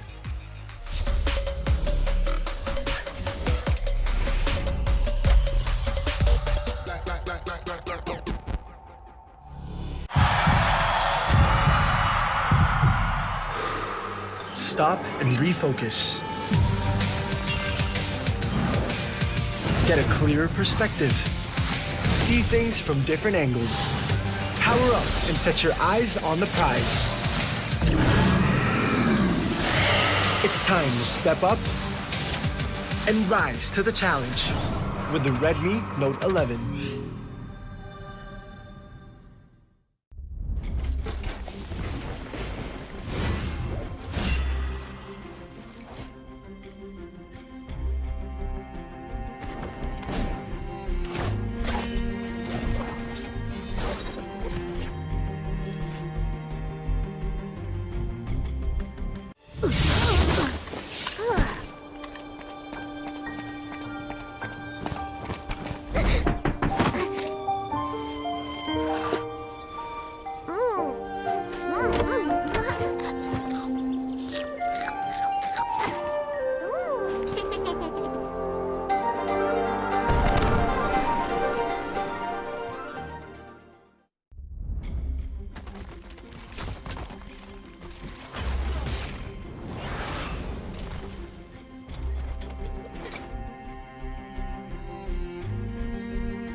And this is another kill for CE.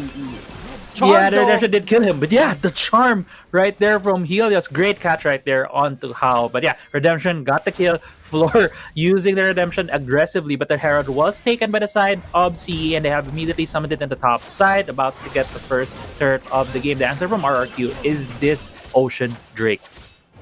I mean, that's the only thing that they could do. And I think that's actually quite clever. They had forced back away the Tower First Blood, give it to CE. We're going to take the Ocean Dragon, right? We're going to wait for that late game. We have Helios, we have Chad, we have Devil J. We have to get that sustain. But now, CE is going for that mid lane tier 3 turret, almost putting it down. If it did, that's such a huge detriment to our RQ. Yeah, as we often mention, this mid lane is super important, especially the outer tier turret, because it opens up the map for the other team. Unfortunately, CE didn't have the enough of a minion wave to be able to destroy that turret. Right now, though, if you look at the pings from RQ, they are pinging the members of CE who are at the bottom side of the map. A lot of members right here, almost 5 for CE in the bot side. Yeah, that'll be 4-man roam for CE. Helios can't do anything. That it is 4-man in a lot of CCs as well. If you get light binding from that Lux, it's over. Yeah, exactly. And they're very much respecting right now the power of Zalpi. He has 3-0 to kills. Also, the final spark being used on the top side, so that Devil J won't be able to get this turret. If you look at the top side of the map, there's also 2-0. Ivalice, though, harassing Devil J. Yeah, but it's just a cat and dog fight. You can't just burst down these two champions without support from anybody else. They could just go away. They have flashes for Devil J, and you have Barrier for Ivalice. So both safe for top laners, but RRQ went in for the trade on their first turret bot lane. Yeah, but still, the siege is still continuing for C. It looks like they are about to pick up the third outer tier turret of the game, and it feels like they're just throwing RRQ for a loop right now. RRQ has never been in a good position to be able to defend these turrets. They have been relying on the wave clear poke from Marky. Ivalice proto-betting out of there, not being caught right there. And looks like the top side would be the trade for our RRQ, at least getting one turret for their side. Yeah, and they could just split the wave from top side, getting their second turret in this game to catch up on the gold of CE. And now they are 1k gold ahead of CE. Yeah, I mean, looking at the gold, actually, RRQ is leading just by a bit, even though they are down in gold, in turrets, and down in kills. Looking right now in the items, a lot of the gold lead for the side of RRQ is in Helios and also Devil J. So it's mostly where we've been seeing these champions have been assigned. They've been assigned solo lanes in the side lanes. So they are absorbing more gold into themselves. Let's see if this will pay off for RRQ, because with the additional gold right now from these solo laners, they can be able to have more items, more power when we come into these team fights. On the other hand, Cerebrum Wildrift has had this tendency. They always ball up as 5 people. So there are times when they're missing out gold in the map. And this could be detrimental to them if they're not getting objectives, if they're not getting kills. But as it stands, they're still waiting for RRQ to go into the Rift Herald. There are already 5 of them waiting for any RRQ member to just peek their head a bit, poke their head a bit there, and maybe getting caught by a light binding. Yeah, and looking at these items, it's actually quite interesting. Awakened Soul Sealer now for Helios. It's really cheap, and yes, it's really good. So that ultimate is going to be much more faster when it comes to CD. And also, I want to take note, Helios and Marquee has the cooldown boots. So much more squishier than usual in getting the Merc Treads or even the plated armor boots. So now they're really just going all in here. But 30 seconds here before the Cloud Dragon goes up. Expectations, is CE going to contest? The thing is, for CE right now, they are grouping up as 5. They are looking. They should look to contest. They might catch out RRQ in a bad spot. Yeah, right now they have shoved the mid lane. Exocen maybe getting caught out here. Yeah, Apprehend is there. Ivalice is on the front lines. The flash is forced from Exocen, so no flash for this Cloud Dragon fight. The Devil J is here on the flank. Pierce Arrow is there. Did not connect onto anyone, so don't damage. But Devil J, Dominus is there. Actually using up the ultimate, and CE is forced to back away. That's going to be the ultimate coming in from Set. That is UCC! And CE has lost the Cloud Dragon, and RRQ have stolen the Dragon. Yeah, they have stolen the dragon. If you look at the ultimates used, all of the ultimates have been used on the side of RRQ, while on the side of CE, Ivalice still has his. They are pinging the top side of the map because their side lane is pushing over there. They have some of the Rift Herald, so it would be an easier take for them. But look at the map where Chaz is. He is on the bottom lane right now. Charm didn't hit on floor. Herald was able to get the turret, and right now it's just going to be another macro play for both of these teams. Yeah. And CE is just one step ahead when it comes to turret takings.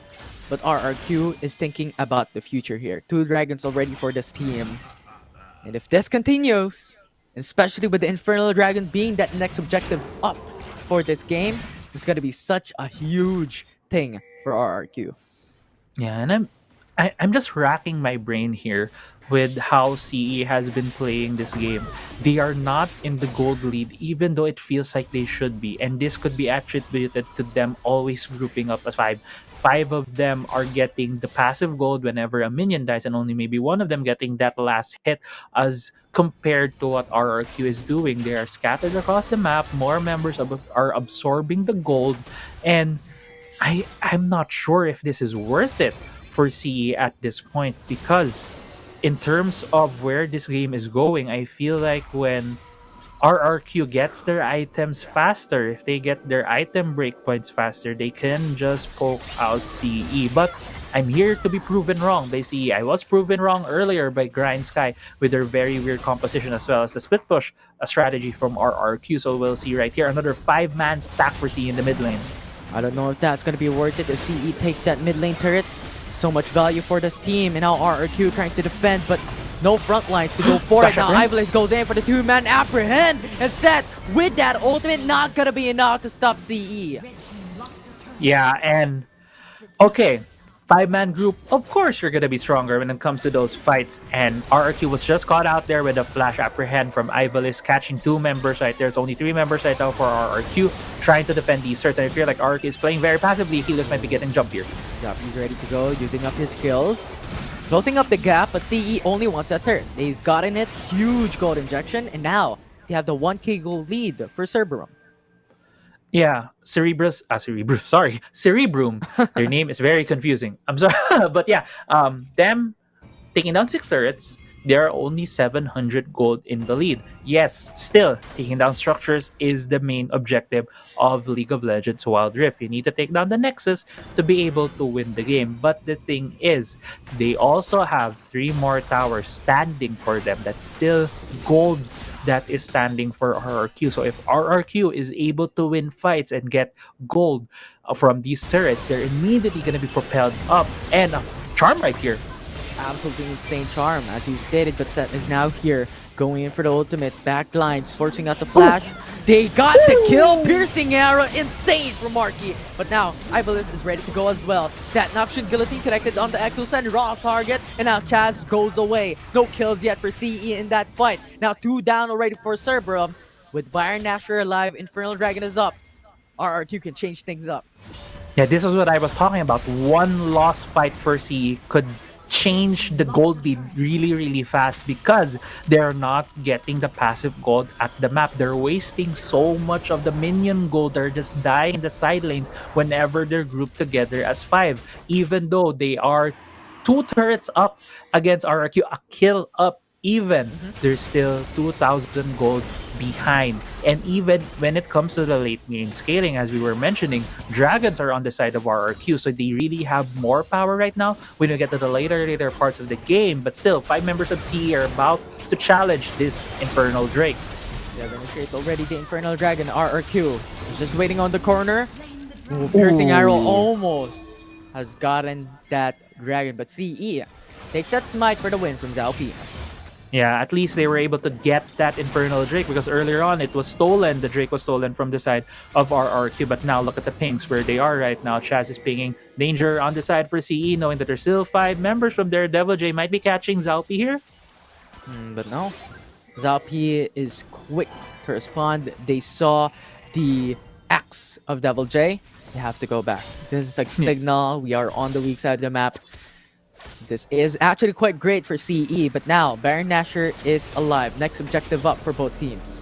Yeah, good check for MC right there. If you look at the map, both side lanes are being shoved towards the side of RRQ. They need to tend to those side lanes. Seeing that 2 members in our RRQ are over there, CE making the call, starting out this Baron. Yeah, and Exosen to start this off. Baron Nashor is very low. That's going to be CC onto Zalpi. Charm connected. Huge. And now that final spark connected onto Marky. Still going to be safe though. But CE is going front to back. Not exactly the best. But Exosen died in that fight. So good pickup coming in from Cerebrum. Yeah, this is a 4v5, but if we look at the ultimates, all ultimates again are burned for RRQ. Still 1 up for the side of CE, still having Ivalice with that ultimate, but at least RRQ was able to stop CE from taking that Baron. They were trying to sneak that off. If CE had a more decisive fight right there, they could have very well taken the objective. But still, right now, as it stands, both teams consolidating, thinking about their next move. If you look at the items at this point, if you look at the gold as well, everyone on all of the members of RRQ are in the lead in terms of gold, but still the fights are going really, really even. And that goes to show as well where the focus of CE is in that team fight. That's where they are strong. So playing to their strengths is what they're doing right now, still keeping the gold very, very close between the two. It might be more for RRQ in every single member, but look at Zalpi's gold. That's 13k. So huge gold injection to the jungler for Cerebrum Esports. We'll see how they do this because Baron Nashor is the point of contest for everybody here in game number 2. Yeah, I can really feel the tension Oh as no, well. Chaz! That is a double light binding coming from CE. Final spark is going to be 4 stasis, and Chaz is going to be there, buying some time. Devil J, don't tell me you are escaping this. Smite doesn't even kill him, but that shot blast coming in from J finish that off. But Chaz is still there. So there is Chaz still a is here. potential Baron steal. There is potential Baron steal. Exoset starting this fight. Double CCs are there for Exosen. Look at the backlines from Helios. Went in back to front. Got the kill. Got the assassination for KHP. For the Baron Nashor. Chaz comes through onto the Baron. And now Floor is very low. Ivalice is low as well. Repulse is there. The ultimate is there. And Ivalice is down low. They have to retreat. The stasis from the Fiora is there. Exos jumps in from the wall, and they get the 4 kills as Pago, the only one left standing from CE. But not for long. So looks like there's gonna be another kill right Flash. here. Ooh, massive charm. Did not even have a chance to go back away, and RRQ is pinging. We have to end this game. There is 30 seconds on the clock for CE to go back on. And that's the thing. This game was on the knife's edge right there. It looks like this could be the end. How though? Coming up in 5 seconds. Yeah, you know they are forcing the end because Dominus is ready for Devil J. He is gonna tank the damage from Nexus. A lot more armor for the Nexus base, but now it's Hao going in for the final spark to clear out the waves. Huge from Hao.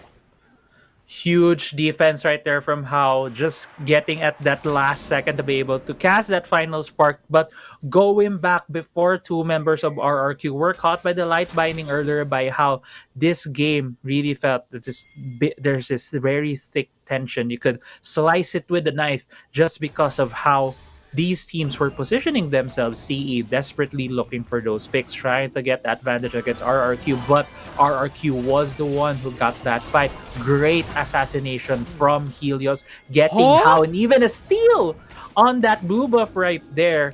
But yeah, going back into this game, RRQ right now positioning themselves into this Elder Mountain Drake. Yeah, Ilya is going for the charm once again, but that apprehend is going to be massive from Ivalis. But CC's is going to be flawless. No kills coming in from CE as of yet. So far. And now they're just jumping in. They're on the pit set with that ultimate, forcing out the GA coming in from Ivalis. And when he woke up, he's dead. And now CE still ready to go. This is a 1-for-1. Both junglers are alive. Yeah, both junglers are alive and both Baron laners are the one who's down, but CE will be forced back here because their mid lane, they don't have an inhibitor turret right there. They need to tend to this. Yes, a lot of the health bars are not in the most healthy spots, but RRQ starting out is Elder Drake. Zalpi is there as well, going for the flank. But Ari is ready to go for the charge. That is going to be the flash assassination. That's a kill on the floor. Final spark is used. No opportunity to steal. Zalpi is very low. RRQ is going for the mountain. Elder Dragon. Exo Zen is being a chat in the front lines defending his team. And RRQ has secured the objective. RRQ with a great series of plays, baiting out Cerebrum Wildrift, playing towards Cerebrum Wildrift's tendencies on being always a 5-man unit. Whenever you see one member of CE, you all know that there are going to be 4 more behind him, and that's how RRQ has been playing this with that small piece of information. The mid lane inhibitor turret is open. CE needs to always go to that mid lane, always needs to shove to prevent these minions to be able to hit the Nexus. Baron is on the table right now, but RRQ is the one who is looking for the pick. Yeah, and how can even burst now? Because look at the shield. Look at the thickness of that shield from every single member of RRQ. Yeah. So much. So the damage coming from Hao is going to be negated because of those shields. And now it's going to be much more difficult for CE to make it back, along with the true damage available for RRQ. How can you even beat this? So a lot of pressure here on the side of CE on what they need to do. Pick-offs, it's looking like their solution here. Yeah, 3 of them right now. CE trying to jump Devil J. Devil J just using the slice and dice to get away from there. Still 4 members of RRQ are in the red buff side jungle of CE. Chaz starting out this Baron. Yeah, and Devil J is still going in for the split push. Because remember, if RRQ gets the Baron, Devil J can finish the game by himself. There's a huge minion wave coming through. And there's still pressure on them. Yeah, now Flash going in for the punch. CC going there. RRQ is there to stun. Ivalis is down, but a Wild Growth actually keeps him alive. That is such a massive play. Now it's Marky going in for the root as well. Noxian Guillotine is not going to go for a reset because it has missed that kill. Marky using the Flash to go away. Pego has to retreat. He is down very low. That light binding saves Zalpi's life. Yeah, but CE needs to go back. Look at where Renekton is. He is now escorting some minions right now, but there are 2 super minion waves gonna barrel down towards CE, and Zalpi getting chased down here. Zalpi can't even go back to the base. No chance for a reset. Now he's just going for a fight. Accepted his fate. He falls. Yeah, he falls right there. Legendary right now for Marky, and RRQ can relax a bit, can go back to their base, get more items, and just go for this Baron. Let's see if Cerebrum will try to contest, because that is gonna be their Hail Mary. They need to get a win in the fight, and I don't think it's good for them to wait for RRQ to just barrel down their base with Baron minions. They could just very well destroy the Nexus. So CE needs to contest the Baron take, and right now RRQ doesn't look like they are prioritizing that. They are prioritizing shoving the bot side wave and the mid lane wave. The only combat condition here is an Ace or the Baron Nashor for CE. If they can take it back, they can make it back. So we'll see how they do this. Because at the moment, look at all the split pushes coming in. And now Helios is dashing over the wall. That's going to be Charm not connecting. Stun on Zalpi though. Huge thing for Stun on Double J. Zalpi, but two members from RRQ are now starting out this Baron. There's Ivan is only the guy right here trying his dying his hardest to go for the seal. TPs are all there. It's coming in. Zalpi is waiting to go over the wall. He dashes. He slices. But Floor is dead. Ivalis is next. And RRQ is poking. But now it's a final spark, a long-range support when it comes to the damage from CE. But look at the members of RRQ, removing 4 members from Cerebrum. And now it's Tao, the only one left. Huge minion wave from RRQ on top side. That Twin Shadow slows Tao by some times with the stasis. But RRQ has gotten the ace. They've removed everyone from the base. And RRQ is pushing on the Nexus to finish this game, and they take the series away from Cerebrum Esports. Yeah, RRQ carrying over the momentum of their win against UDG yesterday, came into this series with a plan. They have played 2 very different compositions. It has the same kind of champions like the Renekton, but the change has been in the pick for Marky. In game 1, they played the Twisted Fate. They played more of this split push composition to pull around Cerebrum Wildrift. But come game 2, they went with an Ari pick in the mid lane. They went with a Varus. At the start, it looked like it was just these 2 teams playing chess, trying to move away from each other the whole game. But RRQ with better, I would say, resource management, they were able to prolong the fight, this game of attrition that they were playing in game 2, and RRQ, with just one team fight, were able to turn it around for themselves and snowball the game for the win. Yeah, key term, one team fight changed everything. Because the whole game, CE was going toe to toe, shoulder to shoulder, fingers to fingers against RRQ. Like they were matching against each other, no one getting a huge lead.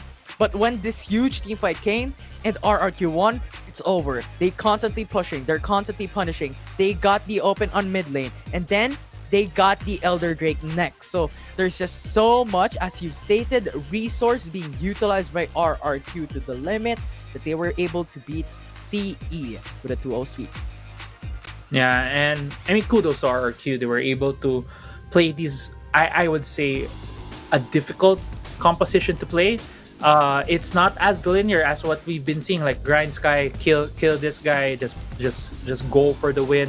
While for Team Underground, they've been playing a lot of different compositions as well, but you could see the linear objectives for RRQ. It was a bit more different, where we're trying to really take down the enemy slowly with poke damage coming from Marky. But the key plays right here, if you look at some of the team fights, is Helios with the assassinations on that area. Like, look at the charm right there.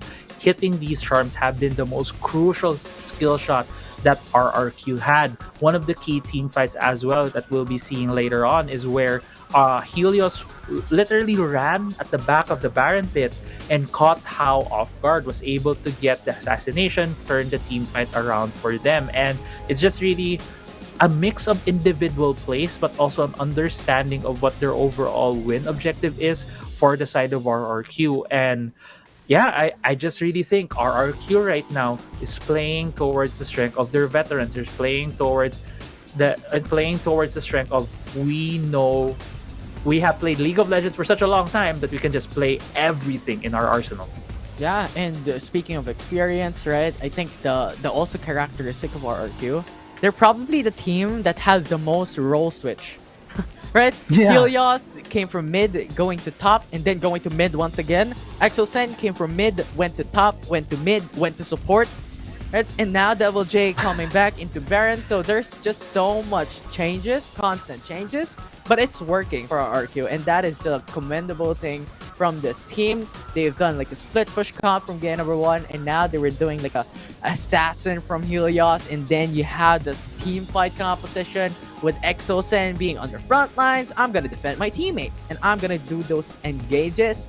And Exosen just completely eviscerated when it comes to the CC aspect of that game. But of course, the player of that game, the king of that game, is Marky with those sleek piercing arrows. Yeah, he even had some of those really, really good snipes. There was one at the back of the Baron pit where he was able to get that Lulu. And yeah, Marky, now I understand why it was banned game 1. Varus was banned against RRQ, but in game 2 it was open and they immediately picked it in the first phase of the picks and bans 19 KDA with 35,000 damage. That's a lot with 90% kill participation for RRQ.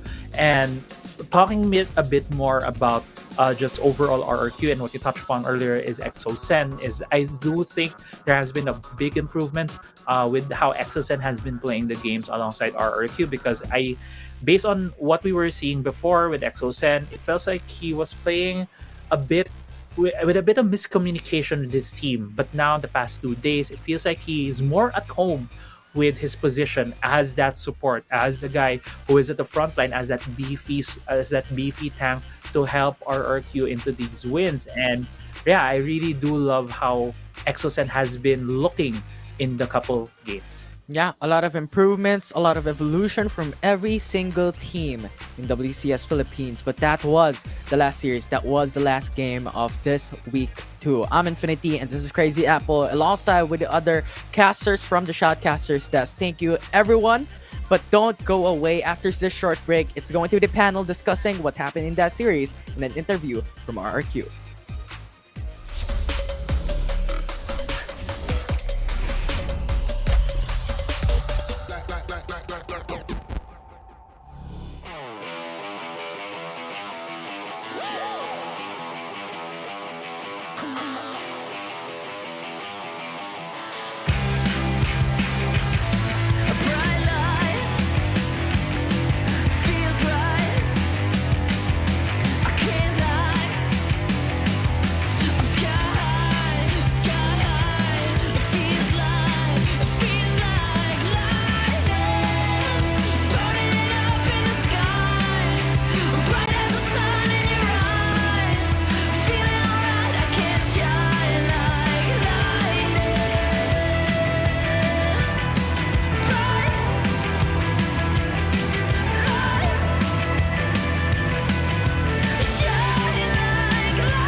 as the sun went down. Now my search is over, over, over. Wherever it takes me, my world will be complete. 'Cause I've been going crazy, but now I've landed on my feet. 'Cause now I found my lucky star. Found my lucky star. Found my lucky star. Right here in the shadows. Right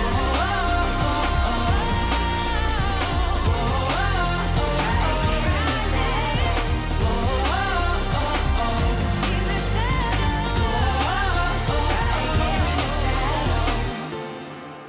Right here in the shadows.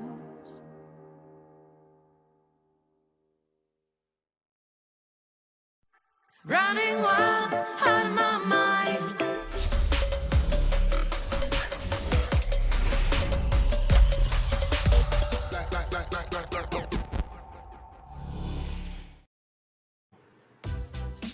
Welcome back, ladies and gentlemen, to the WCSPH. We just witnessed an amazing series between the two combatants, RRQ and Cerebrum Wildrift, and it ended in a 2-0. What a way to end the week. I would have to say positive vibes and like really high expectations. But let's talk about this match before we wrap up the entire show. RRQ getting a 2-0 in it quite like it was getting intense towards the end there because like all the outer only inner turrets were the only thing that was left and the game extended. Autoluz, let me get your thoughts on it.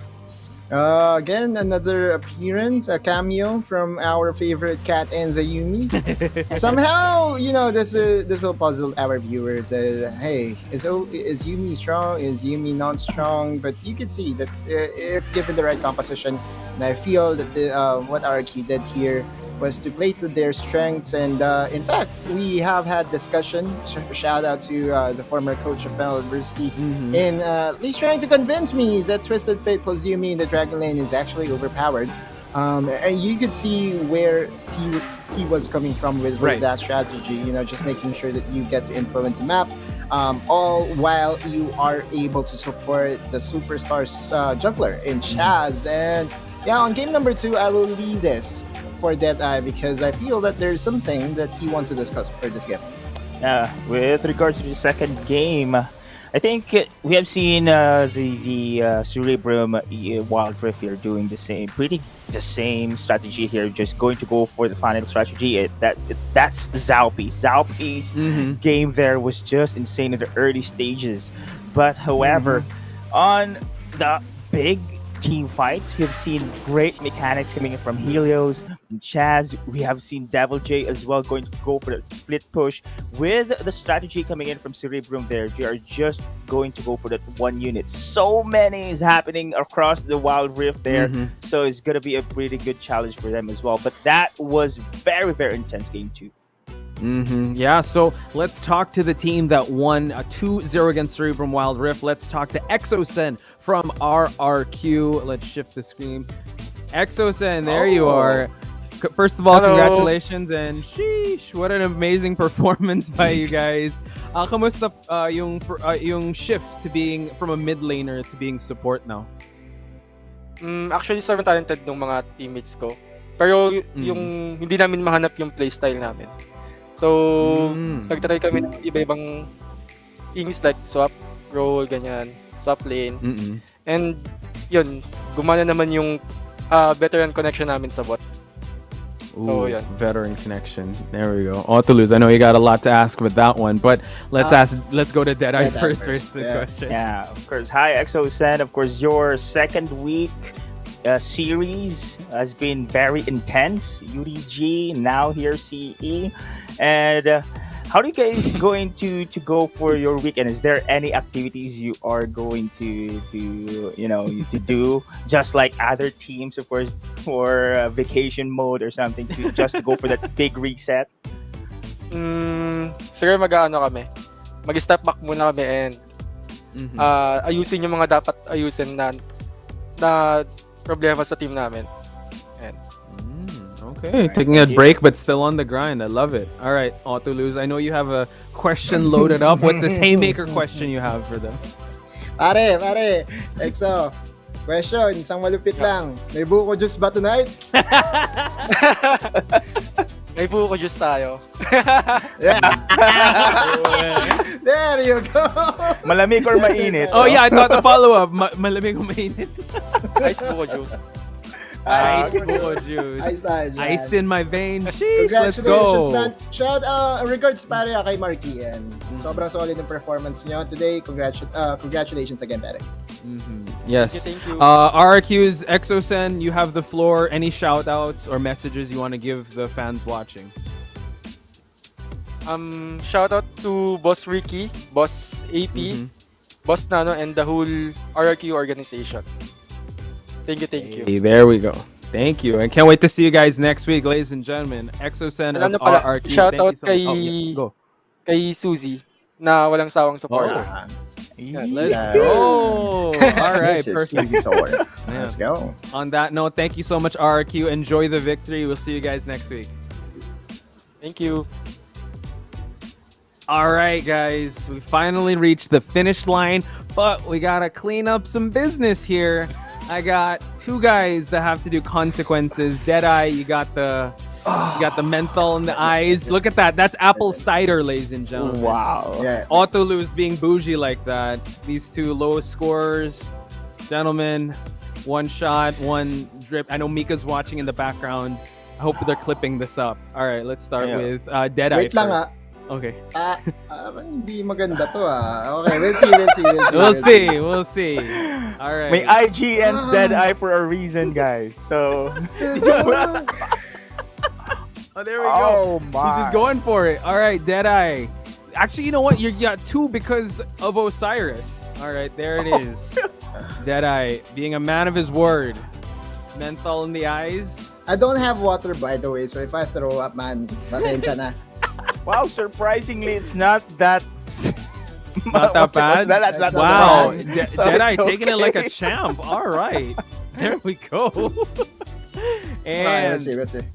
Autoluz. Wait. Alright. Let me do the spiels na ready. Let me read my spiels. Yes, So- ready your spiels first before anything. Wait. So how do we do this? We have to do the standings and all that, right? Before we Yeah, go through the we do. spiels. Yeah. So let's wait for this. Leave it for later. Okay. Let's leave Okay. it for later. Okay. Yeah, okay, before save the it big later. cheers moment. But yeah. Oh wait, oh my now God. it's sucking up. It's Guys. already ready.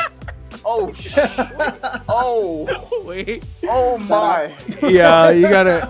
It's a good thing me and Autoluz have eyes right now. Autoluz feeling the burn, feeling from the menthol. This was Mika's doing, so you know I who know. to blame. And Osiris, he said his eyes were getting heavy. He was like, "Oh, I gotta pass out tonight, guys. I'm really sorry." He wanted to duck this one. So yeah. So here we go.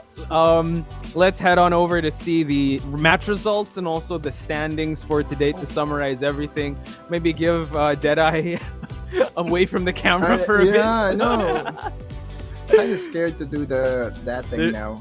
The shot. Well, just make sure it's not as I'm potent good, I'm as good. of a potion. So let's head on over. Let's look at the schedule first while we pan away from Deadeye. Hopefully he'll have two working eyes by the end of it.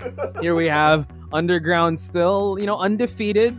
We got Team Secret getting back into the groove of things, and Grindsky and RRQ taking the day in the second half. Autoluz, I don't know if you predicted how this day would go, but it was pretty action-packed. No, definitely. Well, I predicted Grindsky, and now I'm Yes. getting the vindication moment because of it. FL versus EMS, that one. And for RQ and UDG, although I missed the scores, I feel that, UDG and RQ is still on top of their game, at least for today. So, heading into next week, many twists and turns Yes. are expected to happen because, again, slumping teams, you cannot count them out. Oh, for Meanwhile, sure. the strong teams, well, if they go overconfident, they might stumble. Yeah. Deadeye, are you still there? Can you hear us? Yeah. You don't have to open your eyes. I'm You just still talk to us, bro. alive. I'm 100% alive now. There we go. Talk to us. We're about to show the standings. I want to get your thoughts on how the standings have shifted already because some of the power rankings that we had before, I don't know if they hold true till now, and we got a lot of shakeups. But one thing remains the same: Underground is still on top. Let's get your thoughts, Deadeye. Yeah, for sure. Still, it is going to be Team Underground showing dominance here in the second week. But we have seen, of course, that the key point in today's matches were the morale. Morale has been high for Grindsky. Morale has been high as well for the other teams here. Now they are stepping up. However, Team Secret, of course, this is their win. They need this win in order for them to have that momentum as well. But in other, of course, teams here at the bottom, Sunsparks, Cerebrum, Wildrift, they're still struggling here. They're still trying to find their way up. And next week be another challenge for them. But let's see. I'm looking forward to it. Yeah, Team Secret, I would have to say, not in that blast zone already that we saw, like, down there at the 6th spot, moving up with RRQ. Grindsky, a big climber in the rankings here, 4-2, tied up with Fennel Adversity. So definitely a team to look out for, and a team I will not doubt ever again anymore. I'll take a page out of Autoluse's book. I don't know if I got mentioned or anything, but I apologize for Grindsky. But Cerebrum, Wildrift, and Sunspark still looking to get more points on the board, but you cannot count anyone out. Exactly. And at number 6, I feel that's Oasis Gaming. We'll get that fixed, don't worry. And we will have to return to the panel.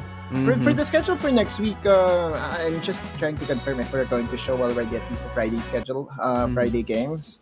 But if not, then we will be doing the shot already. And this is I don't know.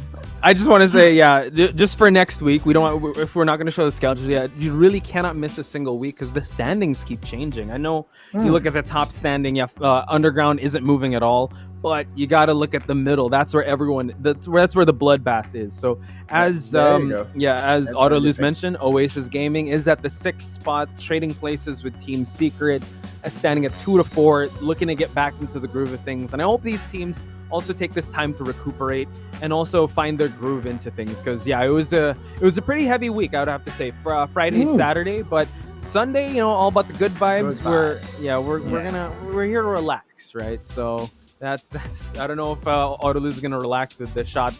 Can I see the shot? Let's see how it's going. It's one glass full, one shot glass full. That's so. I should be able to handle this because I think I was able to handle 151. There we go. Punch. It's antioxidants. The devil in the 151. I won't mention the brand, but that was the gasoline back then. Yeah, let's go. Man, I don't think it's being made anymore, but if you can handle that, you can handle anything. But before anything else, we just want to give our thanks because this event was made possible by PPGL, the largest multi-esports league in the country, together with Riot Games. There we go, like a champ. We also like to acknowledge our official mobile partner in Xiaomi. The Redmi Note 11 is equipped with 90Hz AMOLED dot display, making it possible for you to experience powerful and responsive gaming, less waiting time with 33 watts pro fast charging, enabled by the all-new MMT technology. And a 6nm Snapdragon 680 for high performance while improving battery life. More information about the Redmi Note 11 at the Xiaomi Philippines Facebook page. Big shout outs to this guy, and also big shout outs to the Games and Amusement Board, because none of this would have been possible without them. But wow, that was apple cider, ladies and gentlemen. So, initial thoughts before we close everything out. That was a Chad-like move, Autoluse. Are you still with us? Are you still in this reality? I think what's my name? Different dimension here. What's happening next week? Let's go. Multiverse. We're multiverse. But that's a fun way to end the week. Oh yeah! Wow! Huge shout outs to all the supporters, to all the teams, man. To you, welcome to the Wildrift team. Oh, thank you so much. I will take that shot of apple cider next time, but luckily the gods, the Wildrift gods, were in my favor. But that was very intense. With that being said, ladies and gentlemen, thank you so much for joining us for day number 3 of week 2 of the WCSPH. We'll see you guys next week for more Wildrift action. Have a good night.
nito, guys.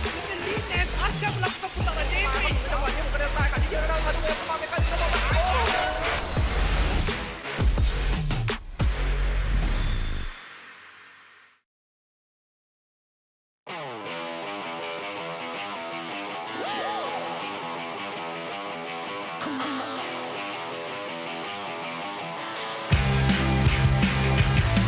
Bright light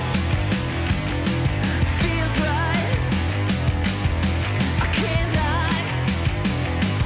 I'm sky high, sky high. It feels like lightning, burning up in the sky, bright as the sun in your eyes. Feeling alright, I can't shine like lightning.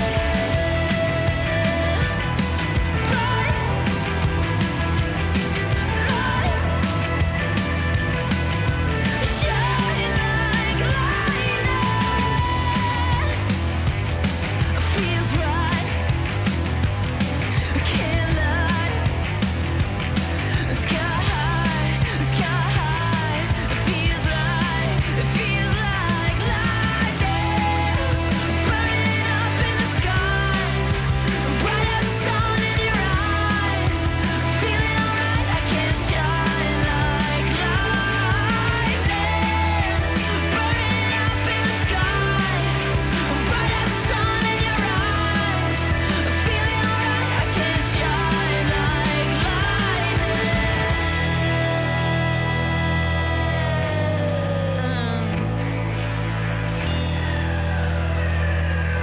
Shine like lightning.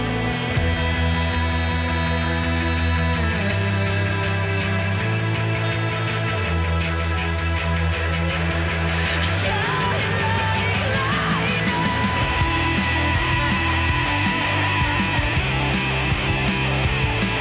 feels right, feels right, feels like lightning, burning up in the sky, bright as the sun in your eyes.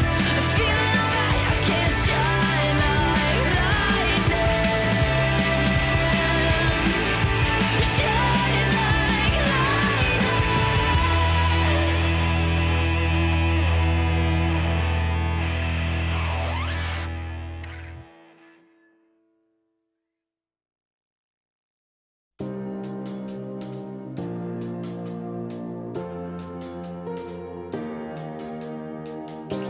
you lit me up as the sun went down. Now my search is over.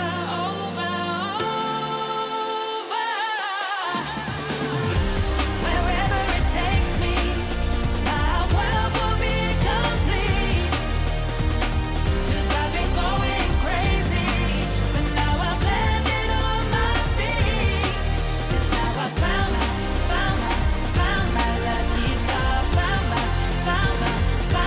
lucky star. Found my lucky star.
Running wild out of my mind.